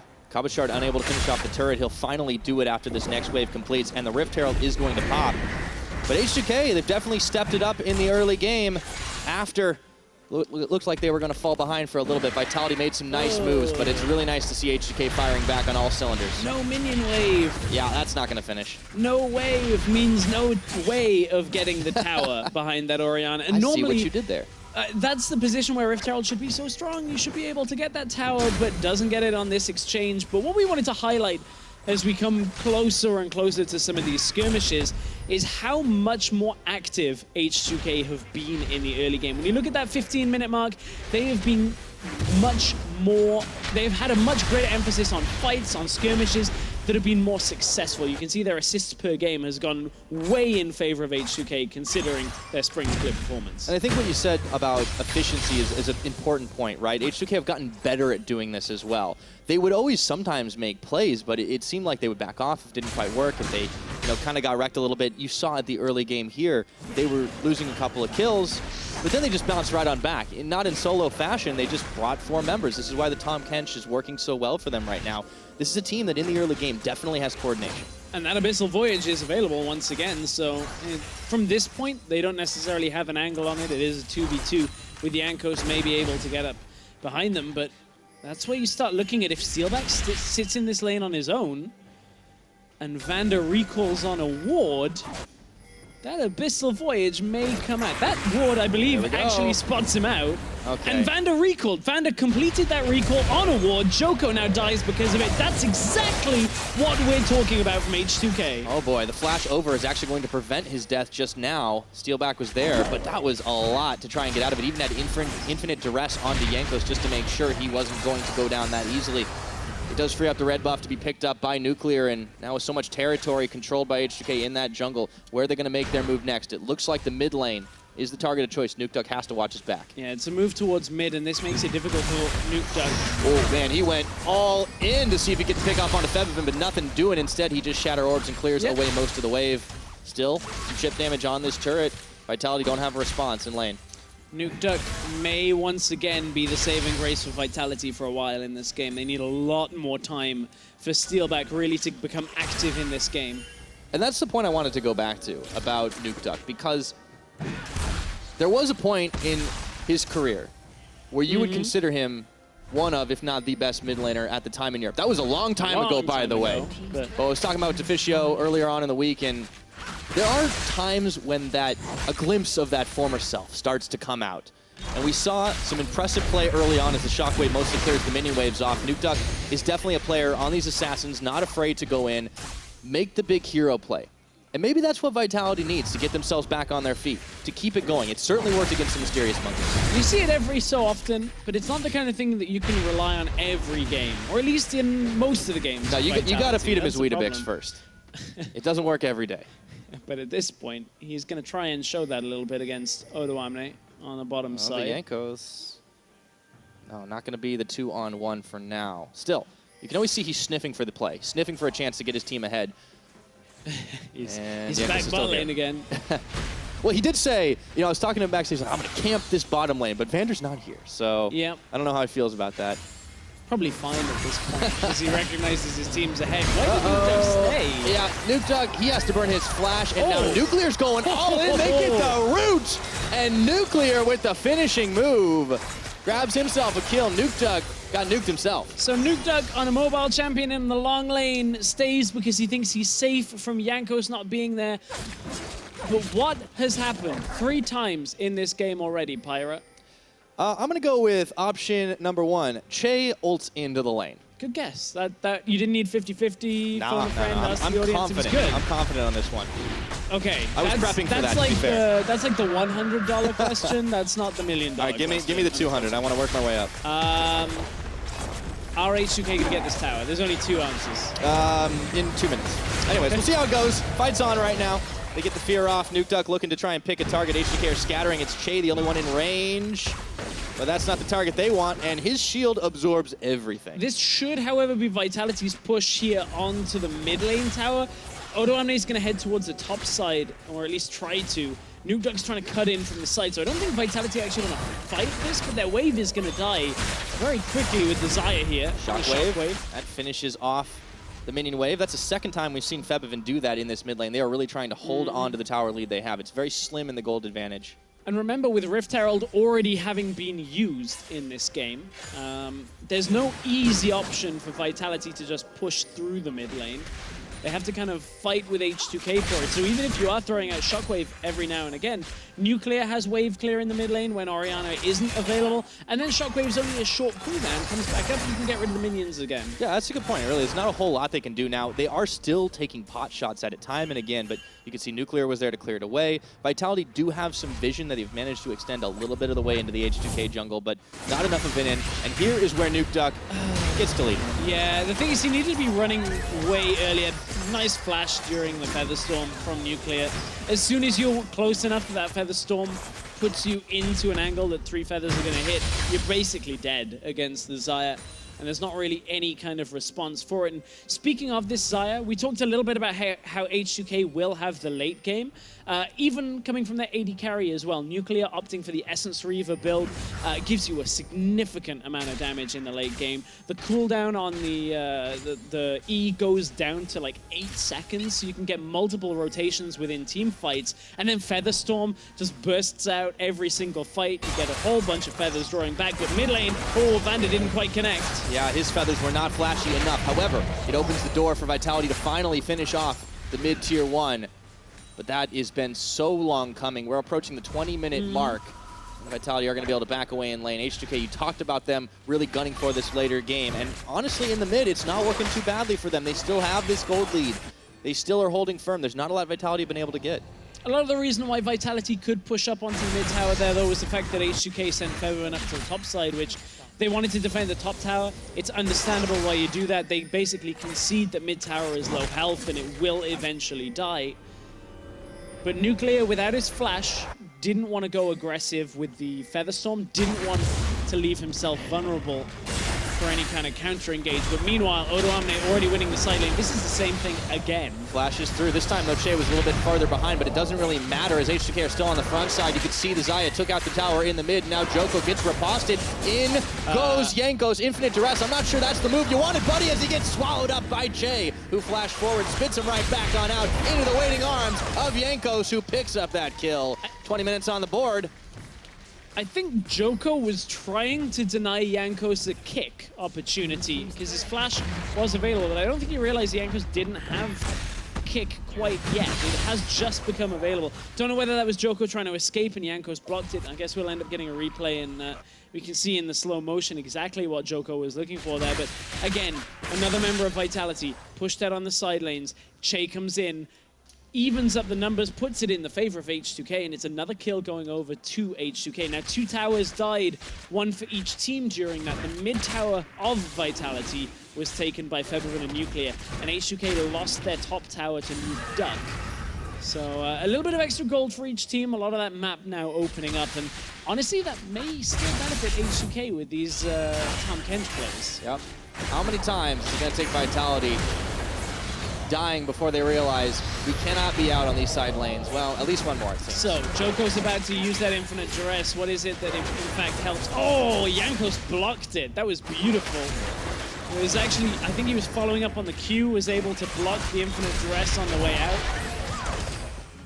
Nice. Nice. That was stylish. Well, H2K definitely are doing it in style right now. 1,500 gold in the lead as we get to the 22-minute mark. Che hiding in the brushes as Joko throws down the ward. Won't get too much sight off of it thanks to the control that H2K have already placed. And they are looking to make moves inwards into this jungle of Vitality. Nukeduck still waiting on the bottom side to try and duel out against odoamne. See if he's got what it takes to make it happen. He steps forward. He wants that red buff. odoamne, I feel like could win an extended trade as long as the chains miss on the first exchange. I'm pretty sure he will actually just 1v1 down Nukeduck. Might just be the case. Well, Joko, okay, buddy, is tanky enough to survive, but wandered a little bit too far out of range once again for his teammates to really get in time. Look at Jankos, the team player here. Locket of the Iron Solari, second item on the Lee Sin. We see a couple of times that Locket. He's just like, I'm just going to make sure the team survives through team fights. Don't want to go any of that solo carry build. Nah, This he's is going to a leave that. different Jankos to the one we used to know. Well, you know, he's had a long career himself, so yeah, it's always time to learn and try new things. Odoamne and Nuclear are going to be covering that gap this game anyways, and let's not forget Febivin as the game goes on, and he's going to be harder, slipperier to kill as well now that he has the Banshee's Veil all completed. It's going to be difficult for Vitality, especially now that this Dragon is going to be finished up pretty easily. There's so much vision in the river for H2K. Vitality have been losing this war of attrition slowly but surely. Yeah, and I like the play that Vitality made onto the top side to get the first couple of kills of the game, as well as the 1v1 from Nuke. Just being able to kind of outplay Febivin in the mid lane, but from there, it's been the same kind of symptoms from Vitality where one member gets caught out and suddenly Vitality can't skirmish. And we looked at the amount of damage that their carries do the other day at the beginning of Thursday's show. There are so many fights that Vitality are outnumbered that they just never end up being able to do damage. But they might be able to get the numbers this time around. Oh, unless Joko goes down, and he does to start things off. Jay tanked up the rest of Vitality as Nukeduck gets in around the backside to try and finish the job onto Nuclear, who gets swallowed up by Che. Cabochard, meanwhile, trying to 1v1 out against Odoamne, but the Croc is gonna get rocked! Febivin with the finisher! And the ace in the hole goes straight into Febivin's health bar, but that's not going to be enough. 2 kills for 0 as Nukeduck once again looks for an inroad, but there's nothing there. Yeah, a lot of little 1v1s happened during that exchange. Nuclear tried to face off against Nukeduck, but in came Che to keep him alive. Jankos maybe trying to put the Frighteners onto Nukeduck in that mid lane, push them away from Baron. Here comes Odoamne. Now keep in mind, H2K have got a good amount of damage to take down this Baron quickly. That they do, but Joko is back up if he can get there in time. No Vitality can infinite peel him off. Yes, you are correct. Baron has not always been H2K's friend, but will that change right here, right now? The Baron is smited away, and Nukeduck cannot get the finishing kill onto anybody, and he's forced to burn Flash into enemy territory just to get out alive. Yeah, it was a Baron call with a bigger lead than this that H2K bungled, I should say, against the Unicorns of Love. But Well, they bundled H2K up the win for them. first rated for Baron control. This is because they didn't give away a Baron in like the first 2 weeks of the split. Yeah, you got to give yourself some credit from earlier on in the split, and then you can afford to make a few mistakes. So Joko tries to get Odoamne, parry comes through, and brilliant block on the infinite duress. Once again, Joko not having any luck with his ultimate. Nuclear, he has flash, he has ult, doesn't choose to use him because Che is there to keep him alive, and then Odoamne finds a Cabochard, is able to take him down, and on the bottom left part of your screen, we are seeing Nukeduck stalking Odoamne, but yeah. look at where Che is. Che's ult is coming through. All right, Nukeduck, I got to give him credit for Che trying canceled over and over again, but he is always on the wrong side of the map at this point. Che cancelled his ult because he knew he could just run after Nukeduck and find it. This will not end well. One auto is all that Febivin needs. Keeps on going. Whoa, he wanted to flash for that one. I thought we were going to be in for a long chase. Yeah, I thought we were in for a chase. I'm like, I'm just going to watch how this plays out. Not today, says Febivin. I mean, he's 3-1-2 at this point, so despite the fact that he was getting bullied in lane, it hasn't mattered much, and that is a big amount of gray health as Che unfortunately fails his flash over the wall, but Nuclear does not, followed through by Cabochard. Just like that, they got 2 kills. Yeah, Vitality fire back, catching out H2K when they were on their own, and Nuclear tried to come in to defend Che, then had to use his ultimate and flash over the wall because he can't cross walls just with the ultimate alone. And Nuclear and Che both die the first time in this game. H2K, maybe a little rock. This will hold some of their presence from that Baron buff being taken. They did manage to get a tower on the bottom side as Odoamne had kind of hard committed, but it just seems like both teams have been giving up these isolated or semi-isolated kills. Yeah. And that's really just been the impetus for a lot of this action. So let's see how it all started as Che goes in, holds right in between 2 with nobody in his belly. Yeah, Che orchestrated this play. That's I think Jankos, they thought maybe was coming across the mid lane, but Jankos was actually chasing Vander. Then Nuclear had to use the flash to get over the wall. Double kill for Gabo. That could have been a lot worse. At least Odoamne got a tower out of it. Yeah.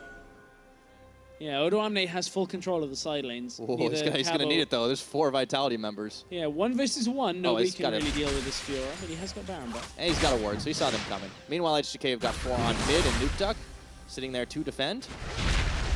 Jankos trying to clear some vision away himself, and now Jankos got the command protect on with Baron buff intact on a few members still. H2K are looking to try and finish off the second-tier tower. Odoamne is going to have better luck up top. It's the 4-1 for H2K. Chase ult is back available again. Oh, he gets the knock-up, and now they've chosen Jankos and finish him off. It's Nukeduck finally breaking out of the game with the kill right here. Ace the hole going to land onto Che. Finally, Joko manages to find somebody with the ultimate without it getting blocked, and Jankos ends up falling. It will, once again, delay any more impact. Baron buff has just expired for H2K. So now they're just going to have to use the gold lead that they've accrued already. Just about 4,000. They are strong enough in the side lane with Odoamne, but he doesn't have teleport for another few seconds. And that means he can't reliably be out on that side lane, especially not when Jankos is still dead. It seems like the game plan for H2K really allows for this. They've been giving up a kill here and there, but they're still getting towers. Odoamne has been a monster side pusher. He's 3-1-3, and as you said earlier, no one of Vitality can deal with him. They need to send multiple members at that point. And it's just going to get worse and worse. This Fiora is going to get stronger. Sitting on the Trinity Force, a Ravenous Hydra. Difficult for anyone from Vitality to find him. Although Nukeduck has been trying. Nukeduck has been trying, and it's important to note that Steelback is the best farmed person in this game.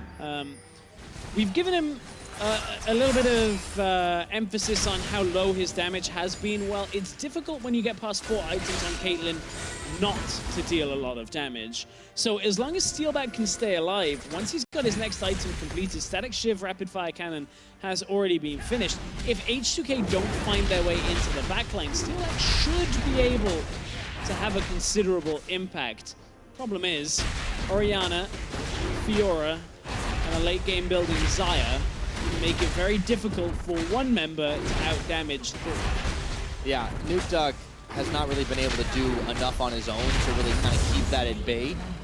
And Cabochard, even though he did get a couple of kills in the early stages of the game, that's not going to be a damage threat the longer it goes on. He's going to need to keep getting tanky. You see the Sterix gauge completed on him as well. It seems like they're just going to need to find like almost a perfect angle to get like a pick so the fight just instantly becomes a 5v4. And H2K have shown that they're not immune to getting picked off in a bad situation, but we'll see if that holds true as Joko looks to go in onto Nuclear, backs off. Nuclear didn't quite get the angle on the feathers there.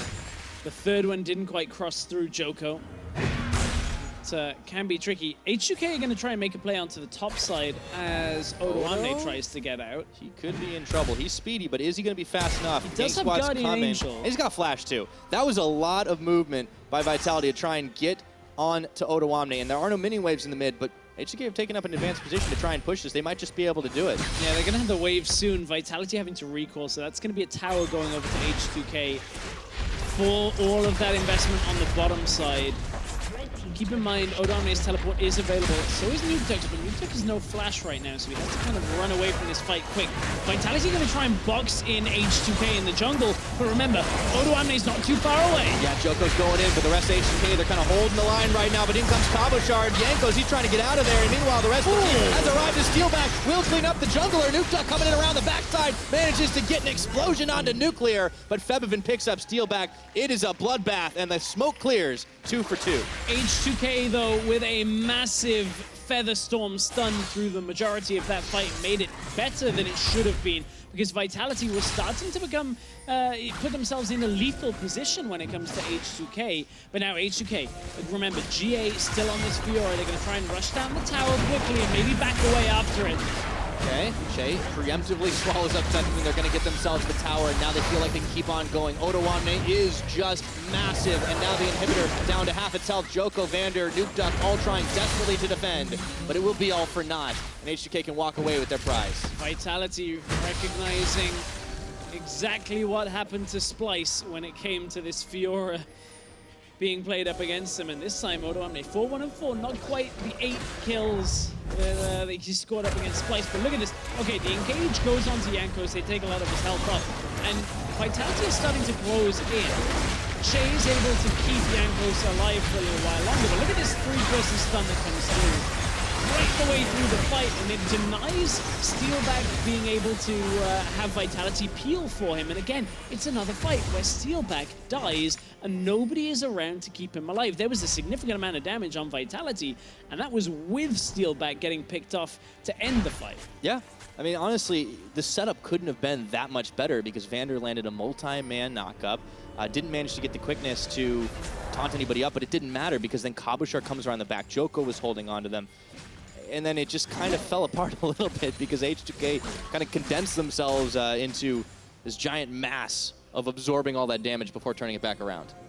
H2K have started to not necessarily slow down. They did, of course, just get that inhibitor, but it started to look a little messier out of H2K for the last couple of minutes. Still heavily ahead. Shay wants to go aggressive, take a nuclear with him this time. Oh, that's actually right into the backfire. Oh boy, Nuclear, can he stay alive? He gets charmed up for just a second, but they are going to try to keep turning it. The shockwave will pull in many, but they have lost their AD carry. A pair of redemptions come down. I don't know if anyone's going to be redeemed after this one, but H2K got enough in the tank, and that Fiora's running wild. Febiven's helping out as well, and hits the last man standing Nuke Duck as H2K look to close this out. Shay just delivered Nuke Duck as a sacrificial lamb to Vitality to win game one.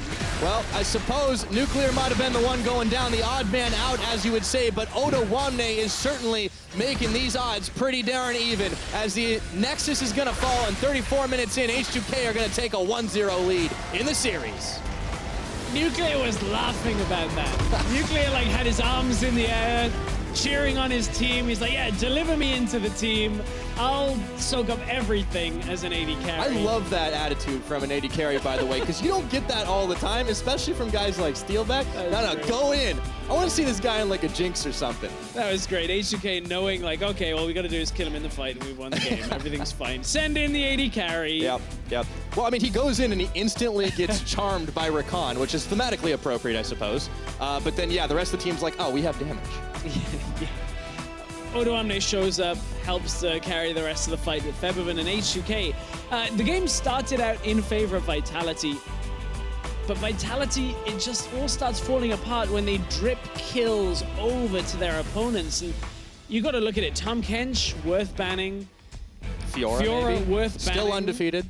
Yeah, I mean, there was so much jungle emphasis by both teams that you can't really fault Vitality for taking away the Zac, the Elise, and the Thresh. But then you look at how H2K play around the Fiora, the Tahm Kench. I think for them, those picks are maybe even stronger than an Elise. Yeah. Or maybe a Thresh. I mean, banning out so many junglers is a double-edged sword, and if you're going to do it, you should make sure your pool is larger than your opponent's. Kind of hard to do against Jankos. All right, well, H2K, they got off to a good start in the series. We're going to go ahead and check in our analysts for a closer look. Thank you very much, Pyra. An explosive game one for sure. Very back and forth there for a little while. And as we get a chance to look at picks and bans, I want to talk a little bit about these solo lane matchups. Specifically, looking at the top lane here, Wadid, it felt like Renekton just dominated this Fiora early on, and maybe some mistakes from Oda Wamne in the early laning phase? You have to really care about the Renekton only trades, because if you trade a lot with Renekton, after that, Renekton just lifesteal with his Q, and then he get a lot of advantage from it, and that means they can vision control with that pressure. So you have to really care about that. Maybe he just want to kill Cabochard and then he trades a lot. That's the point, I think. I actually think Cabochard played this matchup really well as well, because he played around the pressure extremely well, and he really put it down onto Oda Wamne, nearly getting a solo kill in some instances. Well, if it wasn't for a bit of jungle pressure, it could have been very one-sided. And jungle pressure coming in from Joko as we bring up our first replay. Got to keep your eyes on exactly how the things unfold here. This is, of course, the first blood in the mid lane. Brief moment of disrespect from Nuke Duck that does give Vitality an early advantage. It just goes straight into this fantastic topside play from Cabo. Yeah, I think it's worth highlighting here that H2K, I think, was a little bit greedy to try and go for that play. They thought that maybe they could get a shutdown onto Cabo because he's super overextended on this Renekton, but Joko spent a lot of his early game just sitting around the top half of the map, enabling Cabo to continue playing the way in which he did. And I think that Vitality respected what H2K were trying to do, which was snowball that Fiora and try and get her out of what was a rough early matchup. But in terms of the early game, in terms of the top and mid anyway, things were going heavily in favor of Vitality, not quite the same down in the bottom lane. Yeah, let's take a chance to talk about the bot lane matchup now. Wadid, what are your thoughts on the Caitlyn Tom Kench versus these, not the Caitlyn Tom Kench, rather the Xayah Tom Kench versus the Recon Caitlyn on the opposite side? How do you expect this lane to sort of play out here? Yeah, because this is only one chance to H2K because they have a losing matchup on the top side and mid, right?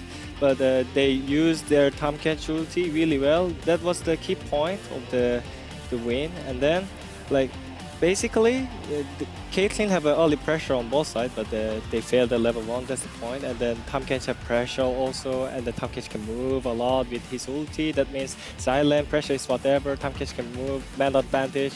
Yeah, I think Che just shot caller is insane. It was like a lot of insane play, I think. He just did really well.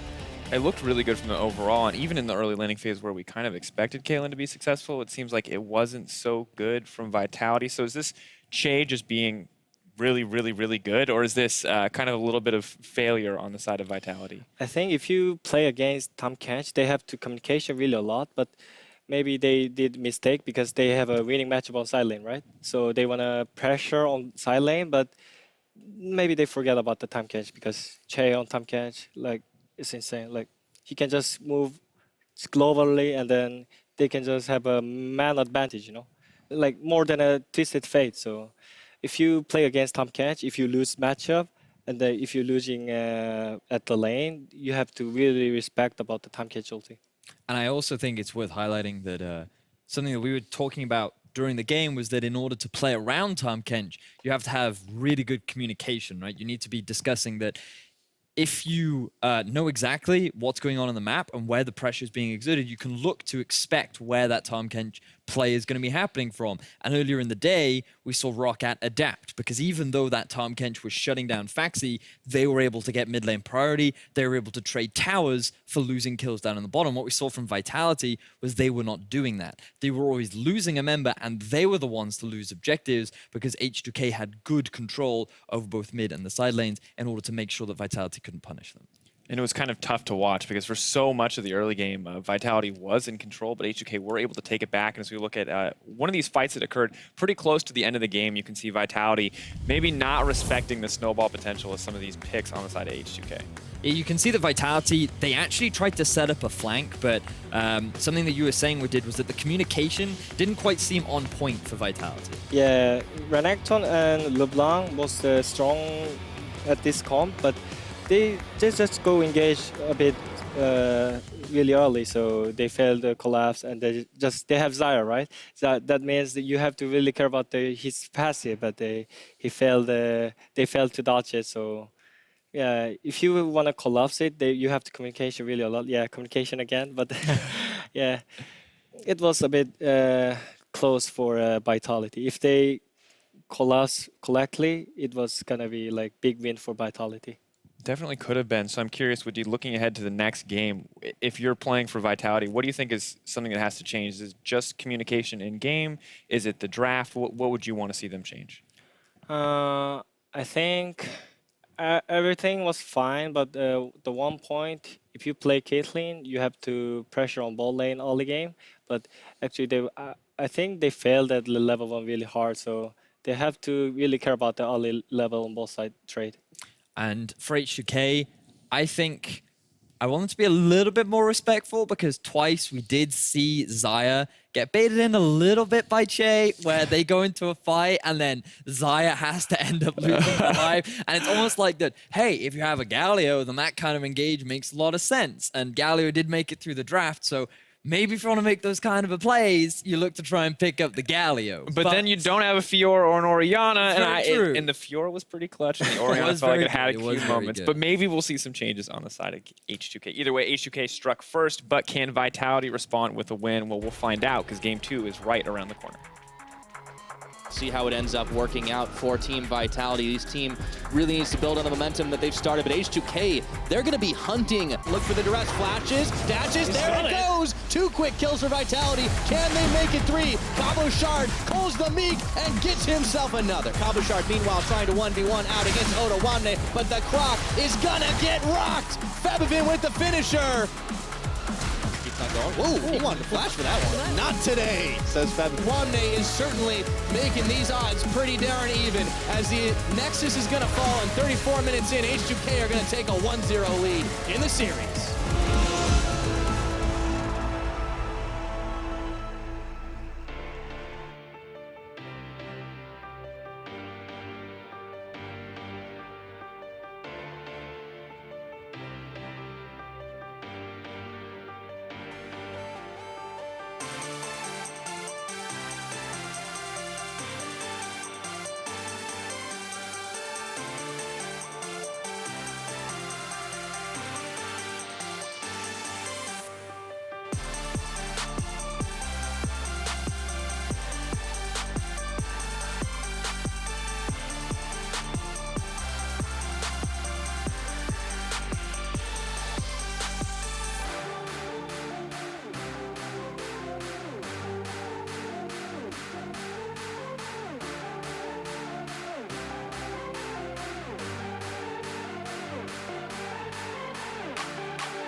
Welcome back to Berlin in week 3 of the summer split. Remember to stick around after this series for the post-game lobby where we will be highlighting your big plays of the week. Now keep on sending your favorites over to @Esports using the hashtag EULCS.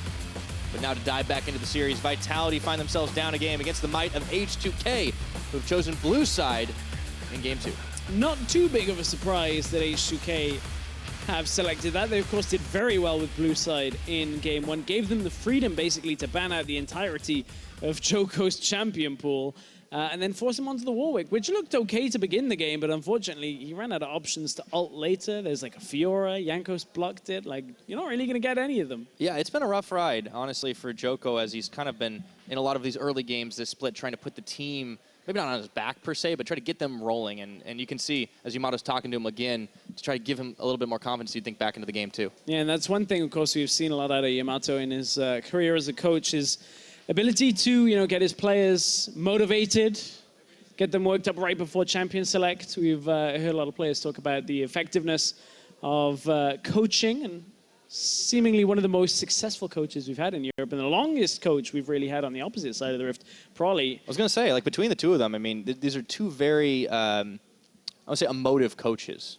In their own ways, obviously. Like, we've heard a lot from Prolly over the years. Yamato, of course, a little flashier, but they both are very big on the importance of the mindset of the players. Yeah, absolutely. And it's always interesting to see this as we go into the game, how the different coaching styles can have an impact on players. But I think ultimately, when you look at what H2K did in the last game, it's not necessarily about what Prolly's doing right now. I think Prolly is going to come into this draft and be like, do the same thing again. Because that all came from H2K being able to play the map very well around Chase, Tahm Kench, odoamne's strength on the Fiora. And that's a lot of what will go into a week's practice being really shown on stage. Well, and H2K had kind of a long time to think about their previous match and trying to get ready for this next one, because it was such a hard loss against the Unicorns of Love. And you know, they kind of come out the gate swinging. It was, you know, a little bit of a rough ride in the very early game, but you can see smiles on the face of Febit, and the team is just, they're not worried right now. He's like, got solo kill, didn't matter, won the game. I was on Orianna. It was okay. Well, that's not okay if you get solo killed on Orianna. He'll still be relevant, is my point. The dude was shockwaving minion waves. He did not care. Of course. I'm just saying, it's distinctly not okay. Is there a championship K to die on? I guess Karthus. Karthus is, yeah, that's fine. Sion at level 1. That's you true. Can do the old jungle strat. Everything's fine. But Well, I don't think we'll be seeing that this game, but we'll find out what we're seeing as we load up into Picks and Bans Part 2. Part Deuce. Electric Boogaloo at this point between H2K and Vitality. I did not Rakan expect that. off the board. Don't want to deal with Vander on Rakan. Although H2K had a very good setup to play around it, utilizing the Tahm Kench. H2K are actually going to allow the junglers through for Vitality this time. Yeah, interesting strategy. See if Joko on something more comfortable will be able to step up, but it's still been jungle bans on the Vitality side. The Zac and the Elise follow through, and now the H2K bans the Kennen. Kennen off the board. Zac, Elise gone, as you said. Vitality, I mean, they have to right now, as we were talking about, ban the same things on red side. That's why H2K are very confident on blue side. So that leaves Xayah available, as does most of the jungle pool remain available this game. Of course, now Graves, Kha'Zix, Gragas are available. odoamne always hovers, Rammus and Maokai. Yeah, it's an okay hover, come on. Oh, and the Shen is up. We haven't actually talked about that one. That was actually banned in Phase 2 by H2K in the previous game. And much like the Unicorns, H2K opting for this Shen early on. We'll see what kind of plans they have for it. Maybe this is the makings of the protection comp, but they will have a hell of a wall to go through if that Galio is first picked up by Vitality. Will that be locked in? It is. Can, of course, flex into the middle lane. It's okay to play Galio into Shen and Shen into Galio. It's kind of just not about the lane at all at that point. You pretty much just kind of check back in every time. Is he still farming? Okay, cool. Yeah. And Kaelin's picked up by Vitality, so Steelback's got his hands on that once more. May see the Twitch pick up here out of H2K if they feel comfortable with Nuclear's ability to play that. It can be difficult in the laning phase into the Caitlyn, but Twitch comes online way earlier on in the game, utilizing the spray and pray and that in team fights, plus the Shen shield makes him very difficult to deal with. But I'm saying that, nope, that's not what's happening this game. All right, it's the Ashe locked in, and H2K just going to opt in for the mid lane. Lucian not swappable, or will be something a little bit different. They still got some time on the board. Ashe into Caitlyn is a fine matchup, also gives H2K the ability to engage. Tahm Kench is up if H2K want to take it for themselves, but the jungle matchup is more important in their mind. They basically now forced Joko to pick his jungler here. Lee Sin would be the obvious choice. The rest of his junglers have been... No, actually, Kha'Zix and Graves are available. Yeah, it's been... Joko's kind of had a little bit of a different champion pool, but I guess he feels confident enough to take up the Warwick once again. So this is interesting as we enter the second ban phase. Well, Warwick with Galio makes sense. Of course, the Kha'Zix wasn't up. It had been picked by H2K in the previous Graves was up, though, that's for sure. And I think I prefer the Warwick head with the Galio, the Caitlyn. This music's really weird. There's a lot of tension right now. Like, it's like 90% the music. It's kind of like a tech noir game that we're playing right now. Yeah, seriously. All right, I mean, we talked about Warwick pairing up with this Galio. Like, what do you think Vitality are going to round their composition out with, if you had to say right now? Vitality rounding out probably an Orianna, if it's available, for Nuke Duck. just to give some sense of like team fight, it may very well be this Galio in the middle lane. Zyra banned out. Tom Kench is available. Where do they go? No, it's not available anymore. I remember what happened last time, and honestly, good move. Braum, but you probably don't want to first pick it. It is okay, but if you end up playing it against some of the ranged matchups, it can be kind of difficult. All right, well, H2K, they're on their last ban right now. What are they going to get rid of? It was already the Rumble taken off the board just in the event that Galio ends up going mid, and now they ban out Kassadin. They've left up Cinder, they've left up LeBlanc for Nuke Duck. Just wanting to take out one of those scaling mid laners to set up the side lane presence, because of course Galio does push Shen back quite a considerable amount.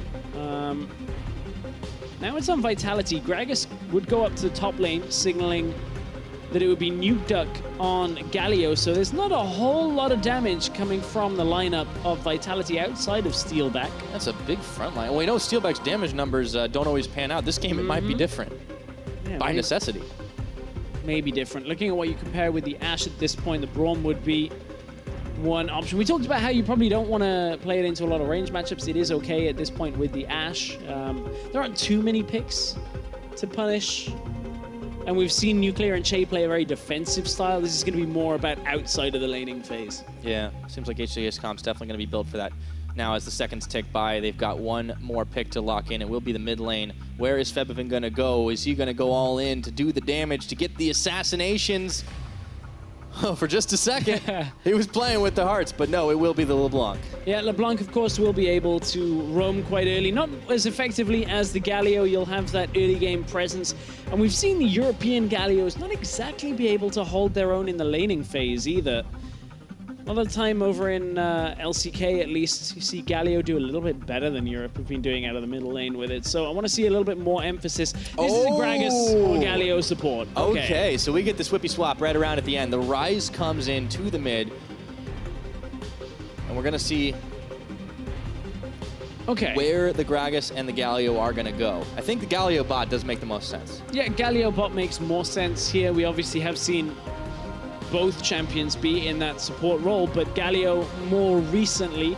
Galio Caitlyn will have a decent amount of push, and of course you have the taunt, a lot of crowd control coming out, then the protection for Caitlyn as well as the game goes longer. Unorthodox composition outside of Vitality. Very much, but you know, maybe this is coming from the amount of brain trust right about now, and I should have said something was up, because it just didn't seem to click.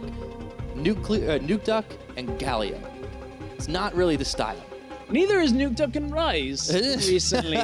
Recently. So the caveat there. I feel like Nuke Duck being put in a tough matchup here. This is like the second game of Rise we've seen near globally, at least in the LCK, NA/LCS, and EULCS. When you look at the champions played, Rise is only now seeing his second game. Very, very unusual pick and ban phase from Vitality. Will it be enough to bamboozle the likes of H2K and get them a victory in game number 2? We're about to find out, but H2K looking strong for themselves in the pick and ban, trying to close this series out on a 2-0. After a disappointing end last week to the Unicorns of Love, will they add one more notch to their belts before cross-group play begins? Let's see how it all unfolds. On to Summoner's Rift we go. Christmas time on Summoner's Rift for Che. I think he always does that when he plays Braum. Yeah. It's always Christmas if you're Che. We've been talking about skins a lot recently. We got some new ones in the pipe. Pugmore is the one that is really the polarizing one. I think we should change it to like Dogmore. That's what I was saying. Great. Different breeds as a chroma. Yeah. For the record, completely no insight. That's just me saying it'd be cool, mainly because I'd want to play with like something like a husky. Yeah, not everyone likes a pug, right? Yeah. And you can keep the animations because all dogs love tennis balls. But not in this game. Anyway, yeah, not in this game. A different dog. Joko's on the Warwick. Maybe give him a skin like that. I don't think... You wouldn't pet Warwick? A little bit dangerous. Just gotta give him a bone first. And Joko, at this point, we'll see if he can get the early game lead like he did in the previous game. Kind of came from a solo kill in the mid lane and then a play onto top side from Vitality. A little harder to do up against the Shen. See if he's able to do it again. Yeah, it's a little harder to do because Shen can fight back a little better and defend himself a touch better than Fiora in the previous game. But I feel like Cabochard and Joko might be able to do enough. You can see, though, that H2K already put a ward down to scout out Joko, and Joko responds to make sure that H2K aren't making a play onto his red buff to start this game. But oh boy, NukeDuck, out of the bushes, NukeDuck is finding out the hard way. You can't face check into that jungle. First blood for Febivin. Oh, that's a rough one. That you give the LeBlanc first blood here. It means Febivin may even just push this wave out and maybe recall and teleport back into lane. Febivin did miss a CS, though, which there's always something as a caveat on this one. Yeah, that's not enough to get an S. A+. Sad days for Febivin. We're actually just watching him farm in the middle lane. Doesn't want to push the lane too heavily. Doesn't want to allow NukeDuck to catch up. Of course, Febivin wants to play the zoning game here, get level 2, and deny NukeDuck's ability to get into the lane. Ryze will still struggle somewhat in the early laning phase. Oh yeah, now, Vander moving his way into the jungle to throw some wards down. They want to keep an eye on Jankos. Just as before, we saw the same thing last game, but we really got to keep an eye on this mid lane because this could easily slide into a huge deficit for NukeDuck if it continues as it's still level 1. And note that Febivin isn't going over aggressive because they don't quite have the vision on Joko. They haven't seen where he is, and that's why Jankos is now going aggressively in towards the Raptors. They want to see if Joko is playing a farming game. The Hawk shot crosses through as well, so now they know exactly where the Warwick is. It's the reason why Febivin didn't go aggressive when the chain's locked. It was all just about the damage. Oh, Joko did not see Jankos. The red buff could be his undoing. It's going to be a little rough if Jankos sticks around enough for the kill, but you can see where NukeDuck is. Throws down some vision. However, it's not as safe as it might appear. So Jankos knows that he's on the red buff, but obviously doesn't have full vision. Okay, let's see how that one goes right now. Febivin and NukeDuck continue to face off against each other, but it's actually Febivin who's faring worse right now. Hold on a second. He's holding on, don't worry. Well, it looks like Jankos, didn't steal the red buff away from Joko. So that was a whole lot of nothing. Yeah, a lot of action up in the top side of the jungle for not a whole lot of reward. Teleport back to mid lane here for Febivin. Jankos is still trying to honestly keep Joko down, but he's the one who's down the level right now. Odo does sink a taunt into Cabochard, but on Gragas, he's got the health pool to really keep himself in it.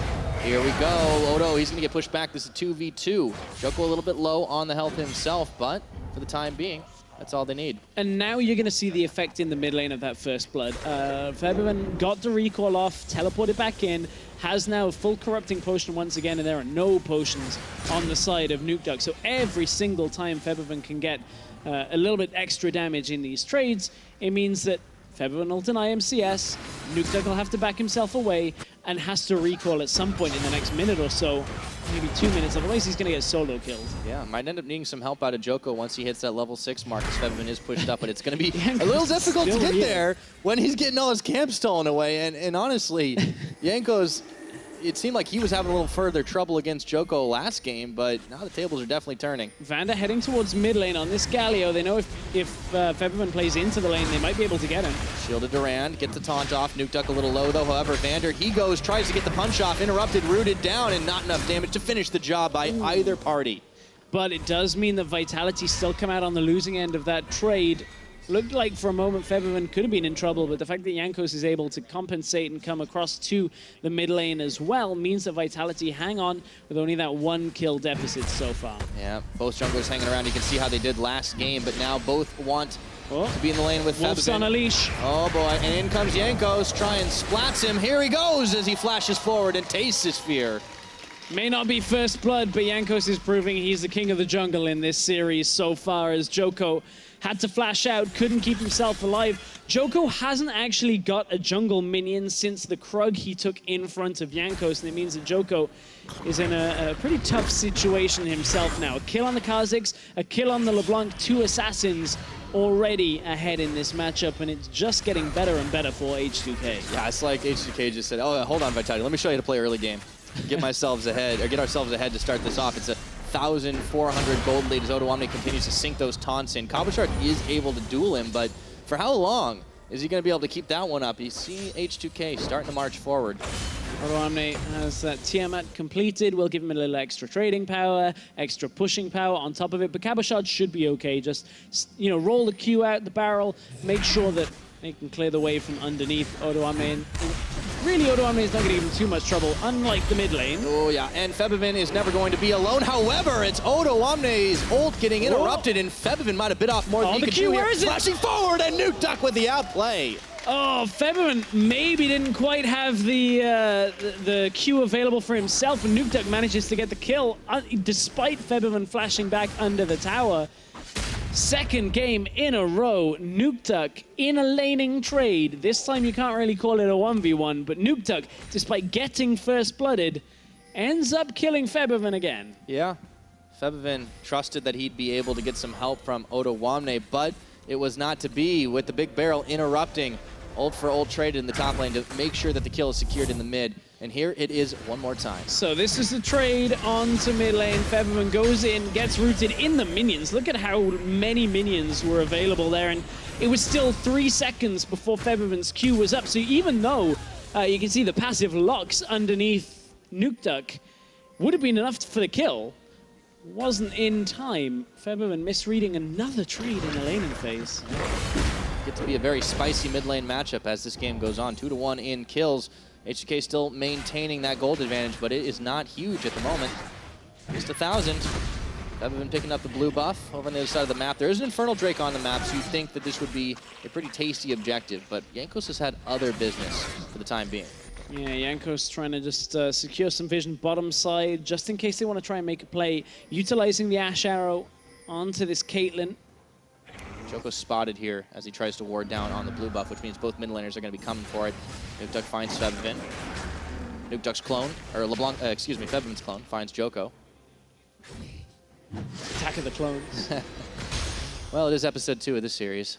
Well, if this was episode 2, nothing would happen, and we'd just be in episode 3, and you didn't really. But it'd be okay because then we don't have to see Jar Jar Binks much anymore. Very true. Although mid lane series, I don't know. All right, Jankos jumping in onto Nukeduck. Vander coming in with the shield, and Nukeduck pulls a magic trick out of his hat. Did Nukeduck get rooted as he arrived? That looked a little funky. He's got enough time for a bit of light reading. Nicely played. As Nukeduck appears in the portal, is able to get away, and Febivin once again not quite able to capitalize on this lead. He's going to get very frustrated by this. Yeah. Well, and the tables are kind of turned in terms of effectiveness, right? Because Nukeduck's on this rise, who's going to just be a monster as the game goes on. And Febivin has a window that is very slowly going to close. There's Nuclear in the bottom lane. We haven't really talked about this bot lane matchup. It's been pretty quiet. A farm advantage Nuclear's way, but there hasn't really been much to it. Honestly, Vander's been making the most moves out of all of the dual laners because he's been visiting mid lane. Yeah, and he's now got his ultimate available as well, despite roaming out. Chase still hasn't hit level 6 himself. Now, that does mean Nuclear has got a bit of a level advantage on Steelback, but that's not a whole lot of emphasis on having AD carry 1 level up for a little while. Now they're even. Yeah. So you can see that Chase still hurting a bit on that experience factor. Just for now. Let's see, heroic entrance could make the difference in a big fight, but without some of the items to back it up, that Galio won't be quite as tanky, as quite as big as he could be. Now, let's see, H2K wants to make a move towards the bottom side of the map, but you can see that Febivin was spotted on the ward. Yeah, Vitality saw this happening, so it means that H2K have been red. Nukeduck wants to trade again. All right. Nothing comes of it. It is a 1 level difference. Now, Kabashard even wants to join. This is a slow setup in the mid. Everybody, look at where Vander is as well. Vander's trying to get there. Ace in the hole gets used by Vitality. They're trying to get the numbers advantage, but each team can't quite find an opening to go aggressive, and it means that H2K will back themselves away. Maybe look for this Infernal Drake. Slow and steady, but they will move on towards the Dragon, and it is only going to be Jankos doing it right now. There's an opportunity for Vitality to come in and take it away, but he's already down to half the health bar, and now with Che and Nuclear in the front, nothing doing, no chance for Vitality to get in and try to take it after that. Yeah, it's just too quick for Kha'Zix to take down a Drake like the Infernal Drake. It's one of the reasons you pick him, right? I mean, he's able to do that. Yep. Better than a lot of other junglers. Joko didn't even have a smite available, so even if he had been able to get in range for Infinite Duress, wouldn't have really been enough of a factor. He's only just got it now, and he'll likely use it. So no chance of any kind of steal. H2K get themselves Infernal Drake. Still have 1,300 gold in the lead. A lot of that comes from farm in the bottom lane.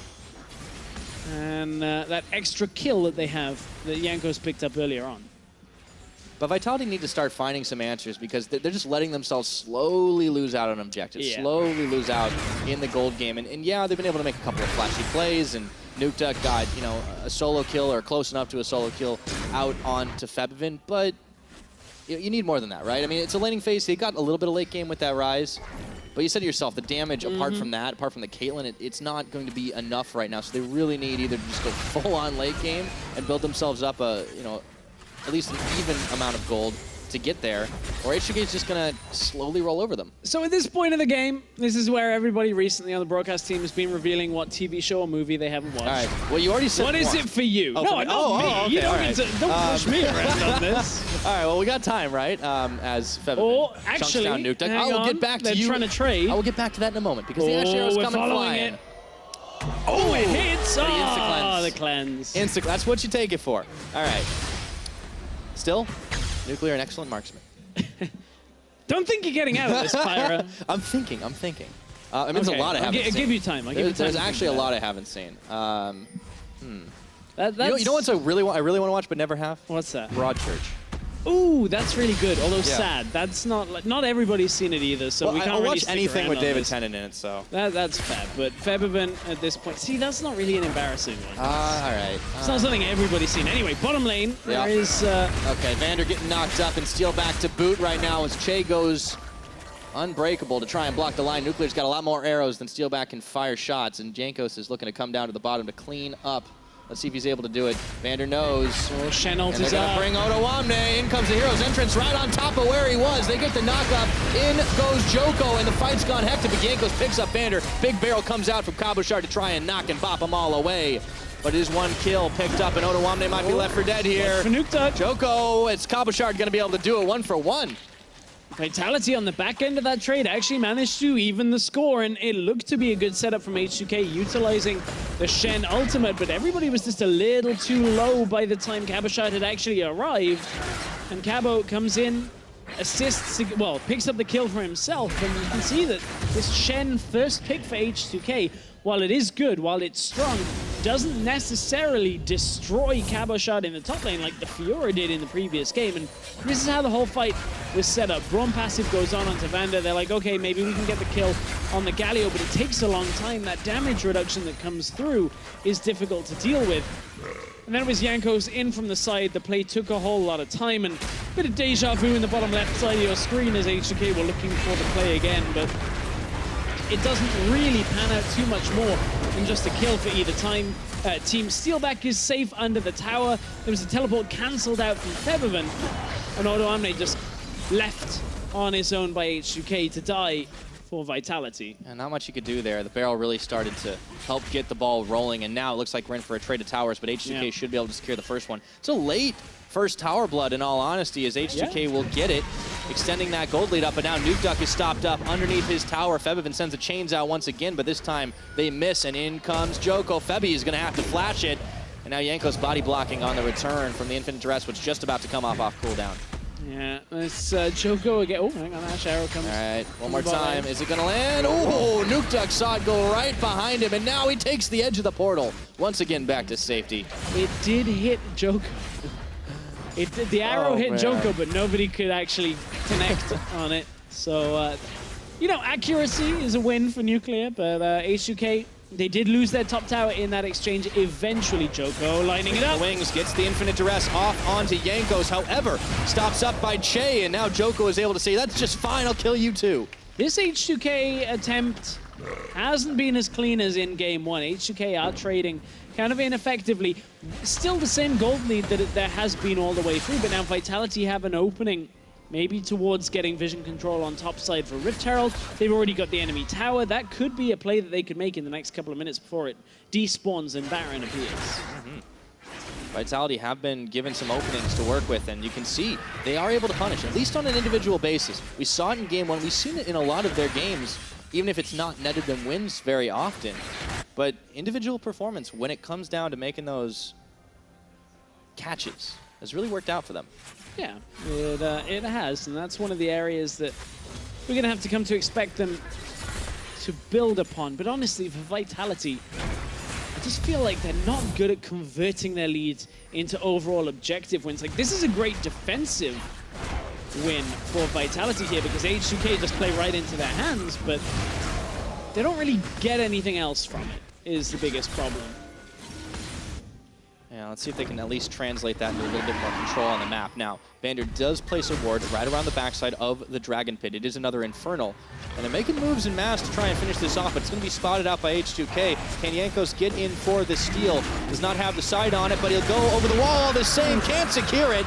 And now he gets bopped up by the barrel, forced to flash away, and Steelback trying to kite from Fevivin as Che is right in the thick of it. In comes Odoamne onto the taunt, finishes the kill. Hero's entrance just comes a smidgen too late, and Odoamne and the rest of H2K are looking to clean up. Well, that actually ended up being better. Nukeduck, I thought perhaps he'd taken his teammates into unfamiliar territory, but he actually manages to get them out there. Vander and Nukeduck will be able to recall out. Joko. Not so lucky.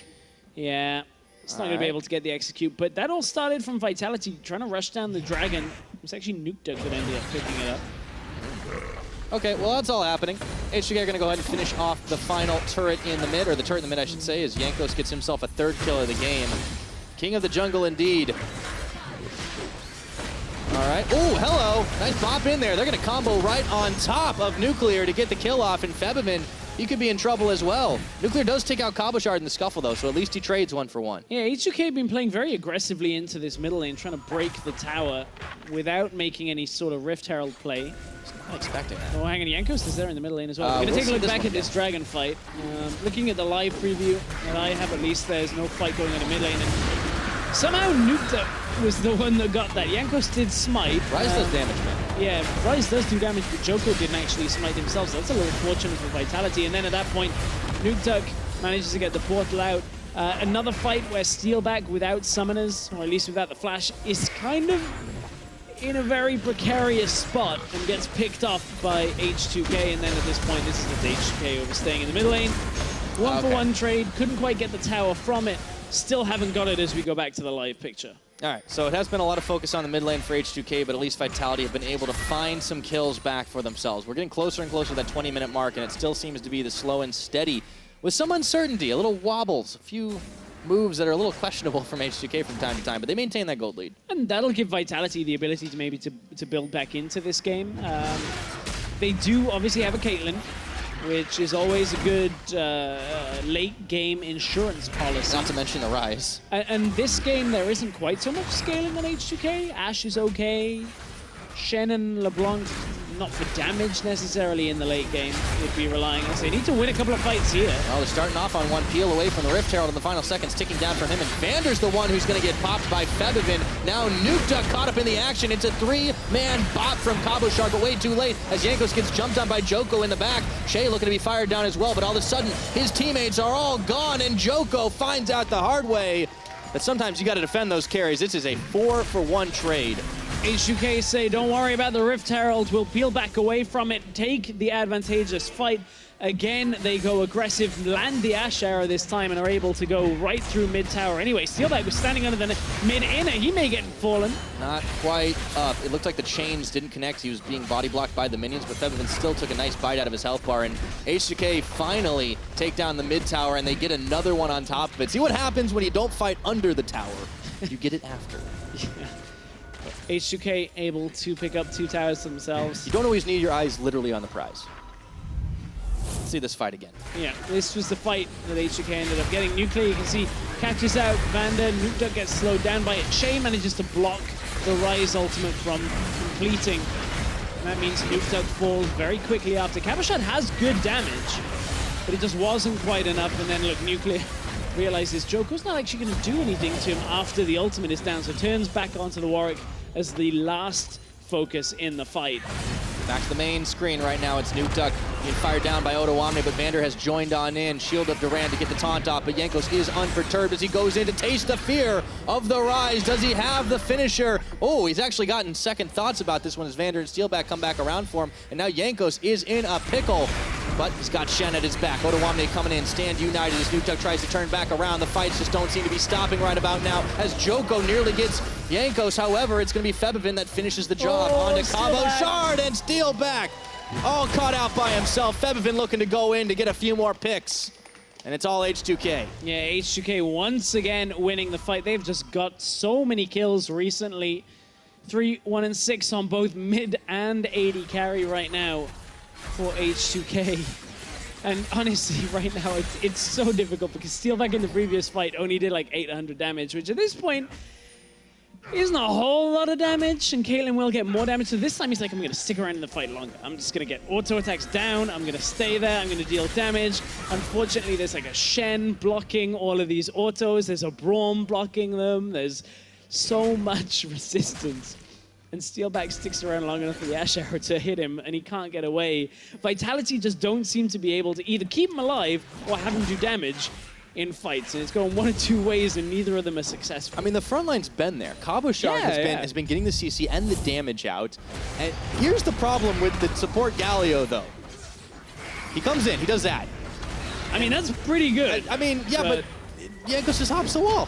Right, okay, Jankos hops the wall, but at this point, like, Vitality already so far behind that it's not necessarily the support Galio. I was thinking this was a different replay where he dies, and I was gonna be like, yeah, but yeah, that was actually not so bad. Yeah, it was okay. You get the damage reduction going on. Cabochard ends up dying eventually. And back to live. Okay, Nuke Duck, he's gonna get stopped up. CC chain for days as Nuclear fires the arrows with the Fury of the North. Taking out one, taking out two, getting himself a third. The triple as he just stops for a farm looking for more kills. Vander now under fire, and he is going nowhere, and Yanko steals that kill away. It was never going to be a penta because Cabo's on the top side. Imagine if that had hit the cross-map arrow for the penta. I'll get that one too, okay. Not even available, but Doesn't H2K matter. in full control. 50 CS up for Nuclear in the 80 carry role. H2K winning every other lane. Nearly 10,000 gold for themselves. After the Baron, it should just about tick over into that 5-digit lead. All right, well, Febiven's playing around with Cabochard up on the top. The barrel knocks him sideways out of tower range. It doesn't matter, though. It's all distraction while the Baron's going down. It's smited away, and Febiven even just tanks up a tower shot. Doesn't need to care as they finally will able to finish off this tower up top. 23.5 minutes into the game, they're opening up a massive lead on Vitality. Yeah, this is going to turn into an astronomical lead because before the Baron, they already had a significant advantage, and now there's a couple of towers they can pick up easily. So how did this fight start? We were in the replay when it actually kicked off. Steelback moving forward. Oh, it was Vitality trying to portal in. It was a nice play. Like, let's look at that setup. If you are ahead with this Galio, with the ability to set up a play like that, maybe not under a tower, with the thinking of the portal into the taunt. Nice setup, but horribly backfires when you're nearly 10,000 gold down and you're trying it under a tower against an Ashe that has an arrow available. Yeah, it was also really impressive with between Chain and Nuclear how well Nuclear was able to sidestep shots, get right around to the tower, kite around, while Che threw down the instant Glacial Fissure. Yeah. Meant that they really couldn't get a whole lot done. Realistically, there's not a whole lot ways back into this game for H2K. They try for Vitality. H2K having a full advantage. They have themselves a banner of command for Che. They're going to try again. Same play, is it? All right, let's see if they can do it. Anything. It looks like the answer is no. Before Vander even hits the ground, Nuke Duck is dropped 6 feet under it, and Vander is going to have no friends there. Another double kill coming out for Nuclear, and this is going to be an arrow. Is still up. Where is it? 25 this minutes. Is like they want to finish this territory. game. All right, well, Nuclear has definitely stood out, but the rest of the team is doing great. That arrow's flashed at the last second, but it is going to be way too late to get the flash back on this game. It looks like H2K is easily going to be able to clean up, although Febiven does fall at the back. That's a big shutdown going over to Joko, but is there any more damage left in the tank? Last Nexus turret's going down, and all they have to do is turn and kill the Nexus. Jankos, Cabochard, he's got some damage as well, but they just keep on turning for it. It's a hectic finish, but right at the end, H2K have done it to close out the series. They killed the Nexus, they killed the champions beside it. H2K with a huge lead to close that one out. 8-1 and 9 on the game from Nuclear, and some fantastic arrows. I wanted to say, does that completely negate the massive deficit they had during spring? Is that a bigger win for them? I don't even know, but H2K showed up huge in that second game. Yeah, and you look at it, it may have been a slow start to both games. Vitality looking strong in game number 1 to start it out, getting the first blood, getting first tower, I believe, in both games, but unfortunately, it just wasn't enough to close out. H2K able to back-to-back turn fights in their favor. You can see hug between Jankos and Vanda. It was all in good fun. Yeah. Well, he didn't camp the bot lane, so, you know, gave him the benefit of that one. But it didn't matter. It was all about H2K building up those leads and breaking out, taking down Vitality 2 times in a row, but a very different couple of games. Vanda's like telling them next time. Next Coming for time, you. Gadget, next time. I have seen Inspector Gadget, by the way. So that's I'm a good glad. thing. Yeah. Otherwise, it'd be go Gadget, like Go watch tablet it. to watch it right now. Yeah, for sure. That would have been the easier joke. Yeah, that's okay. No, it's all good. It's all good. Maybe I just watch a lot more TV than all of you guys. I don't even know where that came from. Clearly, I haven't missed too much. But for H2K, they didn't miss a beat. No, they didn't. Well played for them. I mean, it's so rough when you lose out against Unicorns in a long series, but they looked like nothing had phased them. They had a long time to think about their plan of attack against Vitality, and honestly, they didn't seem to break a sweat. No, they didn't. I think there's a couple of areas that H2K themselves will be a little disappointed at. Individual errors in the laning phase that are uncharacteristic for the lineup. I think that's what they'll kind of take as the hardest part of this Nuke Duck had game. some pretty solid outplays a couple of times. Yeah, he did. And Nuke Duck, once again, kind of showing up at certain times, but it doesn't seem to be a reliable baseline for Vitality. But let's not forget, Vitality did secure a win in a series earlier this week. They have secured a position above Mysterious Monkeys. But I think the criticism goes on just how these players have performed in previous splits and how it's just not coming together for Vitality right now. And a team like H2K is just too tough an opponent right now. H2K are fighting for the top of the group. Vitality, the only people they were able to take down in the first round robin of the groups, was only just the Mysterious Monkeys. Yeah, there's definitely still some growth we're going to have to see out of this Vitality team if they want to even make a chance at playoffs, because it seems like the expectations just get a little bit lower every split. Rosters change. It's not always the same. But you can hear them on the other side. H2K, I mean, honestly, a well-earned victory for them. Didn't quite catch it. But that's a fun fact. I get to do that when they play well, so probably approves. That's a good thing to know. Do they also get the chicken nuggets after they play well? You know, I think that happens regardless, but I might have to go back and ask Jankos about that one. But another player who honestly was a winner chicken dinner, and this one was Nuclear, because he's our player of the series. I mean, it's kind of easy to tell after that last game, but he was throwing shots out left and right. Yeah, really good performance out of Nuclear. Played Xayah in the first game. Most of his kills, however, came as his Ashe game in game 2, and so many of the engages going his way, managing to connect with the arrow, the Xayah game getting multiple stuns throughout team fights. I think this is, we saw Che show up in week 1, now we've seen Nuclear show up in week 3. I think that's a great sign for H2K. Yeah, I mean, it's shoring up what on paper coming into the split, coming even into the year, Nuclear Che were 2 names that you would think would mesh well together, and it took a little bit of time, and then they did, and it was fantastic. But then we saw the horrendous playoff performance. That's true. It's kind of I kind of like blocked that one out of my memory, to be honest. That's like the most important H2K week. You got to step up, right? Spring, because that was just a shock loss. And remember now, teams in the summer split fighting to get their way towards Worlds. H2K, they were last year's semi-finalists. Let's not forget that H2K, if they don't at least make it to Worlds, I think they'll be very unhappy with that. But they are looking like they're building their way back towards that, looking for that summer split set of points to maybe try and get there. Absolutely. I mean, it's still a long split ahead. We're only 3 weeks in to the European LCS, and I think cross-group play is honestly really going to reveal a whole lot of stuff, because we saw a lot of the teams going in for long 3-game series, but it's just going to get better and better when that flips around. Now, that will do us from here at the caster desk. Let's go ahead and send it over to the post-game lobby to wrap up week 3.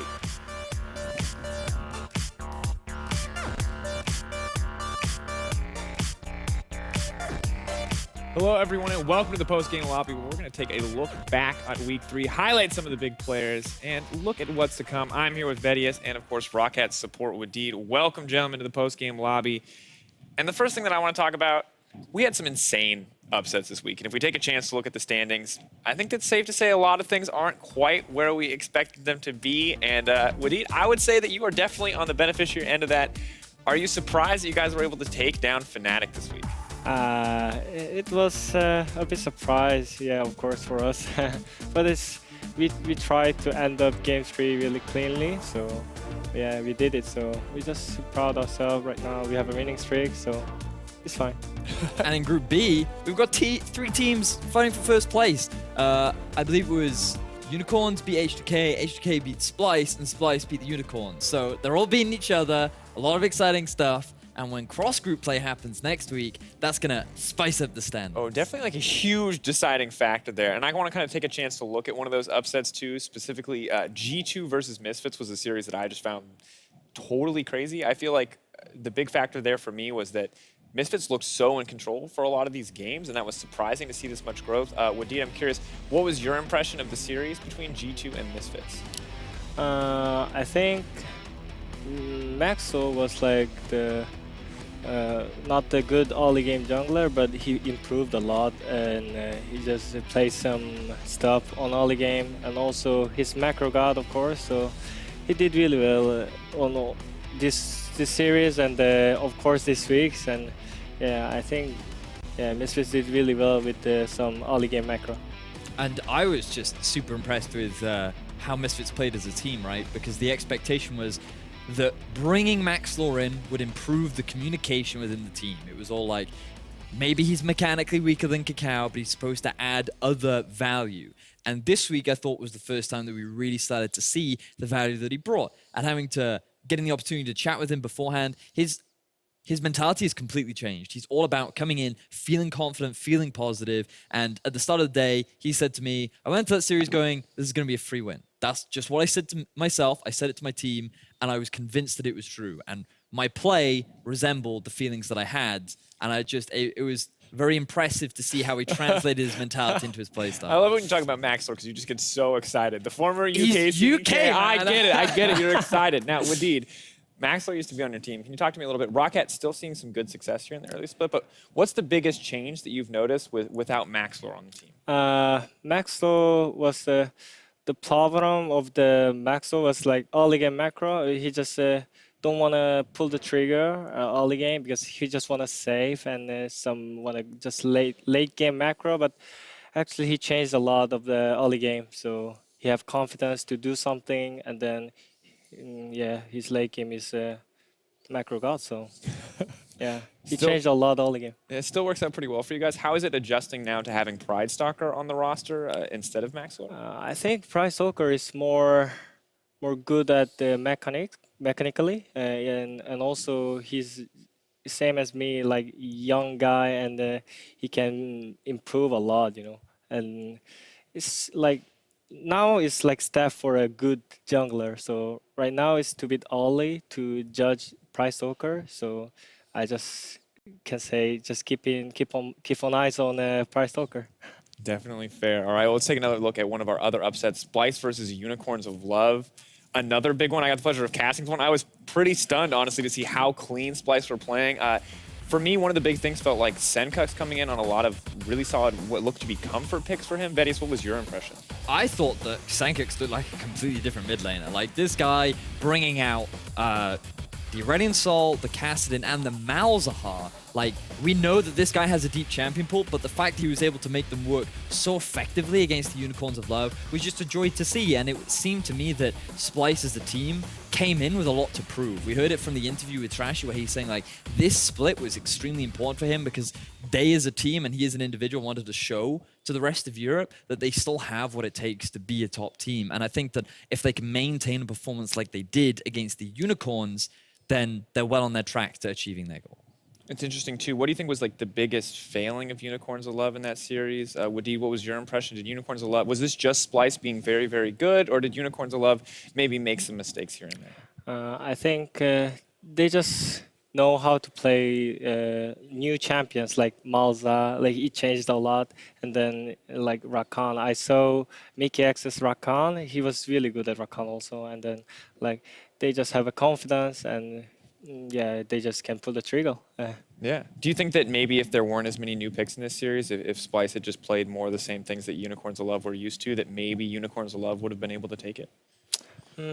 Maybe it's really hard to pick new champion on stage, because you just want to save for on stage because you guys just want to show their really just good things. But yeah, like picking some new champions or pocket pick is like gamble, but also same time it's really good at some situations. So yeah, I think Splice pull the trigger, take the trigger, and then they did really well.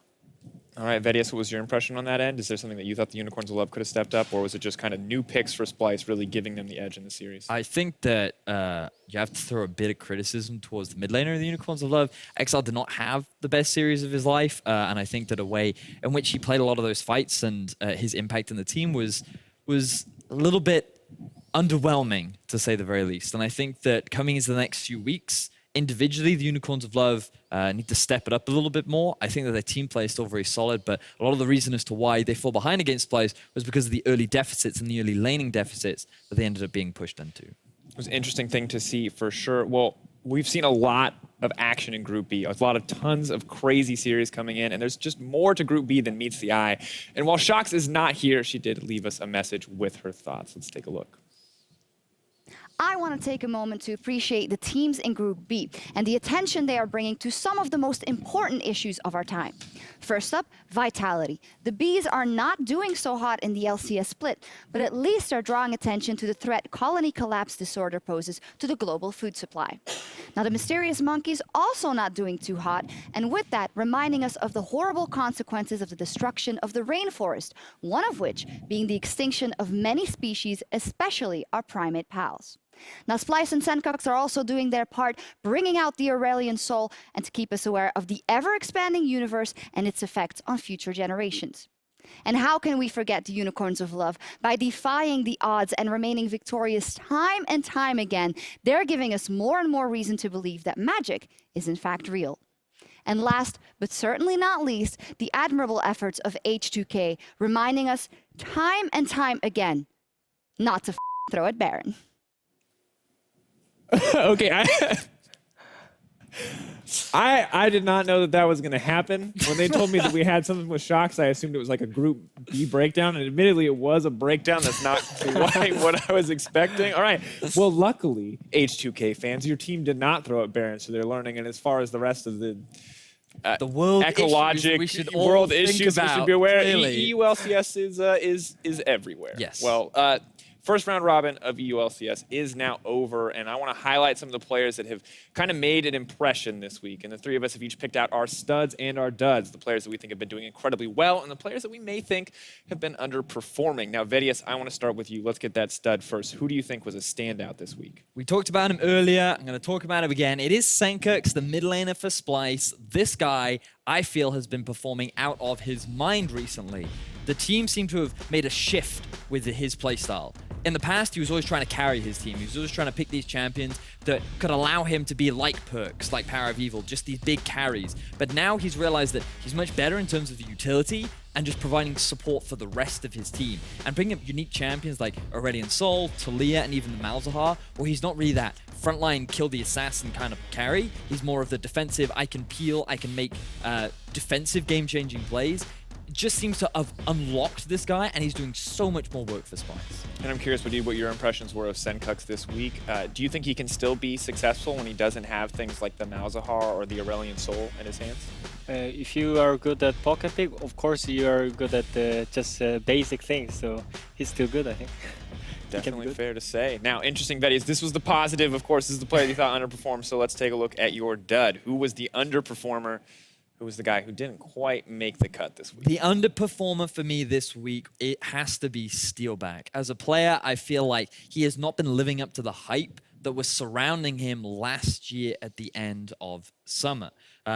People expected a lot more from him, like he was a teamfight god. He was always coming out with positive KDAs at the end of every fight. He as an individual seemed to offer so much to his team, yet right now, I feel like he's struggling in lane. He's not offering a huge amount in teamfights. His presence seems non-existent, and especially in the last few weeks, even against the Mysterious Monkeys, it didn't feel like he was doing anything exceptional, and he's just, to me, not living up to the expectations that we had. And it was definitely rough for him up against H2K today. But Wadid, I want your input now. Who was your stud this week? Who was the big overperformer for you? Who was, you thought, someone that just stepped up? I think my stud is Maxlow, because Maxlow actually improved a lot between, like, if you just compare to our ROCCAT Maxlow and Misfits Maxlow, he just make Misfits as a team. So I think he just performed really well at early game, and also his late game.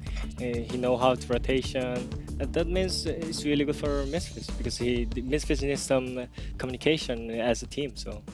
Yeah, was definitely good to see. Now, Vedius, you of course had really high hopes for Maxlore coming into this season. You wanted the Maxlore Alfari. You talk about it every chance you get in the office.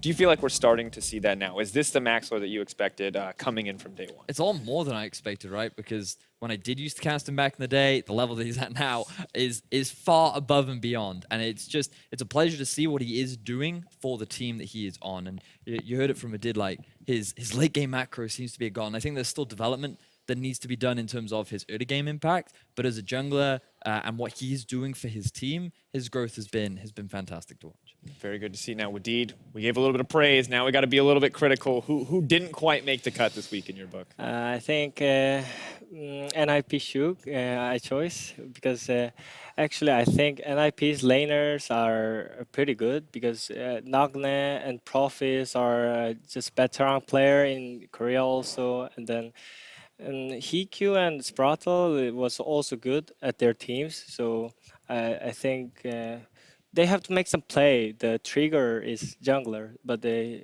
didn't. I feel like so. If he can change, maybe NIP will change. All right, well, we'll have to see if that development can be there. Now, it's my turn. Hosts don't always weigh in, but all right, I'm going to give you my stud. And Vedius is going to contest something you said earlier, so feel free to fight me on this. But for me, Mickey X has to be the stud this week. And while you're over there praising Senkux, and I admit the Malzahar was good, the Aurelion Soul was good, but every single one of those fights, this man, that smug face on his look, he was flaying people, admittedly once through a Blitzcrank hook to get Caitlyn pulled, not as good, but constantly setting up these team fights, constantly making things happen, and for me, he was just a standout performer. I thought that he played well, for sure. I think it's nice to see that he is being a big contributor for his team, but I think that Mickey has always been a big performer for Splice. I think looking back to when he originally joined, there were a lot of doubt around how well he would do on Splice, and then he was that big playmaker. He was bringing out champions like the Bard. He brought out the Camille last split where they made the Ziggs Camille bottom lane work. Like, this guy, to me, has always been one of the more consistent outplay performers on the side of Splice, which is why, to me, his recent performances isn't much of a surprise. Oh, wow. I love how you turned that against me. All right, well, humor me a little bit. Wadid, how did you feel about Mickey X? You mentioned that he was really solid on the Rakan, but give me kind of the impression of how you feel about him overall. Yeah, he played really well. That means he can be a best support in EU, but that means I can be also best support in EU if I beat him. So next match, maybe we against Splice, so I just expect against him. It's going to be the battle for the best support in EU. No one will get to play Rakan. I can almost guarantee it. All right, well, to round it out, one final dud.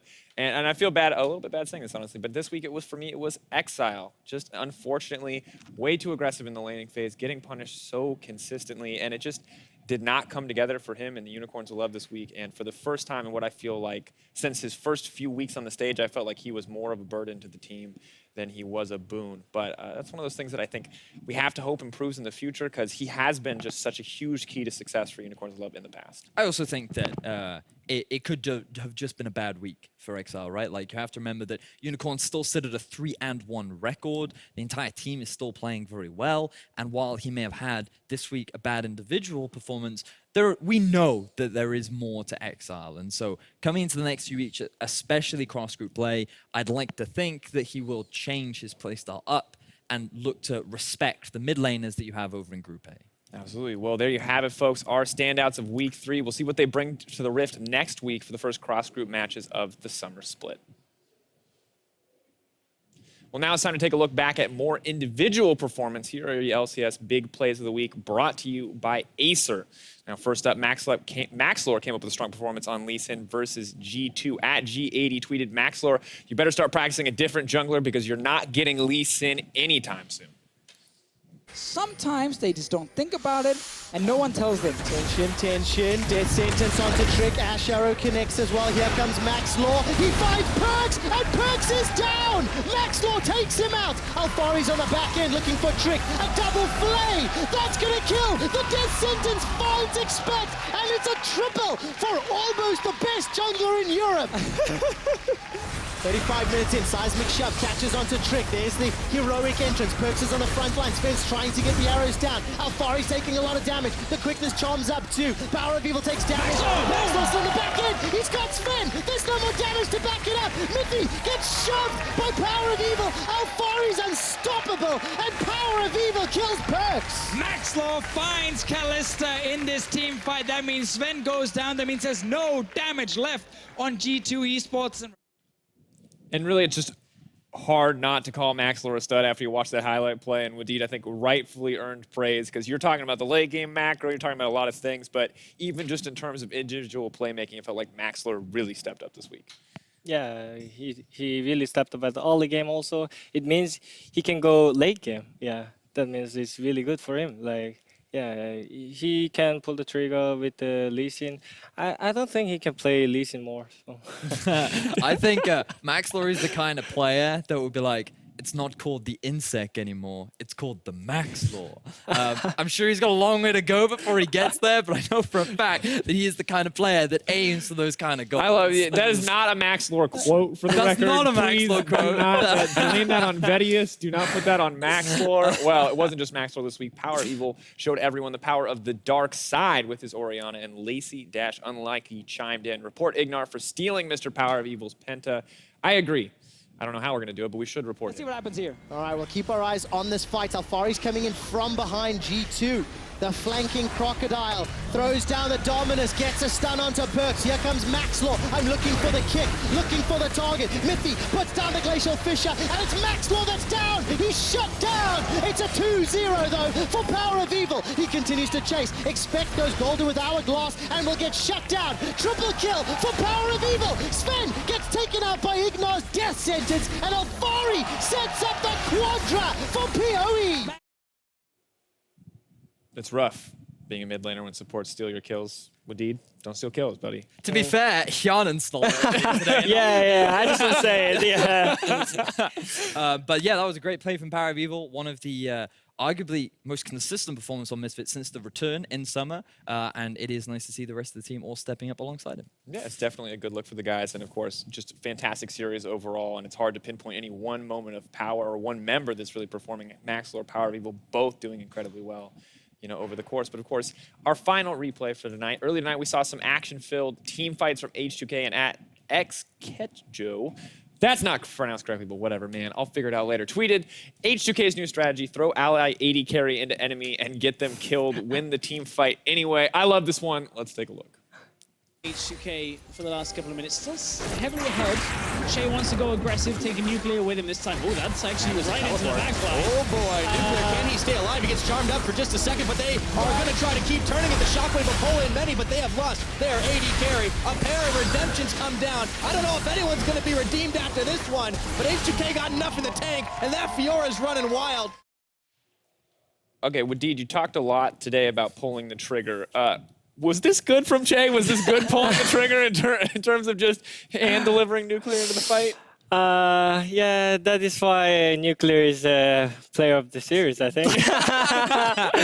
Yeah, he just throw out his body and then like they spend everything for him and then they win fights. Yeah, it's cool. Yeah. If anything, it was Nuclear because Che was just trying to engage, right? He was just using his ulti and Nuclear was like, oh, we've made this play so many times before, I'll hop in your mouth and let's go. He just wasn't expecting. Che's like, what are you doing here? And then it ended up, unfortunately, ending. All right, definitely did not work out for them. Now, I'm curious. I feel like Che and Nuclear as a bottom lane have just been stepping up across the board. We didn't get to talk as much about Game 2, but Wadid, what was your impression of Che kind of over the course of this series? I think Game 1 was a struggle, to be honest, for H2K, but the big change was Che's ulti. And then he changed the top lane matchup.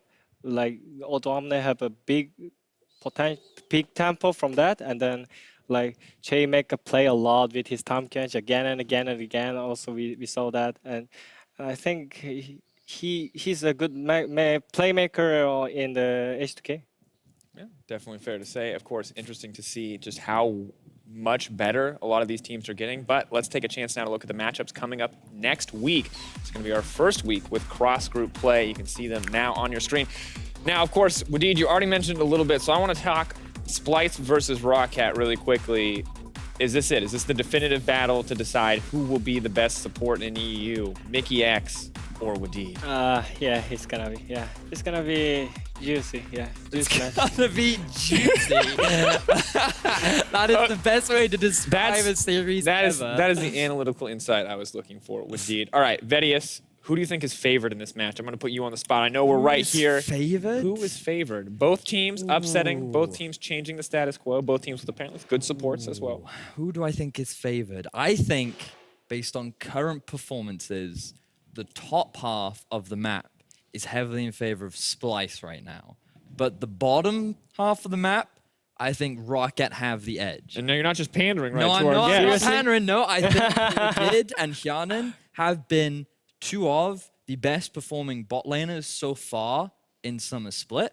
But I think that we have seen them try that before when their Rakan and Xayah was not as strong as like a Zac, right? So I think that the draft is going to be very important. But I think that right now, Pride Stalker's early game impact will be heavily outpaced by the level of impact that Trashy can have, especially with how well his two solo laners are playing. Now, Wadid, you and I did an interview middle of spring split last season. And when you came in, you were pretty confident. You told me that you and Hjarnan could win any bot lane in Europe. You were very confident. I know you remember because you're laughing now. Do you think that that's still the case? How do you feel about you guys as a bot lane compared to the rest of Europe? Like, even you can't win, you have the mindset like that because like you have confidence. That means you can pressure bot lane. Yeah, I think mindset like that is really hard because you can be greedy also at the same time. So I don't want to be greedy, but I want to just get the confidence.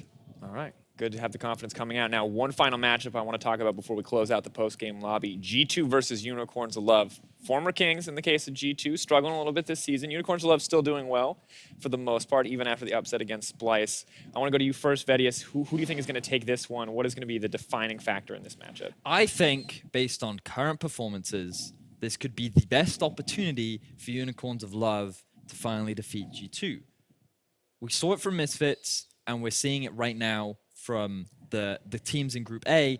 G2 have not fully adapted to the current meta. This has been a recurring issue where G2 are just slow to pick up new champions, and while they have taken a little while to get back into the swing of things, 2 weeks of practice, I expect them coming into next week having a better grasp of what is going on. But if they do not, then this is a prime opportunity for EULCS to take that 2-1 and get themselves firmly ahead in Group B. All right, Wadid, how do you feel about this matchup? You're kind of in the same vein. G2 maybe just now starting to pick it up, just starting to get together for the new patch. Who do you think is going to come out on top between G2 and the Unicorns of Love?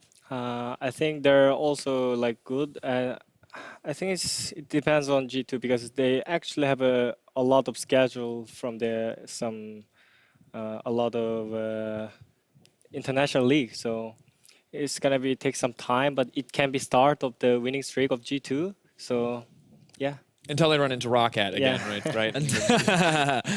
You promised me a lot of win streaks, Wadid. That's all I'm saying. But either way, it'll be interesting to see. I know a lot of G2 fans are hoping that this will be the rise, but similarly, a lot of Unicorns fans want to see Unicorns of Love continue to win in this series, continue to hold down that spot at the top of Group B. Well, either way, that'll do it from us here in Week 3 of the Summer Split. Thank you so much for watching, and we'll be back next Thursday for more action in the EULCS. We'll see you all right then. Will it be Pride Stalker or will it be Shook? The Kingslayers ROCCAT take to the stage to take down Ninjas in Pyjamas. Massive knocker onto ROCCAT. The Baron is helping out with NIP. It's Pride Stalker, Smite Stalker that secures the buff. Spratle is running for his life and Pride Stalker is just waiting for the autos. Hops across the wall. NIP are aced. It is very difficult for the Rumble to get in range. Therefore, often you'll just see a lot of farming and just a bit of skirmishing back and forth. It backtracks what we saw in game 1. Even though they lose the mid towers, we go for fighting mid.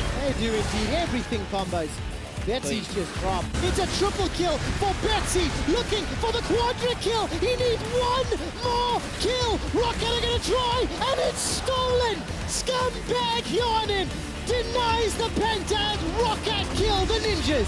See how it ends up working out for Team Vitality. This team really needs to build on the momentum that they've started, but H2K, they're going to be hunting. Look for the duress, flashes, dashes, there it goes! 2 quick kills for Vitality. Can they make it 3? Cabochard calls the meek and gets himself another. Cabochard, meanwhile, trying to 1v1 out against Odawane, but the Croc is gonna get rocked! Fabivin with the finisher!